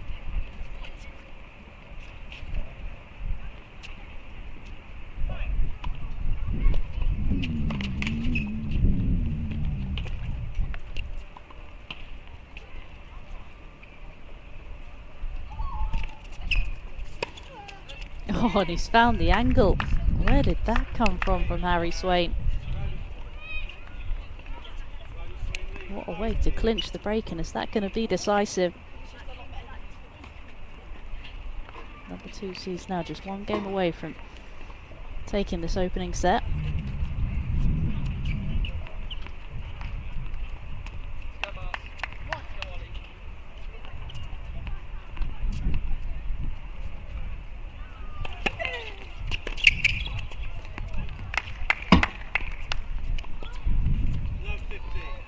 Sorry, not quite tall enough to reach that.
Trying to go big down the line with the forehand.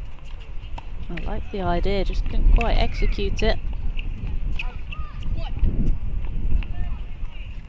And 3 great points here for the top seeds.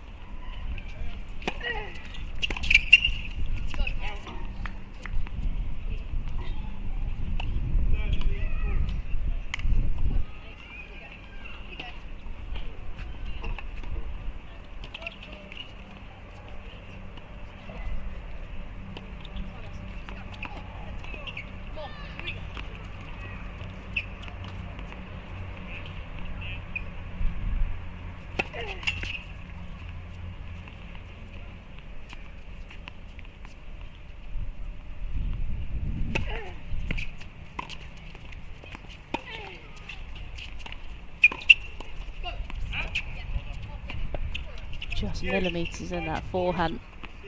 Could have gone either way. Just clipping the outside edge of the line, and now not only a break point but also a set point.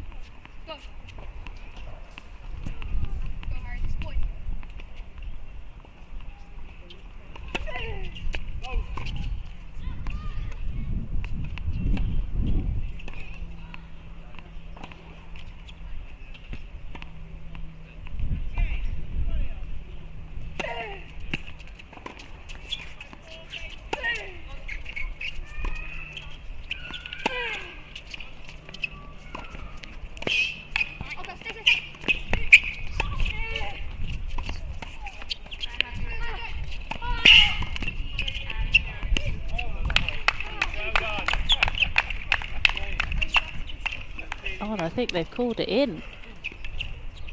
I think Riley was convinced that it was going wide,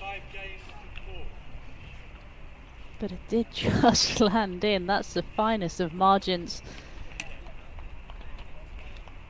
And it is back on serve. 4-5.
I think it just landed in as well. These tight calls just not quite going Riley and Swain's way.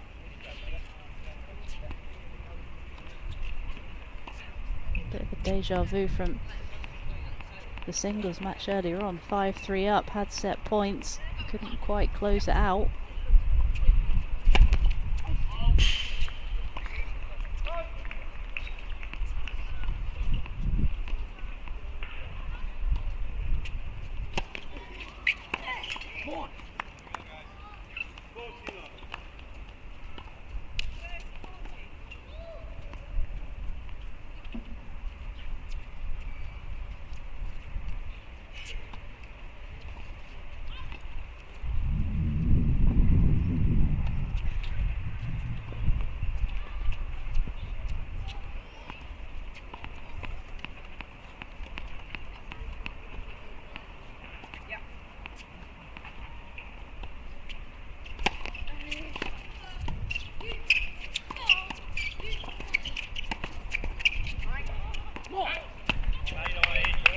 more good reactions there from Westbrook. That's exactly the quick hold that Keeley and Westbrook would have wanted. Putting the straight pressure straight back onto Riley and Swain.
Really good serve there. Harry Swain just skidding into the backhand of Keeley. She wasn't able to dig it out.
Good leave there from Sam Riley. I'm not sure how much he knew about it. I'm trying to avoid getting hit by the ball. But they do stop that momentum. Westbrook and Keeley had just put up those 2 games in a row. The minimum they can have is a tie break in this set.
Westbrook just getting that shape and that depth on the ball, really getting it to kick up at the Swain forehand.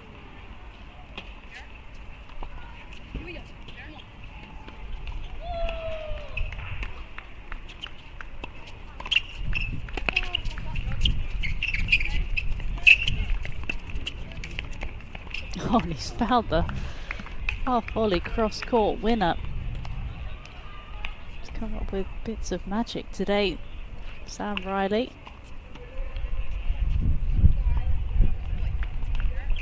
Can Harry Swain find a bit of magic of his own here?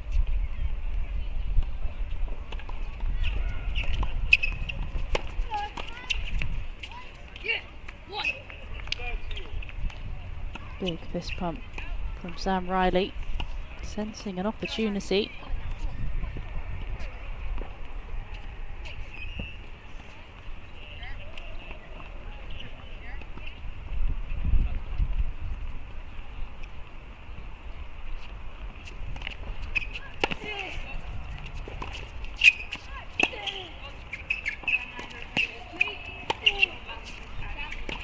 And now sensing two opportunities. 2 set points here. Now for the number 2 seeds. Already had one of their own.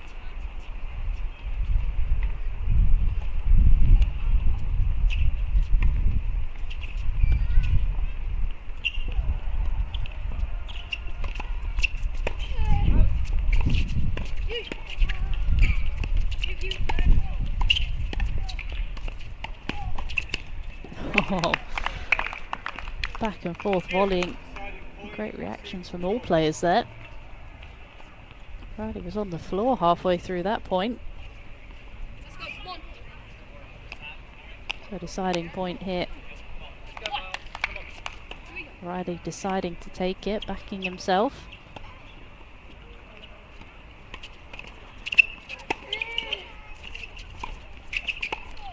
And rightly so. Came up with a great return, got the depth, and Swain made such a good move at the net. And they do finally end up closing out this set. 7 games to 5.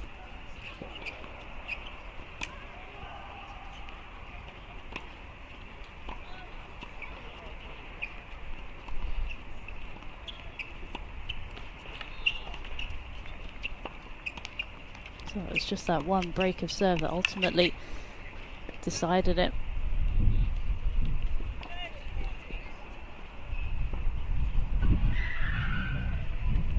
Really wasn't much in it in terms of the returning games. Both players, or both teams rather, got 3 breaks to Keeley and Westbrook, and then 4 to Riley and Swain.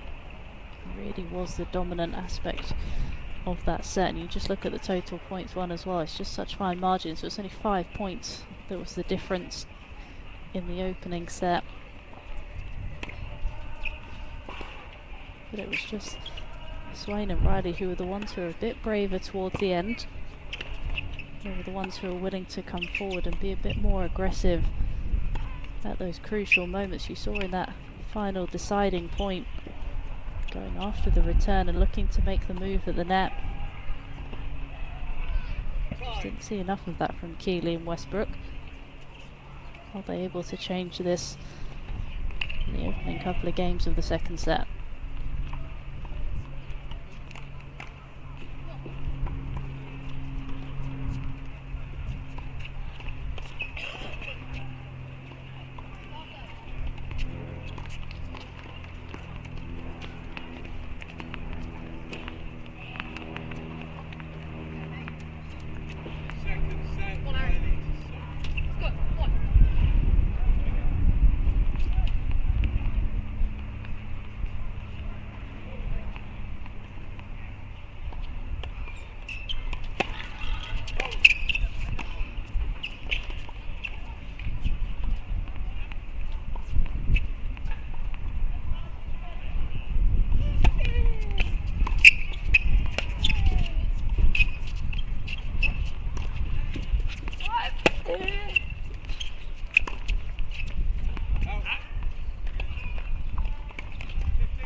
That's an unbelievable volley there from Riley. We've seen that a couple of times from him. Just picking it up with his toes. Dropping that angle cross court.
I bet he'll want that return again. Wasn't the trickiest second serve, but it still forced the error.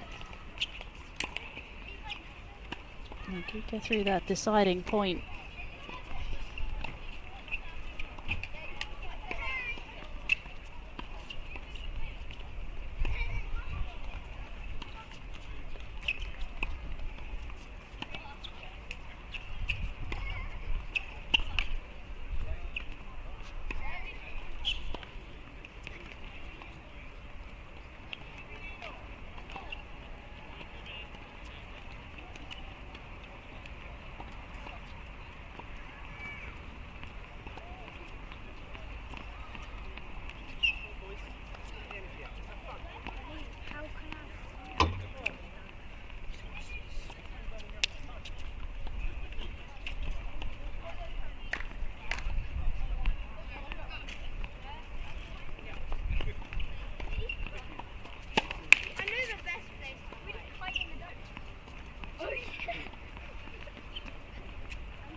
Just on that one, sometimes Riley finishes with his racket just above his head. Love to see him just try and strike through the ball a bit more.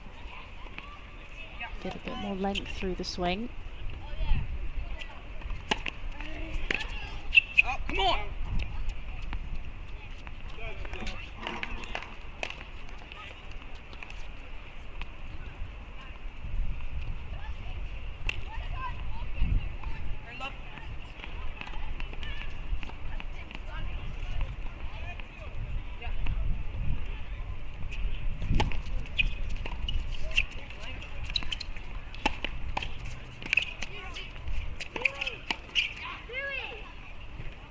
Added a bit more pace on that backhand, Riley. Westbrook just couldn't control it.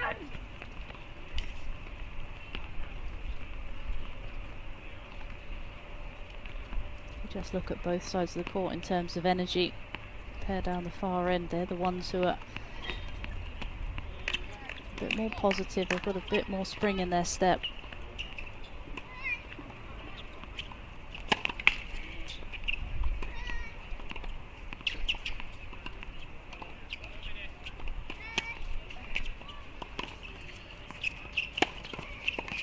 So much of doubles is really about energy and what you're able to bring.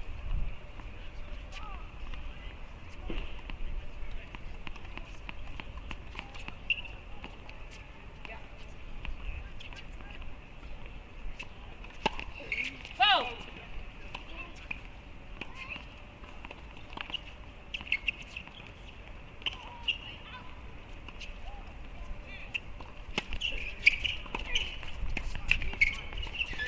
Thanks, Rich.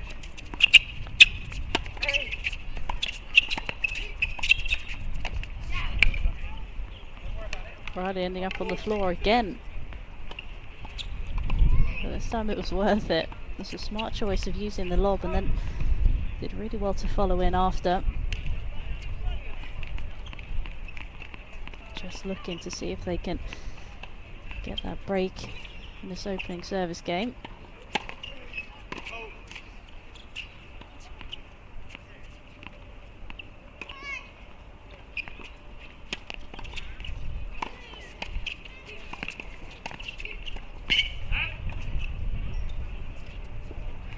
And they've got an opportunity. Deciding point here. Who's going to take it for Riley and Swain?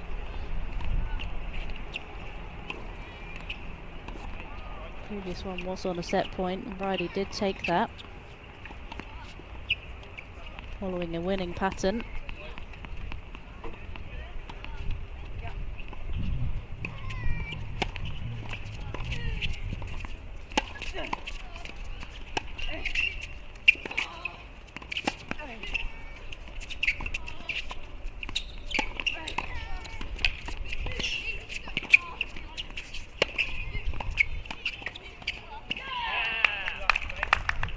And exactly the same outcome.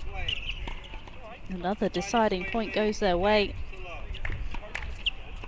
They extend their lead again. 4 games in a row now.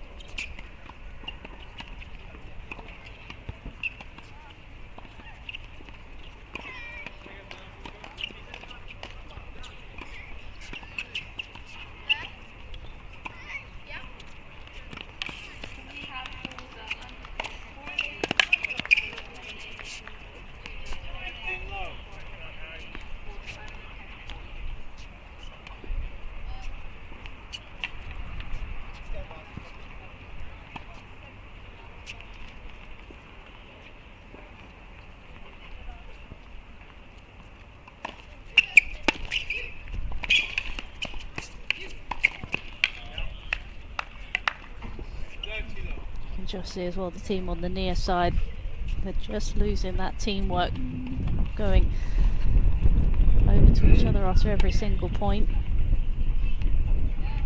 Real big difference in terms of both sides of the court.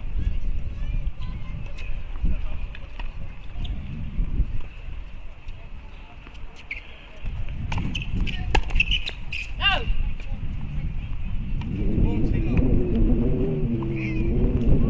Starting to run away from the top seeds now.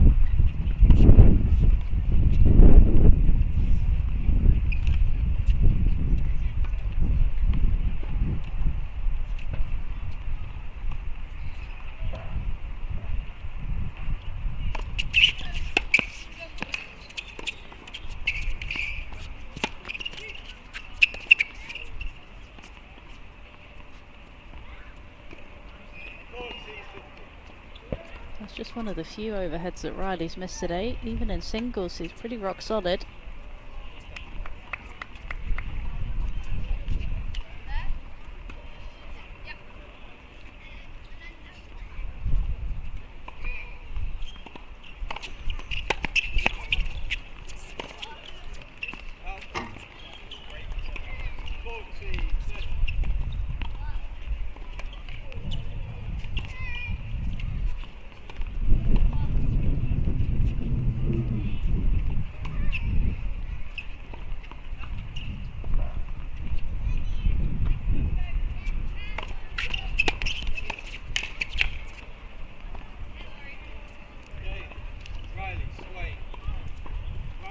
And they extend their lead.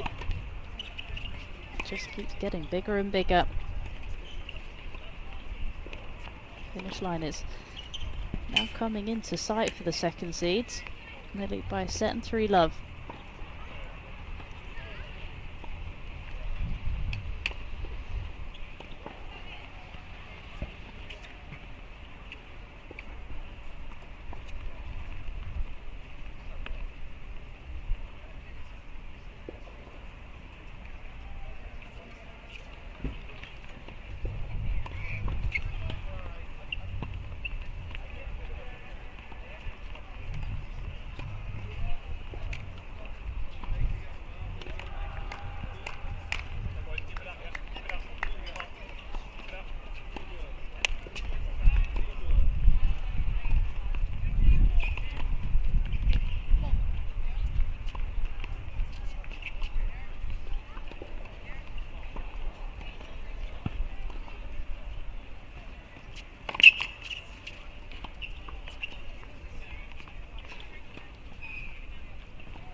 Keeley and Westbrook just need to keep a foothold in this match. They can't afford to go a double breakdown. I do think that might be curtains for their chances if they do, but they're fighting, clinging on.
I don't think that came out the middle of the racket, but they all count.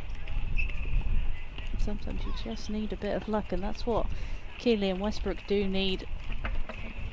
Need to find a way to get through this game, get on the scoreboard.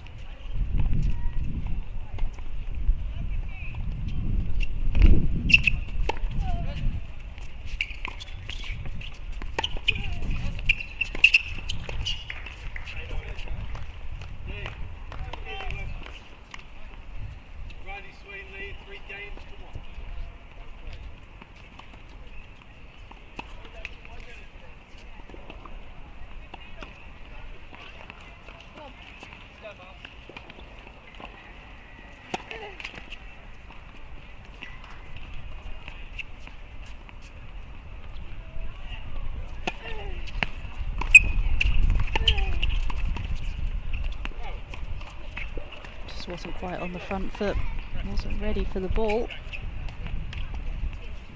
At the net, you've always got to want the ball to come to you, always got to be proactive. Exactly like that from Harry Swain.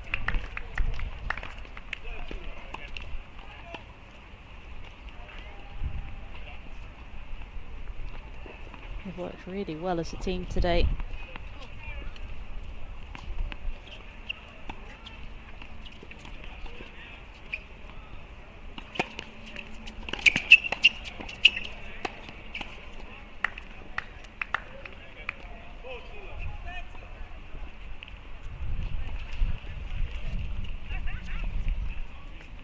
And they're motoring through their service games.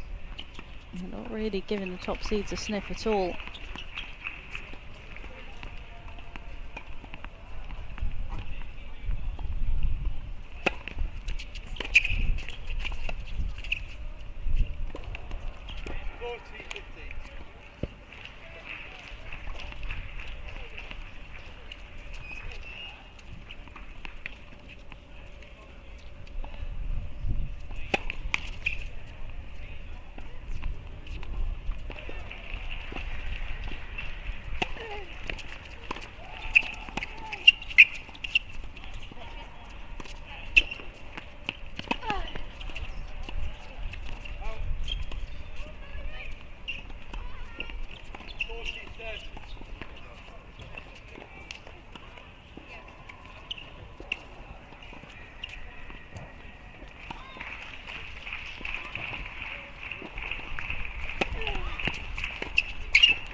And working so well as a team again there, covering every part of the court.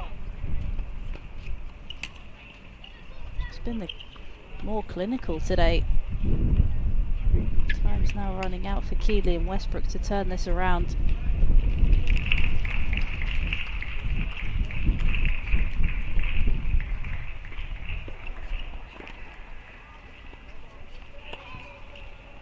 You really think they're going to have to make a bit of a change. They need to start bringing the energy, start needing to be a bit more dominant, a bit more active at the net. Just been a bit too passive and just waiting for what Swain and Riley are doing.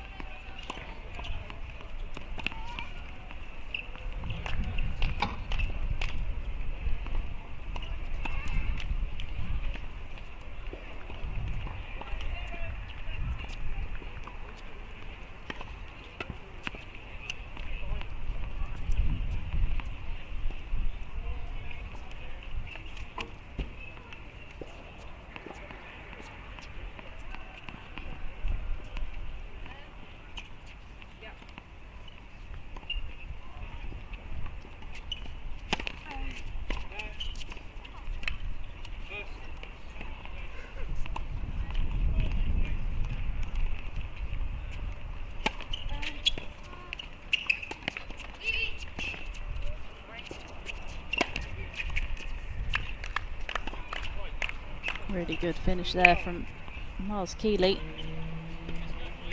Took it out of the air. Made it look easy. That's not an easy shot at all.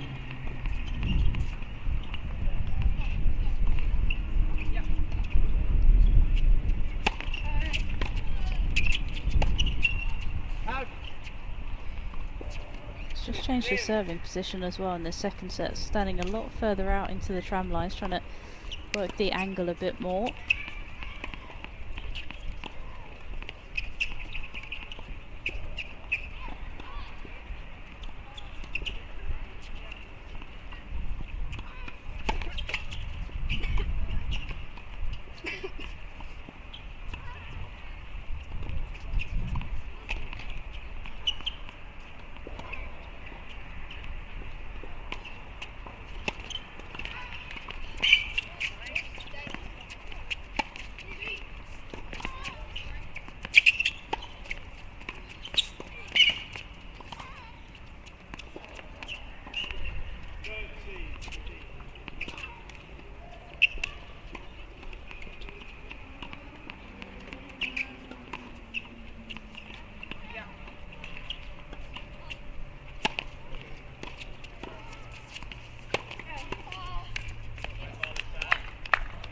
He dealt with that so well.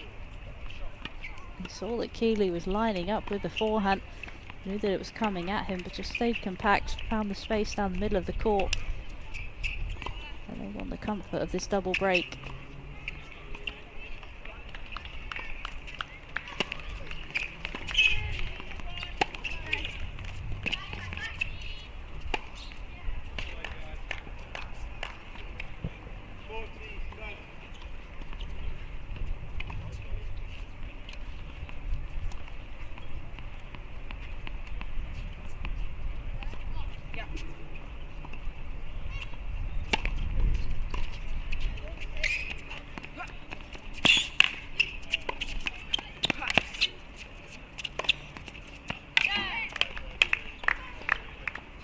And they're getting the chance to another deciding point.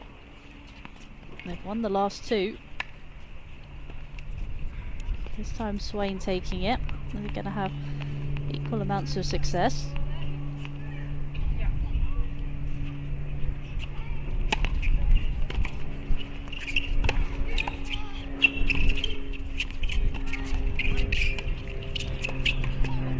I think there was a ball during that rally that was going to go out, but Riley chose to take it on. Just clinging on here, Keeley and Westbrook.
Finally get around to finishing the point. Riley and Swain have been so good today, just finding a way to put an extra ball back in the court, force the error from their opponents. Didn't work this time.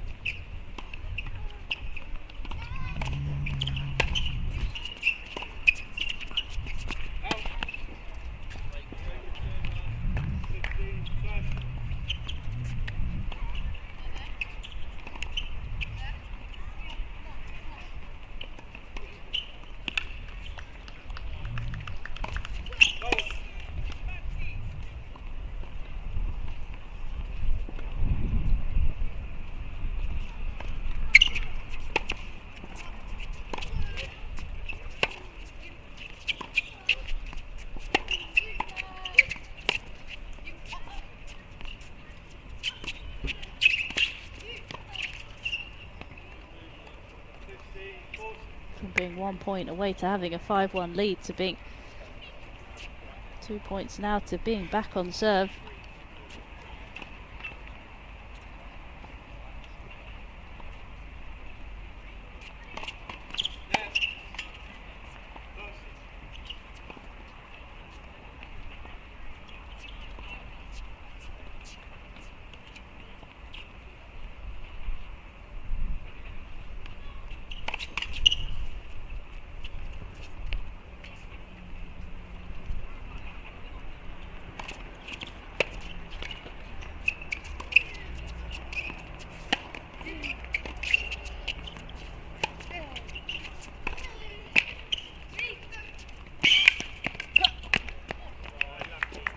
Very clever shot there from Riley. Not expecting it to go to the short cross-court angle again. We've seen that quite a few times from him, but disguised it well and pushed it deep down the line. Keeley just couldn't get there and cover his partner. Still facing 2 more break points.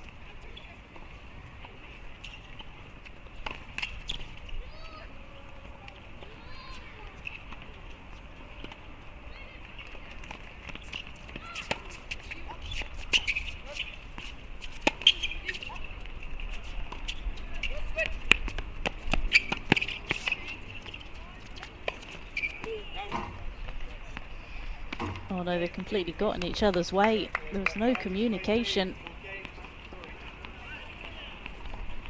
And the balance of this second set has completely changed from 5 minutes ago.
just looks a bit as if they're thinking about those opportunities that they've missed. Just don't look quite as committed to their shots at the moment. Almost second guessing themselves.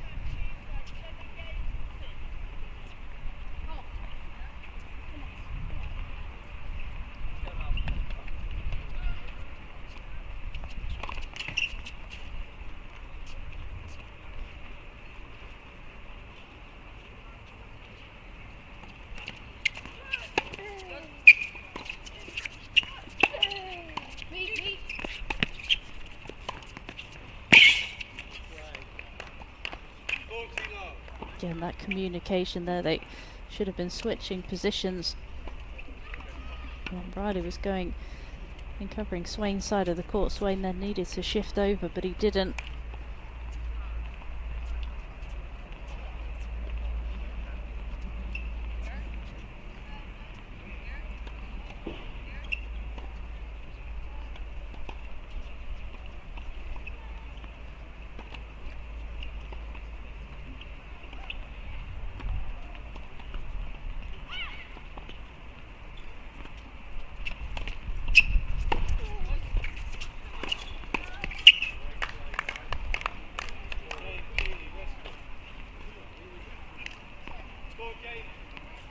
And they've just raced through that game.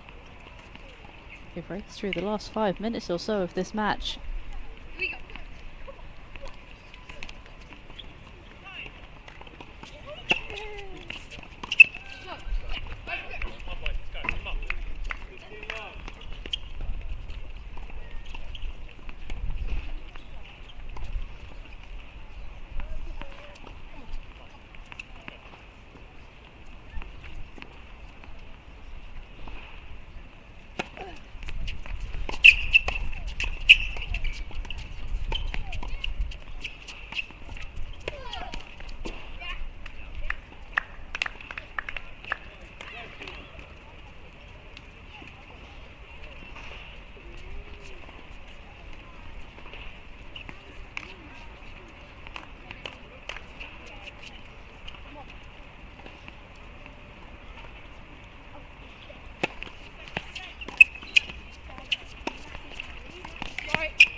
Incredible reactions there from Swain, and maybe that's that moment of magic they just need to get themselves back into this set. Just been a bit flat. That could be the spark.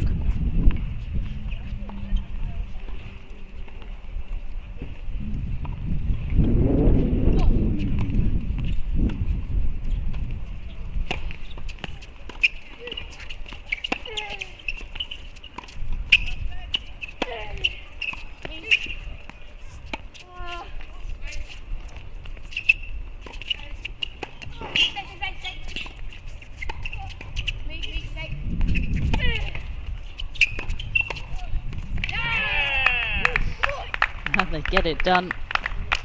You could hear the communication was much better in that rally. Each player knew which ball was theirs and which was their partner's.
I think Riley got caught out there by the depth. He was expecting it to come through the court a lot more, but it just didn't.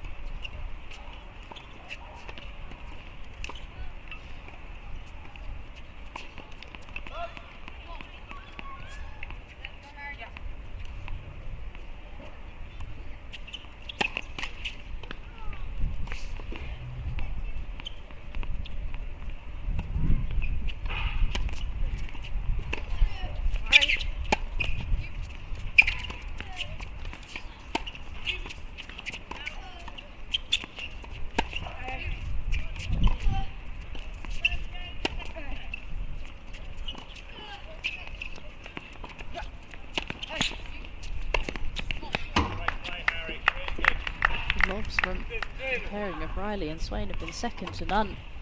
They've found such good depth and picked the right moments and the right places to hit the lobs.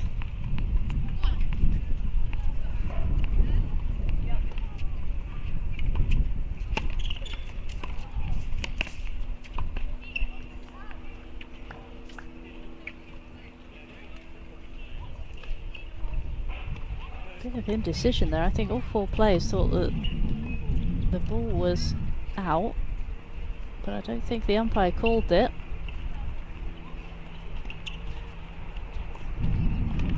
So the call.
Great finish there from Swain.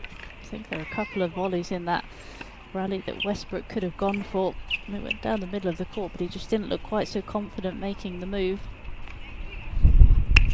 Sometimes you have to try and send a message to your opponent that they can't just get away with hitting that ball.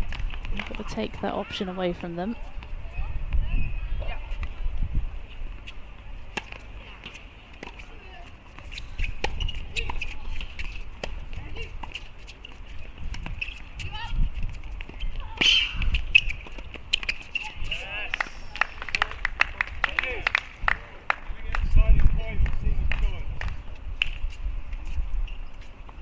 And now it's the deciding point, but also a match point for Riley and Swain. Going back to the tested combination of Riley taking the return.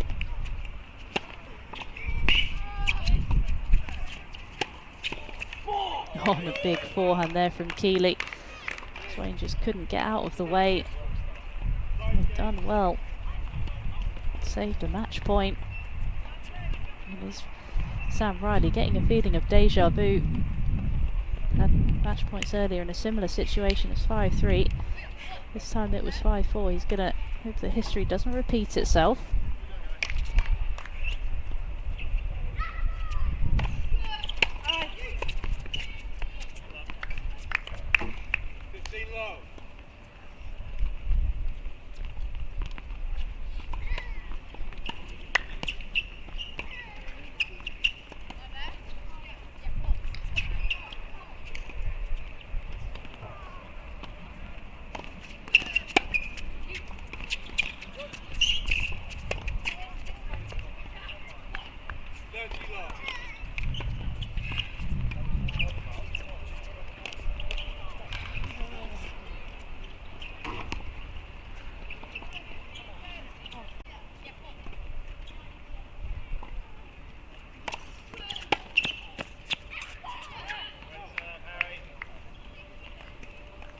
Biggest serve of the day there from Swain. He really used that body serve well.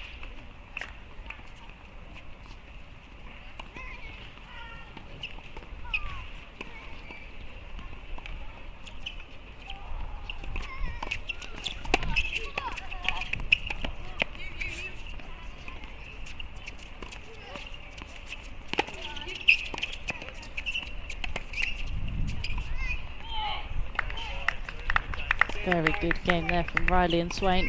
They've got the disappointment of missing out on that match point in the previous game.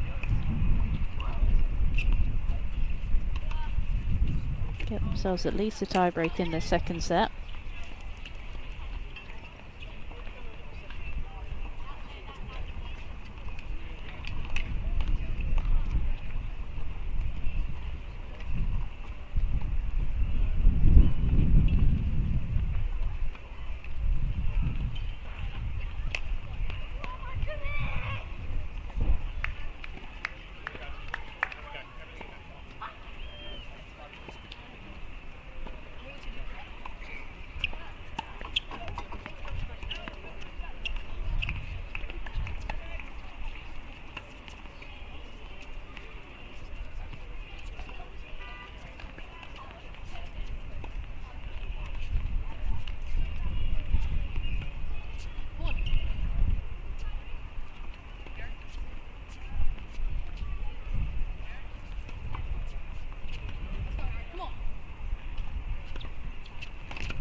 They are just like a brick wall at the net.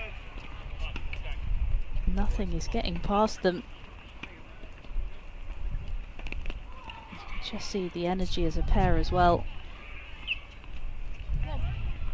2 points away from victory.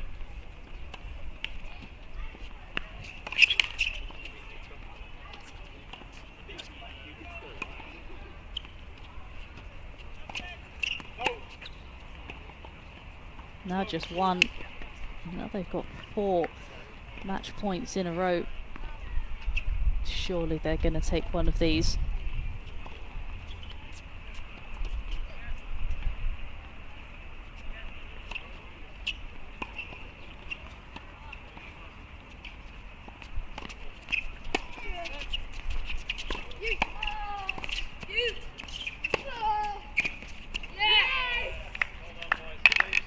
And on their second match point, they do get their hands on that title. And a nice little tribute to the Bryan brothers there, emulating their celebration. And I think there'll be a big sigh of relief there from Sam Riley. You can just see it there. He's on the floor. He must be exhausted. He's played so much tennis today. And he does finally get his hands on a trophy. Really good performance there from the second seeds. They were just a little bit too good, a little bit more clinical, and a fully deserved victory.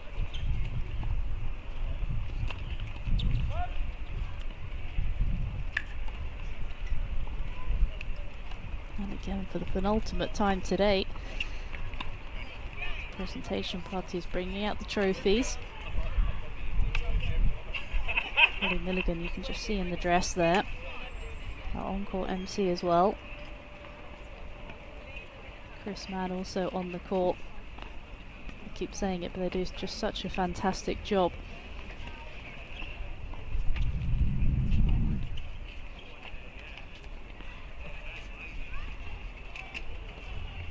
Richard Blues, the 12 and under boys national captain, is there to present the trophies as he was earlier for the singles.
So we're almost set here for the prize ceremony.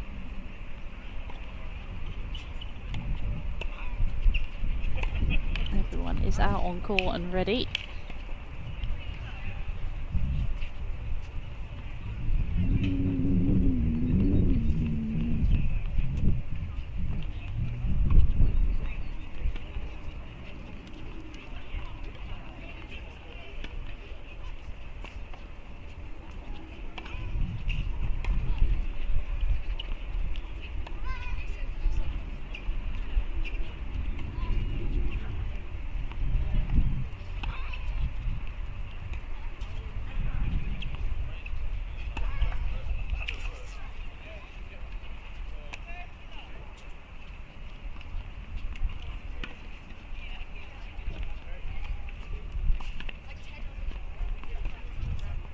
The 12 and under boys doubles final trophy presentation.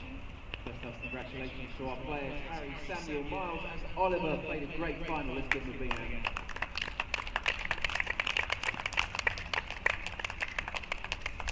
Congratulations to your teams, your families, your coaches, specifically Nicholas Morris, Ruin Cloud, Andrew Fisher and Mike James again. A big thank you to today's chair umpire, Ray Lovell, and our on and off court officials led by tournament referee Chris Matthews. Thank you also to our physios, Faye Laura, led by Nigel, and a big thank you to our tournament sponsors, Lexus. During the presentation is the LTA 12 and under boys national age group captain, Richard Blues.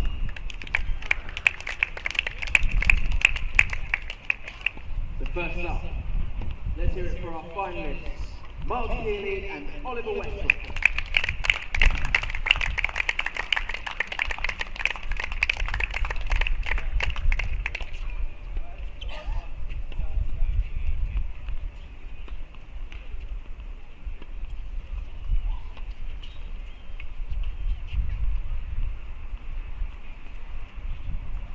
Well played, the pair of you. A couple of words.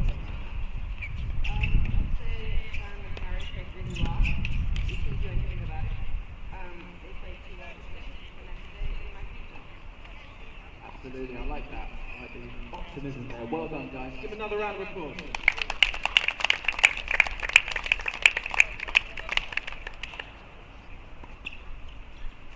Now let's hear it for our 12 and under boys doubles champions, Harry Swain and Samuel Riley.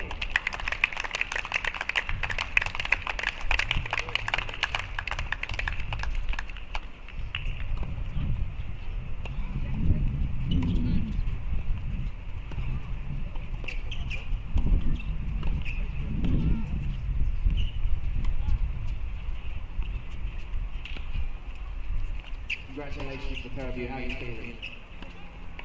What's your thoughts? So, a lot of ups and downs, a lot of chances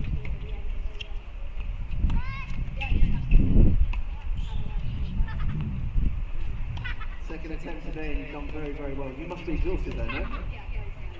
I bet you are. Let's hear it one more time. Right, 12 and under boys doubles champions, Harry Swain and Samuel Riley.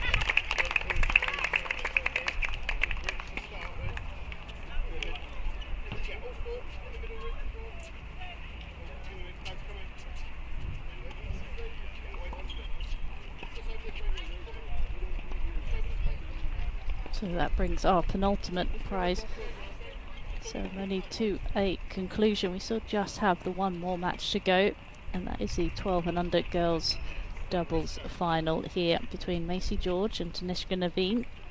And we'll see Liv Zing back on the court, the 12 and under girls singles champion. She'll be partnering Leah Bush. So once they've just taken a few pictures on court, in about 5 minutes or so we will be joining that, so don't go anywhere.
Here we go with the Lexus court right now for our last match and last final of the tournament. Very exciting. It is the 12 and under girls doubles final, and let's meet our players that are going to be closing this tournament. First up, currently seated 4th in the 12 and under girls rankings. Please welcome Macy George and Tanisha Naveen.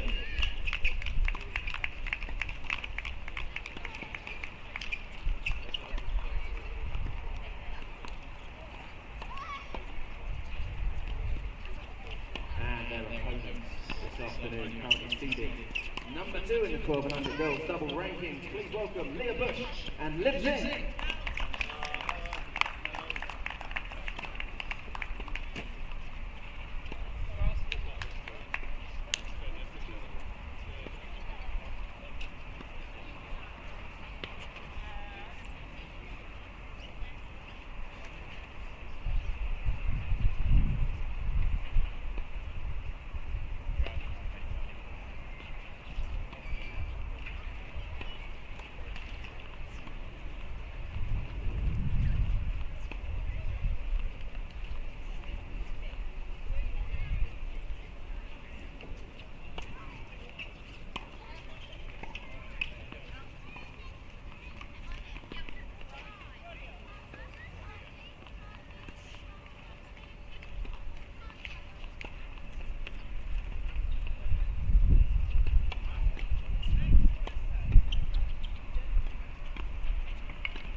Start with Leah Bush. She trains at Edgbaston Priory, a coach of Mike Pierce, David Brewer, and Simon Dixon. She strives her same style as aggressive baseliner.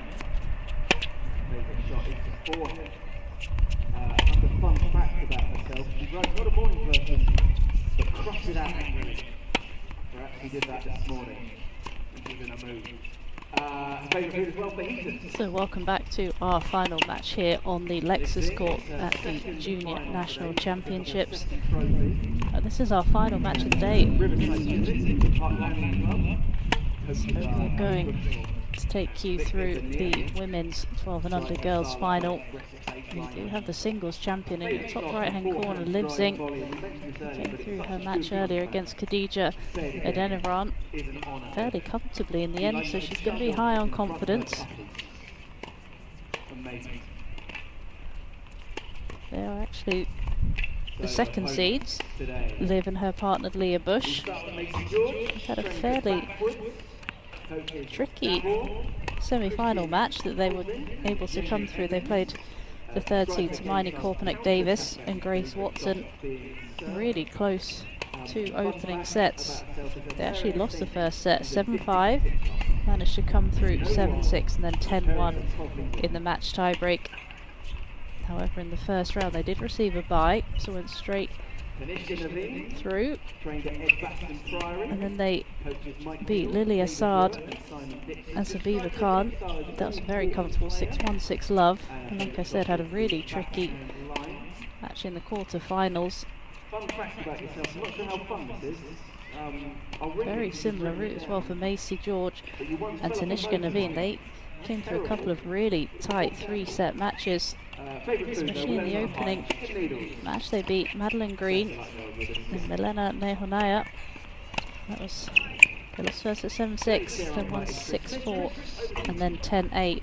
Their quarter-final match was slightly easier, I only say slightly, it was straight sets. It came through that 7-6, 6-2, and then again yesterday, a bit of a nail-biter as well.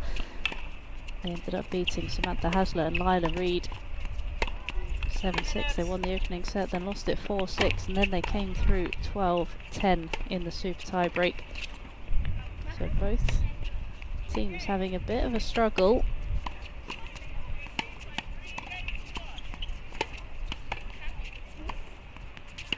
But you would probably have to say the pair of Bush and Zing are probably the slight favourites here.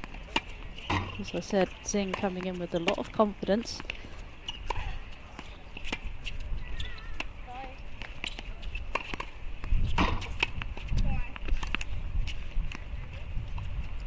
Her partner Leah Bush as well, she also played in the singles event.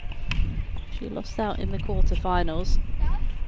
And she won her opening match. She beat Annabelle Fletcher 6-love, 6-love. She took out the number 3 seed Grace Watson in a really good match, 6-3, 6-7, 6-2, before losing to our other finalists today, Khadija Adeniran, 6-1, 2-6, 6-4.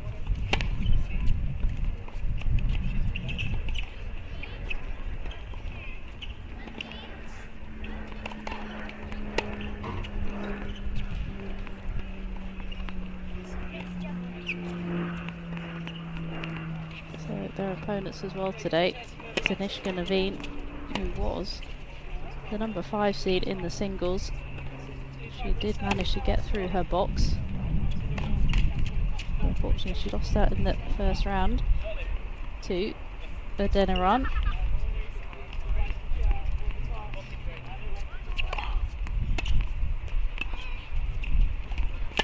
So it should be an interesting encounter between these two. Go to the bottom left of your picture, from Birmingham, from Edgbaston, trains at the Priory Club there. Has a few different coaches, Mike Peel, David Brew and Simon Dixon. He is one of the RPDCs as well, one of the regional player development centres.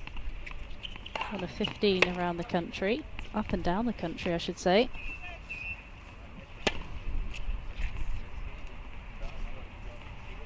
Her partner Macy George trains at Batchwood Tennis Centre, again another one of the RPDCs. And she has a mixture of coaches as well, Jamie Evans being one of them, who is the main coach at Batchwood.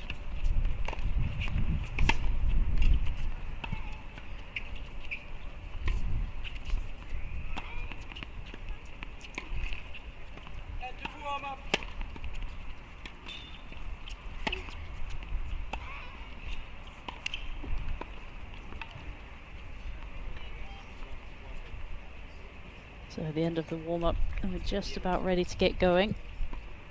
Chris Smith is going to be the chair umpire for today. And he will be taking us through the final match here on Lexus Court at the Junior National Championships.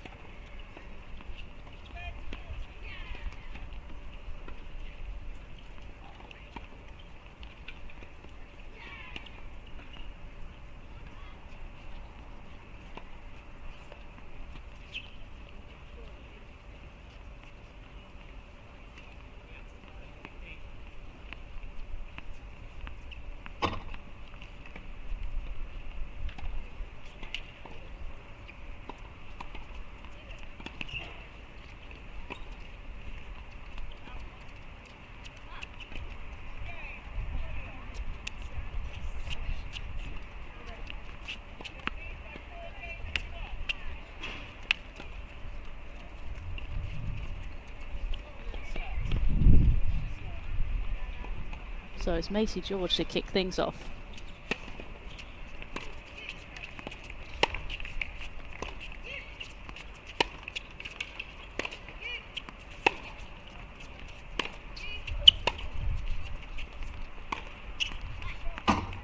You can already see from the opening point that the pace that Zing has on her shots, it's really going to be tough for Naveen at the net to really make moves.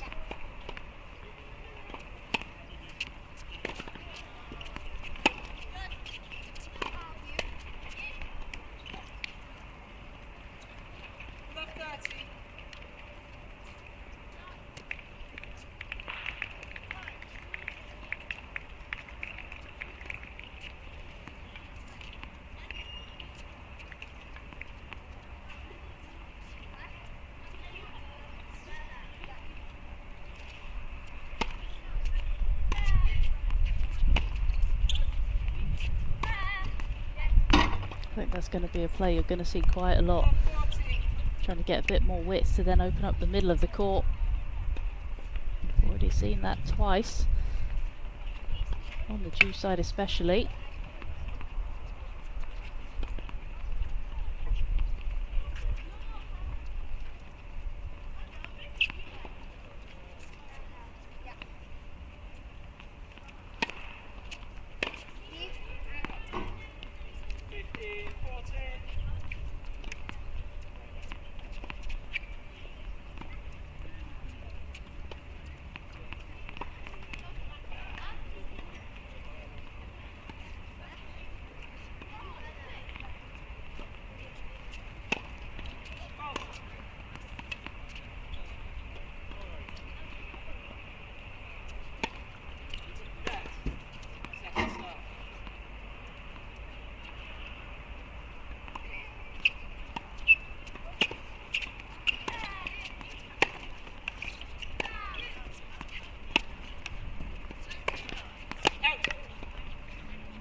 Just couldn't quite get over the top of that one. Still got 2 more breakpoint chances.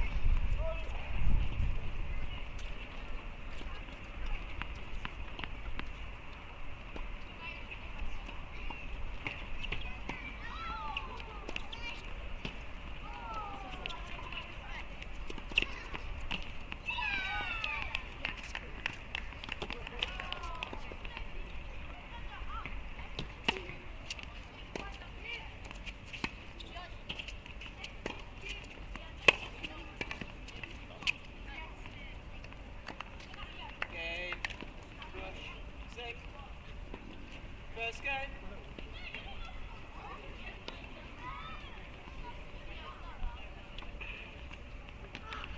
And that was a quick start there from Singh and Bush.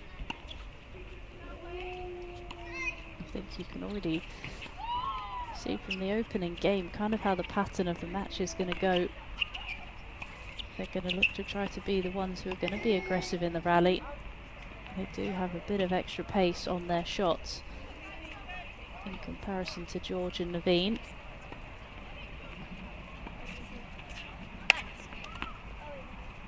So what can they do just to try and disrupt the rhythm a little bit?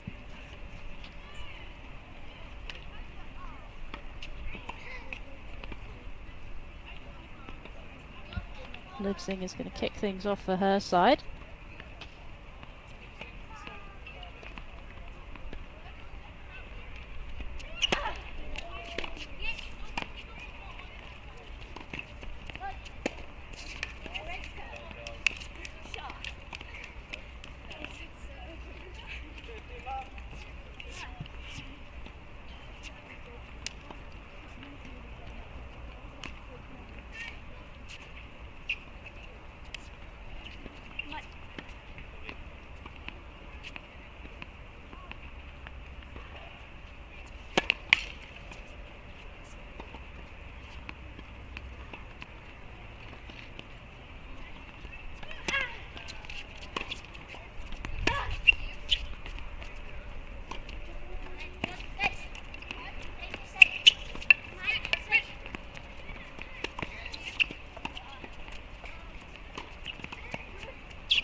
Singh having to do a bit of running in that point. But eventually they do come out on top.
just the start the second seeds would have been wanting. Racing out to a 2-love lead.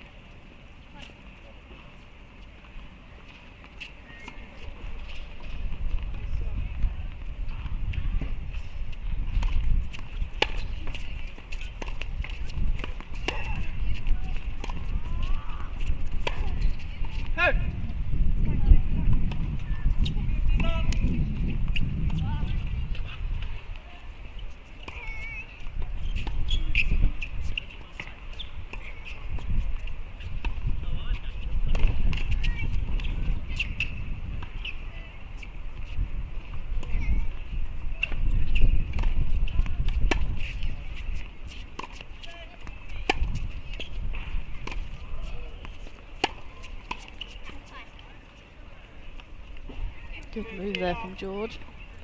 Maybe could have just looked to try and move a little bit more diagonally just to cover the volley, take it a bit higher.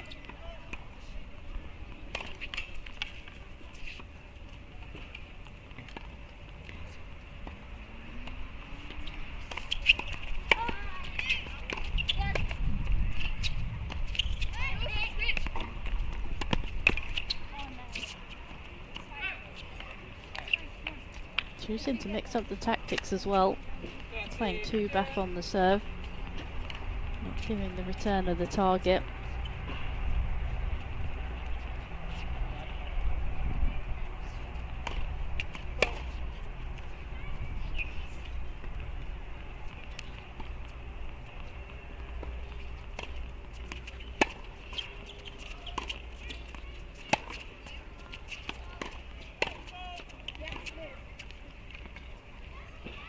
Just maybe feel like they're running out of options sometimes when those cross-court rallies, feeling like they've got to go down the line and it's just a little bit too high.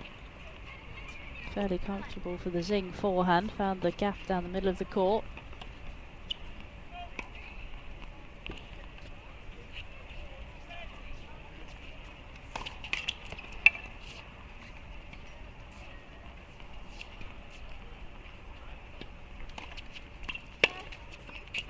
Out. 40, 30.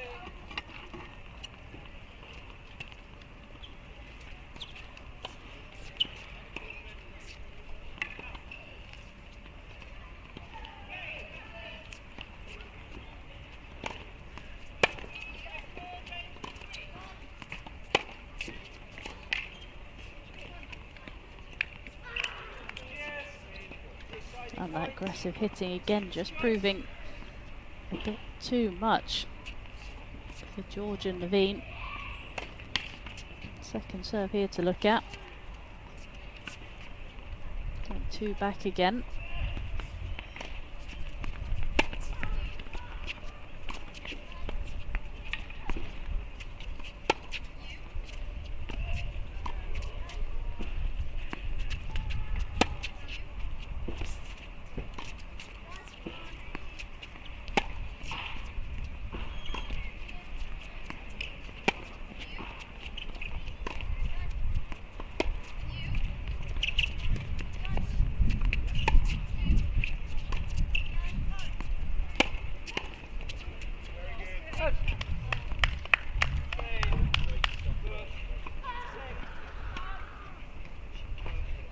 And they do get the double break. Racing out to a 3-love lead.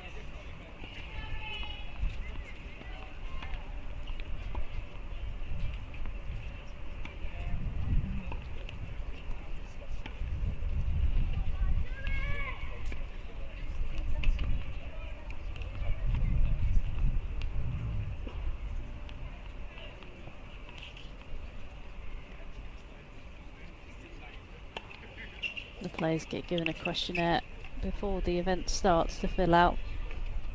Sort of basic questions in terms of what their game style is, favourite court surface and things like that, and I always find it interesting seeing who their favourite tennis players are and why. So Naveen's favourite player is Iga Swiatek. He's likes her because she's skillful and athletic. Macy George likes Elena Rybakina because she is a great fighter. She also likes Andy Murray as well for exactly the same reason.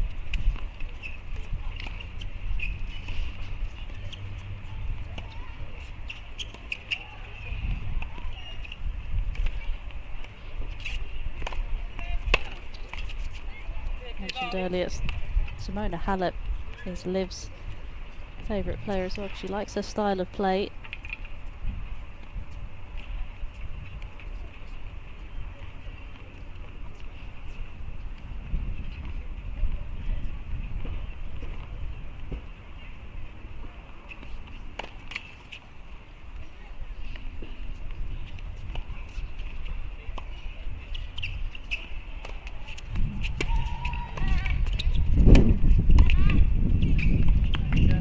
As you would expect, Wimbledon is all of their favourite Grand Slams.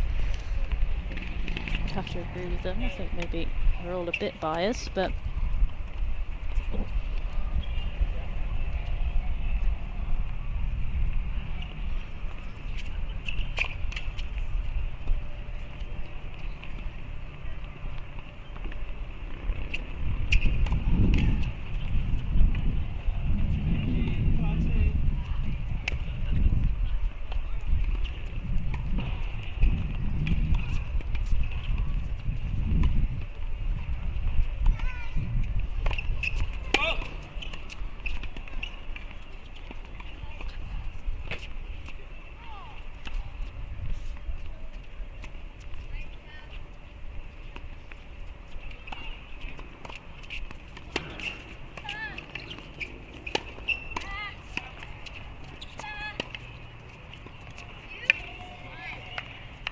nice change of pace there from Zing.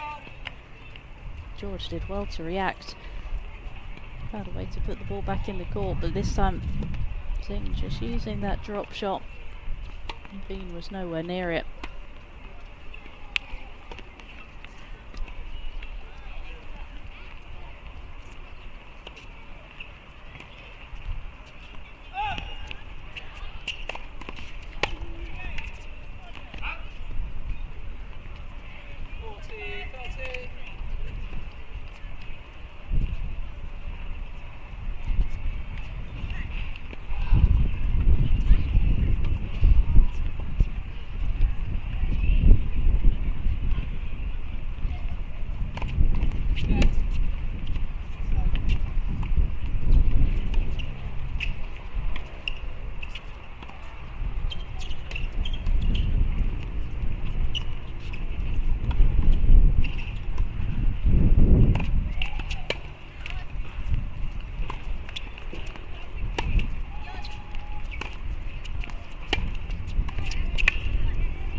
There's that short angle volley again from Zing.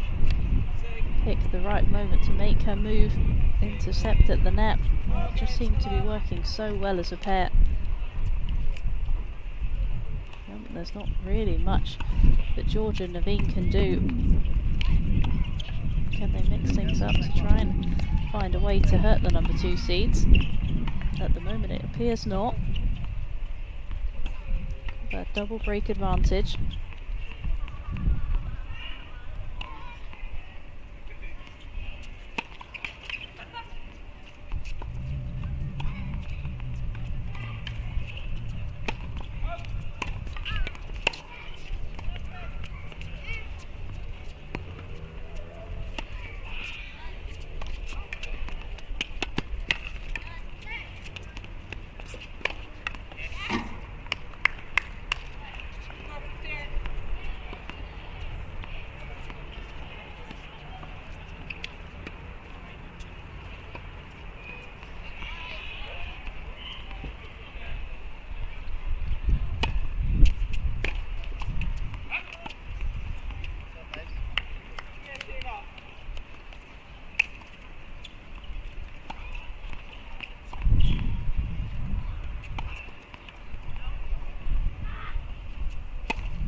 Good try there from Naveen. Knew that that return was coming for her.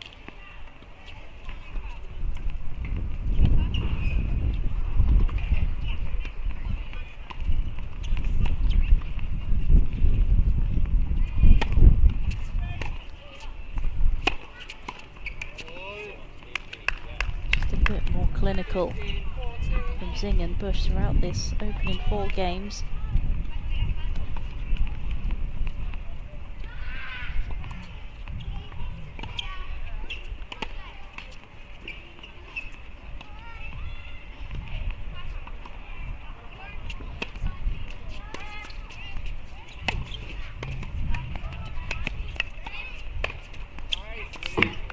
And they get the triple break.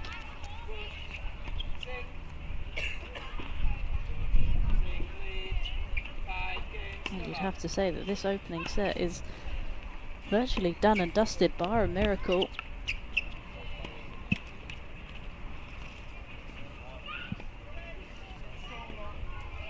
I think at this age group it can be quite tricky though, in terms of, you look at the size as well of both pairs. Zing and Bush have matured a little bit sooner. They have that extra bit of power that George and Naveen just don't quite have, so they're having to try and find different ways. Trying to have to be a bit crafty out there. What can they do to hurt their opponent? And at the moment, unfortunately for them, they're just not able to.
So that sets up 4 set points for the second seeds.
And they still can't quite get over the line at the third time of asking. Thankfully, they still have one more set point, which is also now a break point.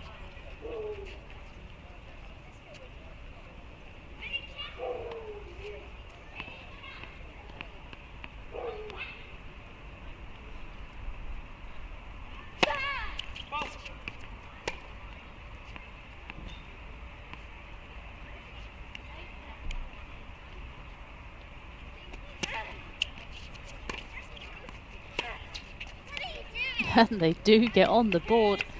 They've done it the hard way, saving 4 set points. They avoid the dreaded bagel in the opening set.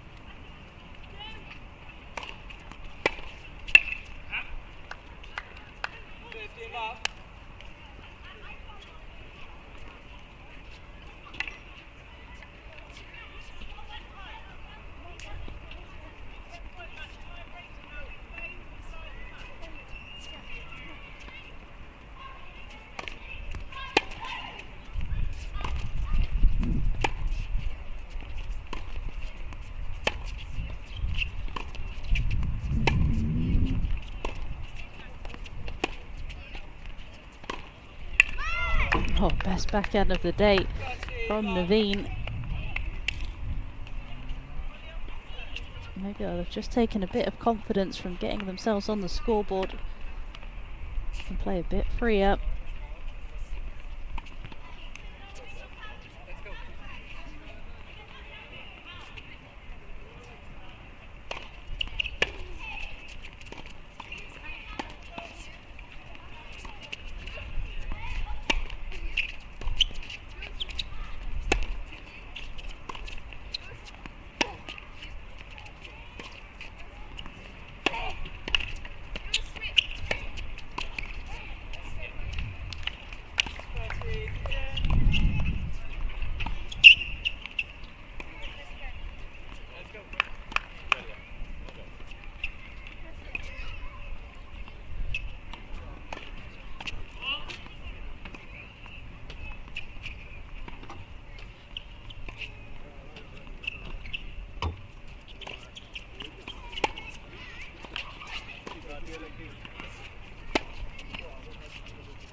They're just starting to get a foothold in this match now, George and Naveen. You can just feel their confidence growing.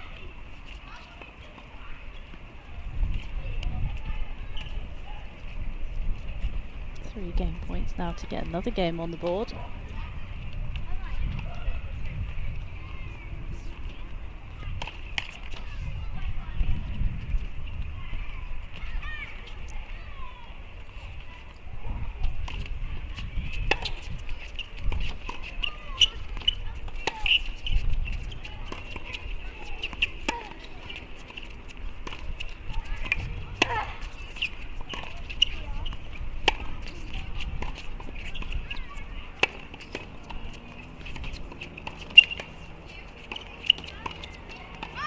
Another roaring backhand there from Naveen. And then they do get another game on the board. And being quadruple set point down. They're still in this opening set. And Leah Bush is actually looking to go one better than her sister. Her sister did make the final last year, but she unfortunately lost out in the final to Eloise Newbury.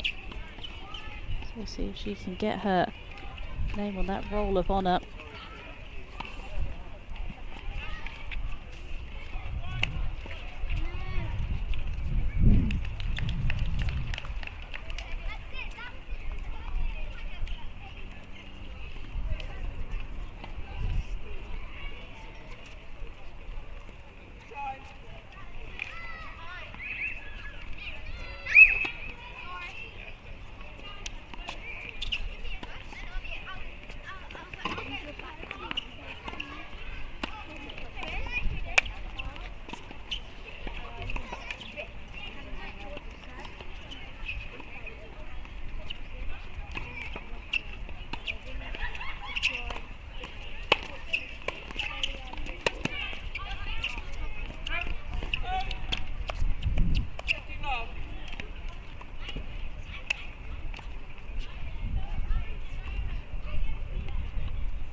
And the number 2 seeds do get another 4 set points here.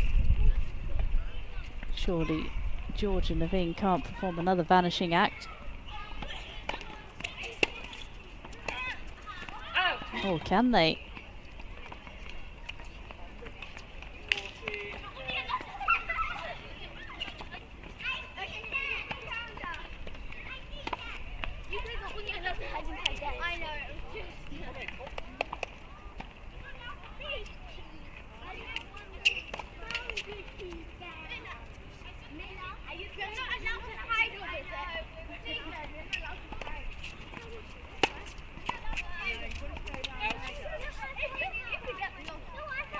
No, 6 set points that have come and gone.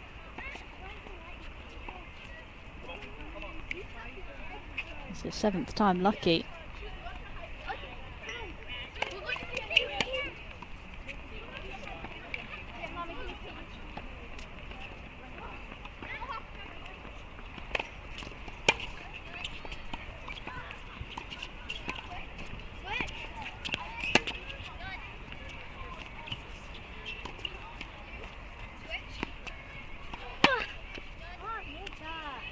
It is 7th time lucky. And the second seeds do finally get the job done in this opening set. Really not quite as comfortably as they would have hoped.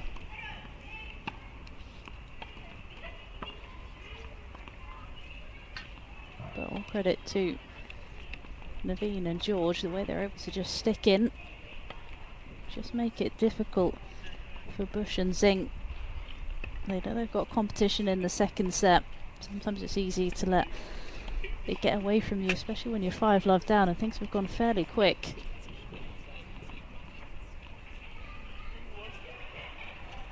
But this centre here at Nottingham, such a good centre. So many different events are held here through all different age groups, through all different ages and levels of tournament, all the way through to the seniors. Obviously have the WTA event here, which happened just before Wimbledon. Also had the ATP Challenger. Had a lot of British success, didn't we? Andy Murray getting the title, as well as Katie Bolter. This is now one of 15 RPDCs around the country. In Bath, at Bisham at Bolton, Bromley Tennis Centre, Colford School, Duke's Meadows, Edgbaston Priory Club, Gosling, Hazelwood, Cultivate, here at Nottingham, as well as Reed School, Stirling University, Swansea Tennis Centre and West Hants. And they have programmes for 10 to 14-year-olds. They help to develop some of the best kids in the country, and the players on court here are at those centres.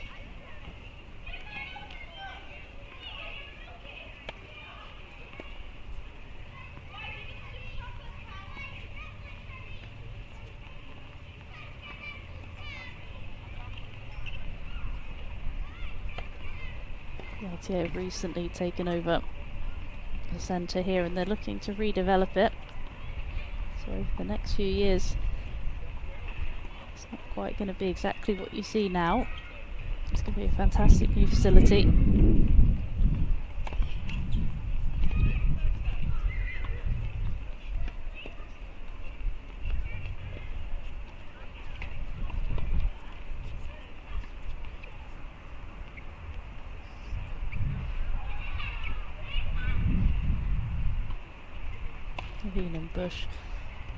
Naveen and George rather, just taking a toilet break. Seen that quite a few times today. And players who have lost the opening set just taking their time, freshen up, regroup. Can be a smart idea. Just need to try and stop the momentum of their opponents. I'm sure Bush and Zing want to get on with it.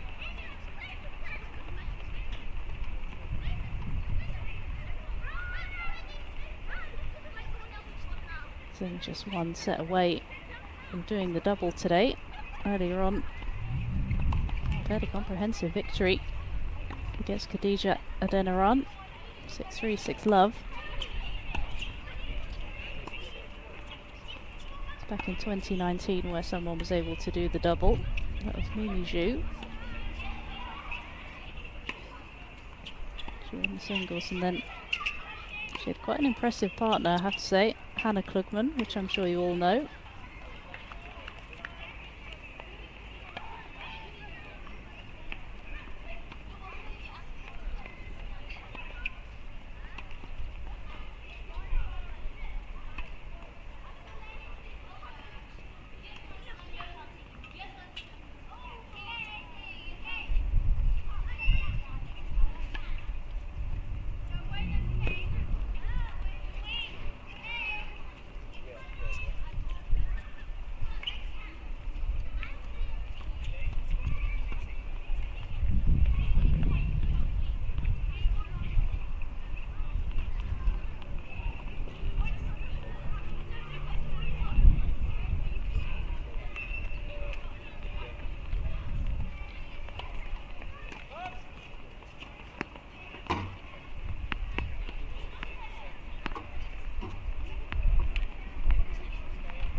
All players back on court now, and it will be Naveen to kick things off in the second set.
Singh and Bush looking for exactly the same start that they had in the first set.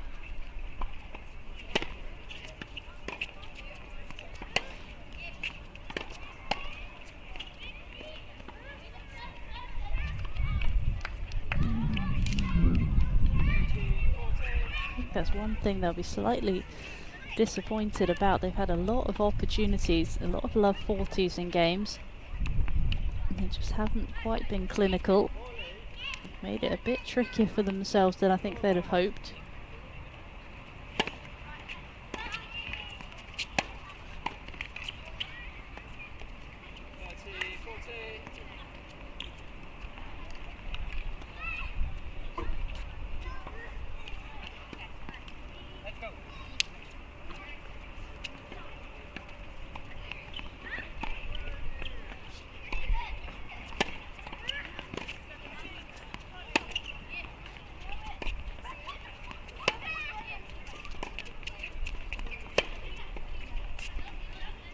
But not this time. They get it at the third time of asking. They get that early break.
started using that down the line a bit more.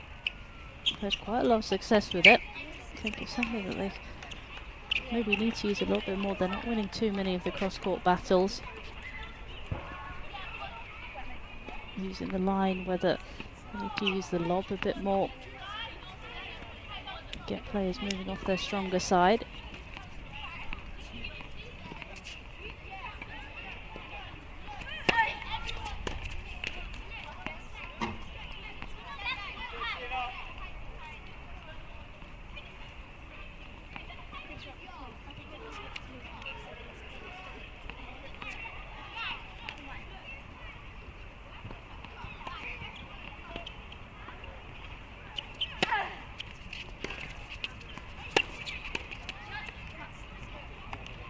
This time Zing using the line forehand, forcing the volley error from Naveen.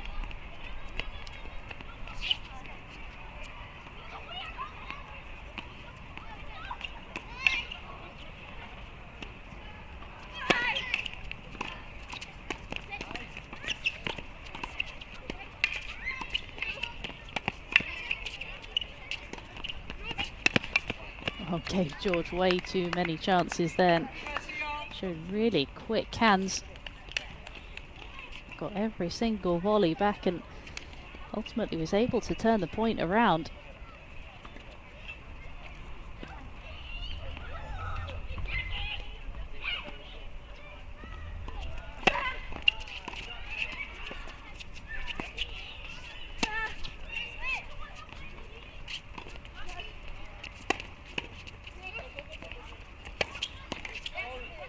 Oh, just couldn't quite make that second ball back in the court.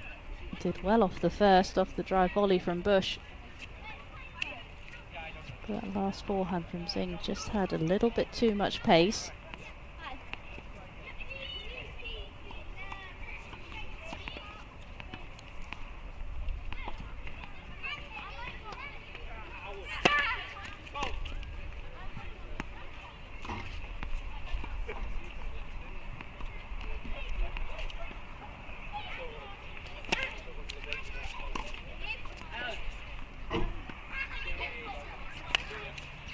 And they do get the hold, consolidate the break.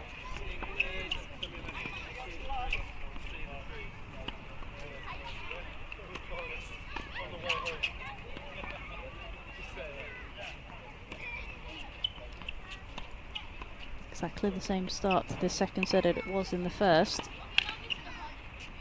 For George and Naveen, they're hoping it doesn't continue that way. Ended up going 5-love down before managing to get 2 games on the scoreboard.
Going from the return there, the depth from Zing.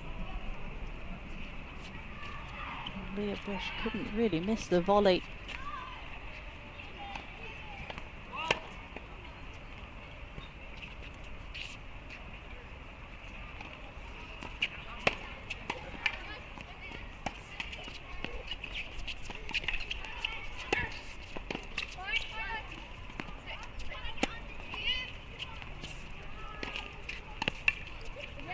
And she makes the move, finds the angle cross court, and it does follow exactly the same pattern as the opening set.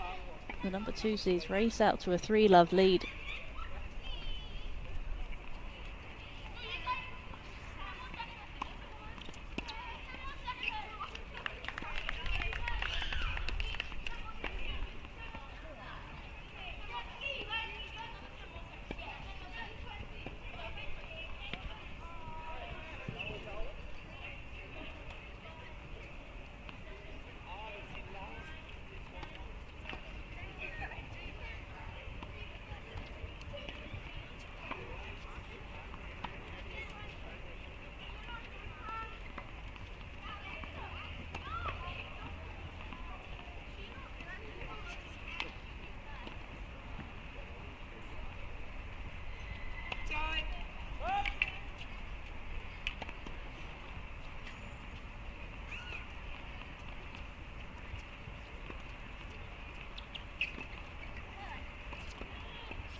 And she loves that cross-court angle volley. The Zing set up well by her partner, using that higher aggressive spin, push the opponent back.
And they do get a couple of break points here.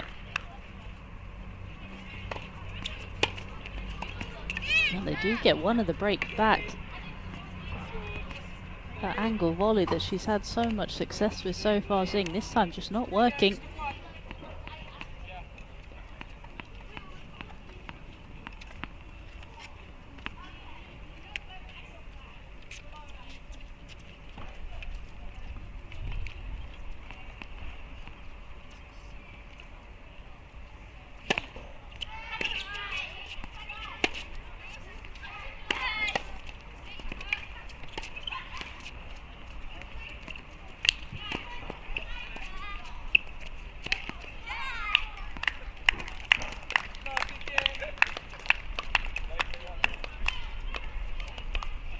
And the second seed looking to get their double break advantage back.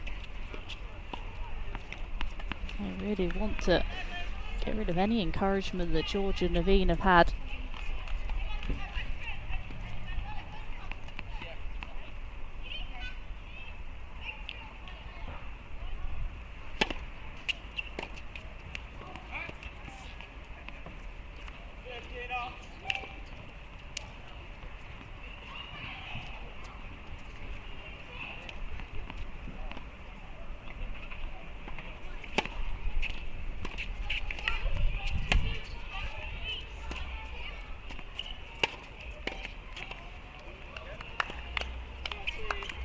Suddenly a bit of a change in energy. It's amazing how just one game can change the face of a set. All of a sudden Bush and Singh just drop the energy a bit.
Just found the open space.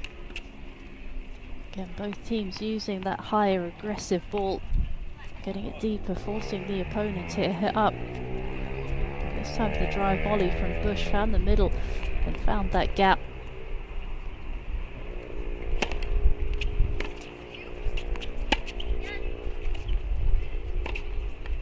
Oh, and George just moved too early. You can see she wanted to put the pressure on Bush, but just saw her out of the corner of her eye, threaded it down the line, and they get back and get that extra break again. Is that going to be the decisive break in this second set?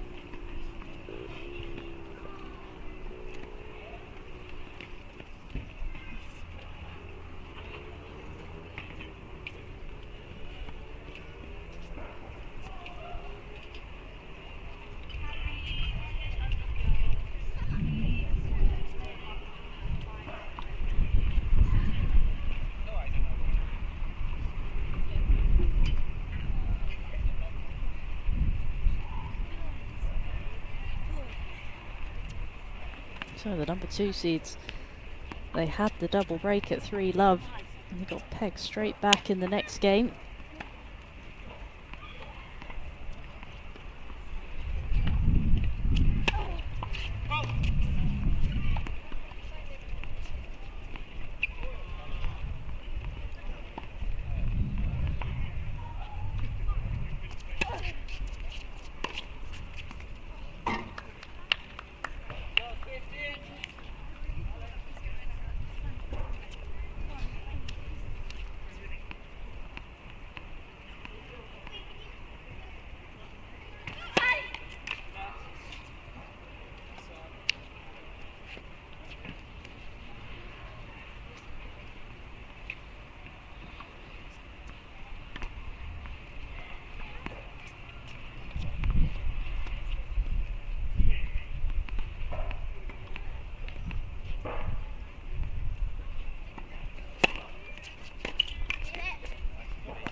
Just didn't quite attack that ball enough. They're the ones that maybe I just want to see look to try and get on the forehand a bit more. We've seen how dominant she can be throughout this match with it.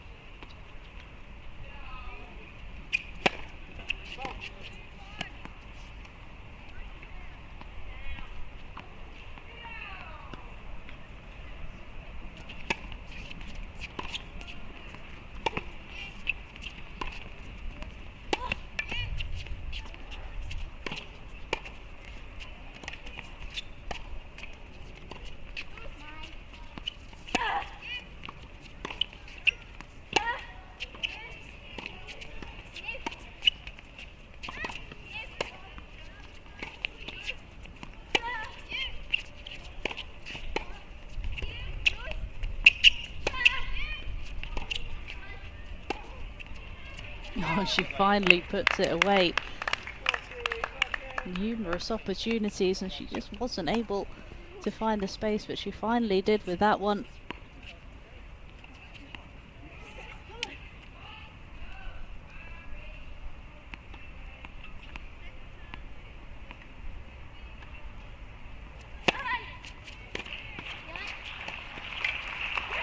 And that cross-court angle short volley.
tournament.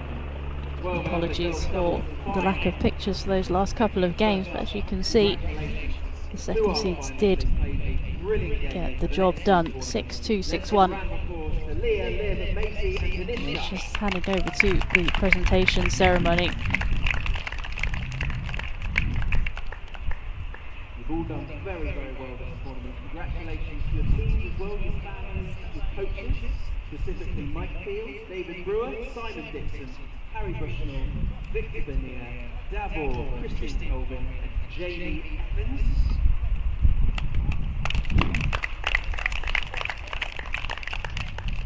A big thank you to today's chair umpire, Chris Smith, and our on and off court officials led by tournament referee, Chris Smith.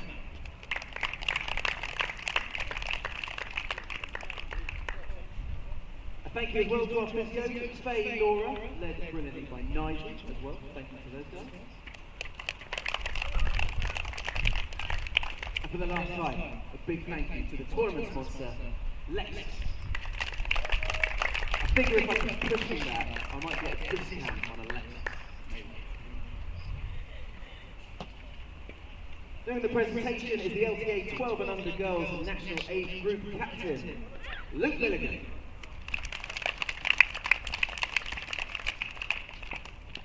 First up, our finalists. Let's hear it for Macy George and Tanisha Naveen.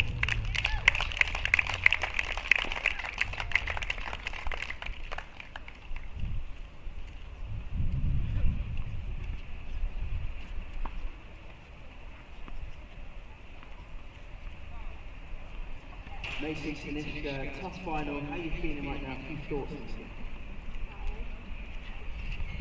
That's fair enough. It's been a long tournament. You are the final match of the tournament. Any thoughts on the game, Tanisha? The game, the match?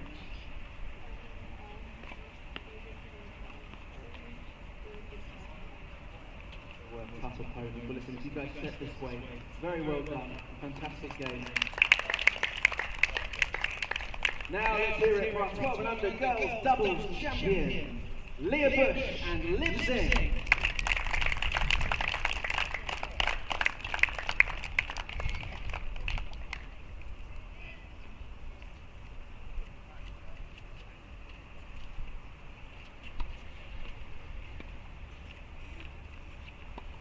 Leah and Liv, congratulations. A few thoughts on that match.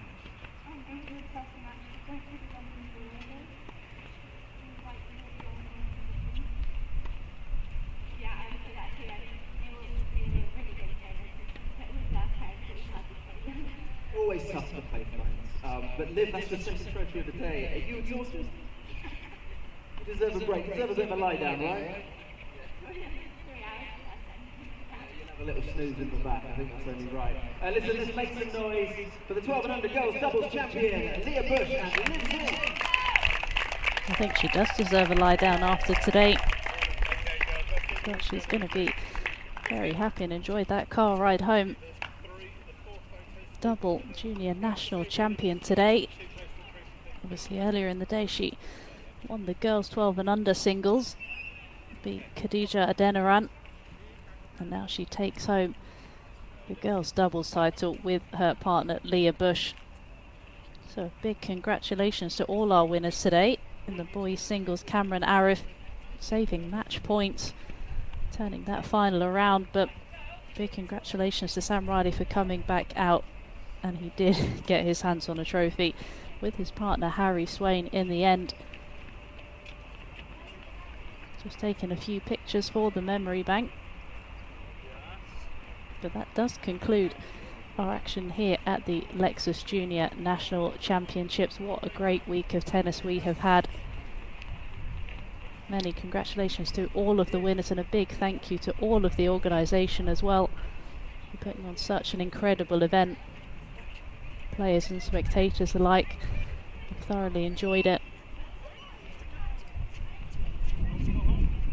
And a big thank you to you at home as well for tuning in this week.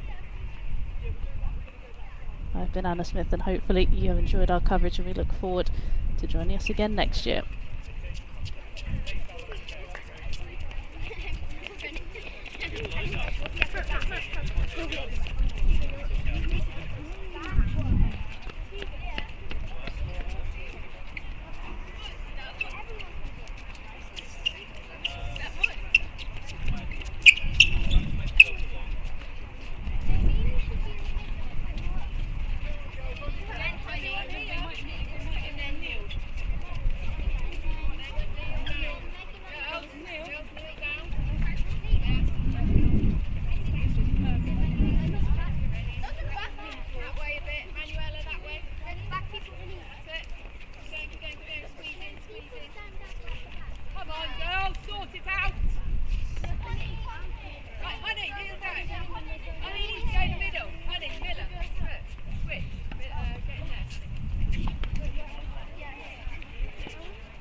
videoing you.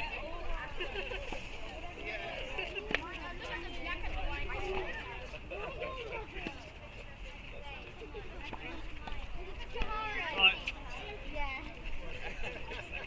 Go on, there it goes. Honey, honey. Photo. Yeah.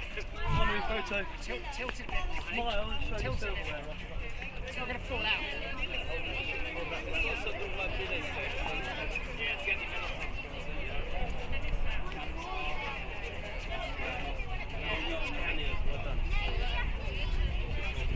Right.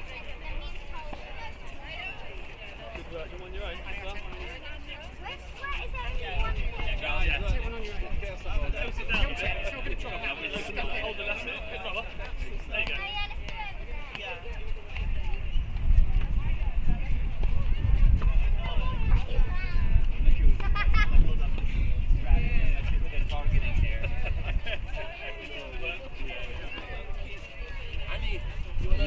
Get in there, middle six photo. Honey, enjoy your holiday. Oh, I'll get one of you two together. Look at Mimi's dad.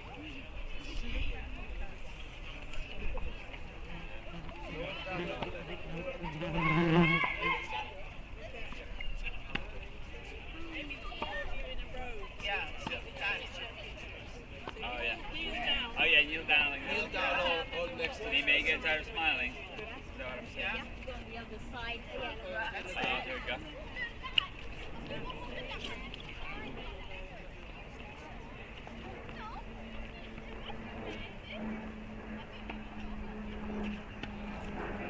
Alright, good work.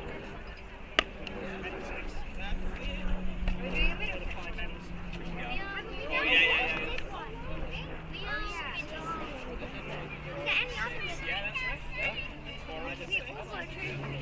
Don't have one by yourself, Sahara, and then oh,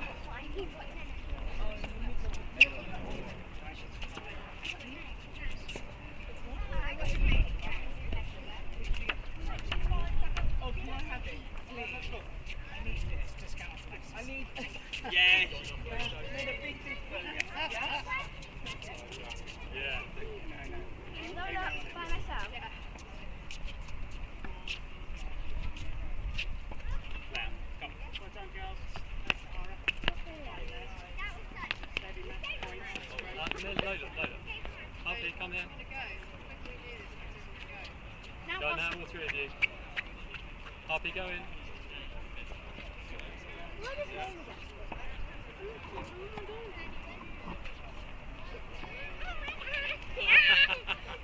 That's it. That's enough.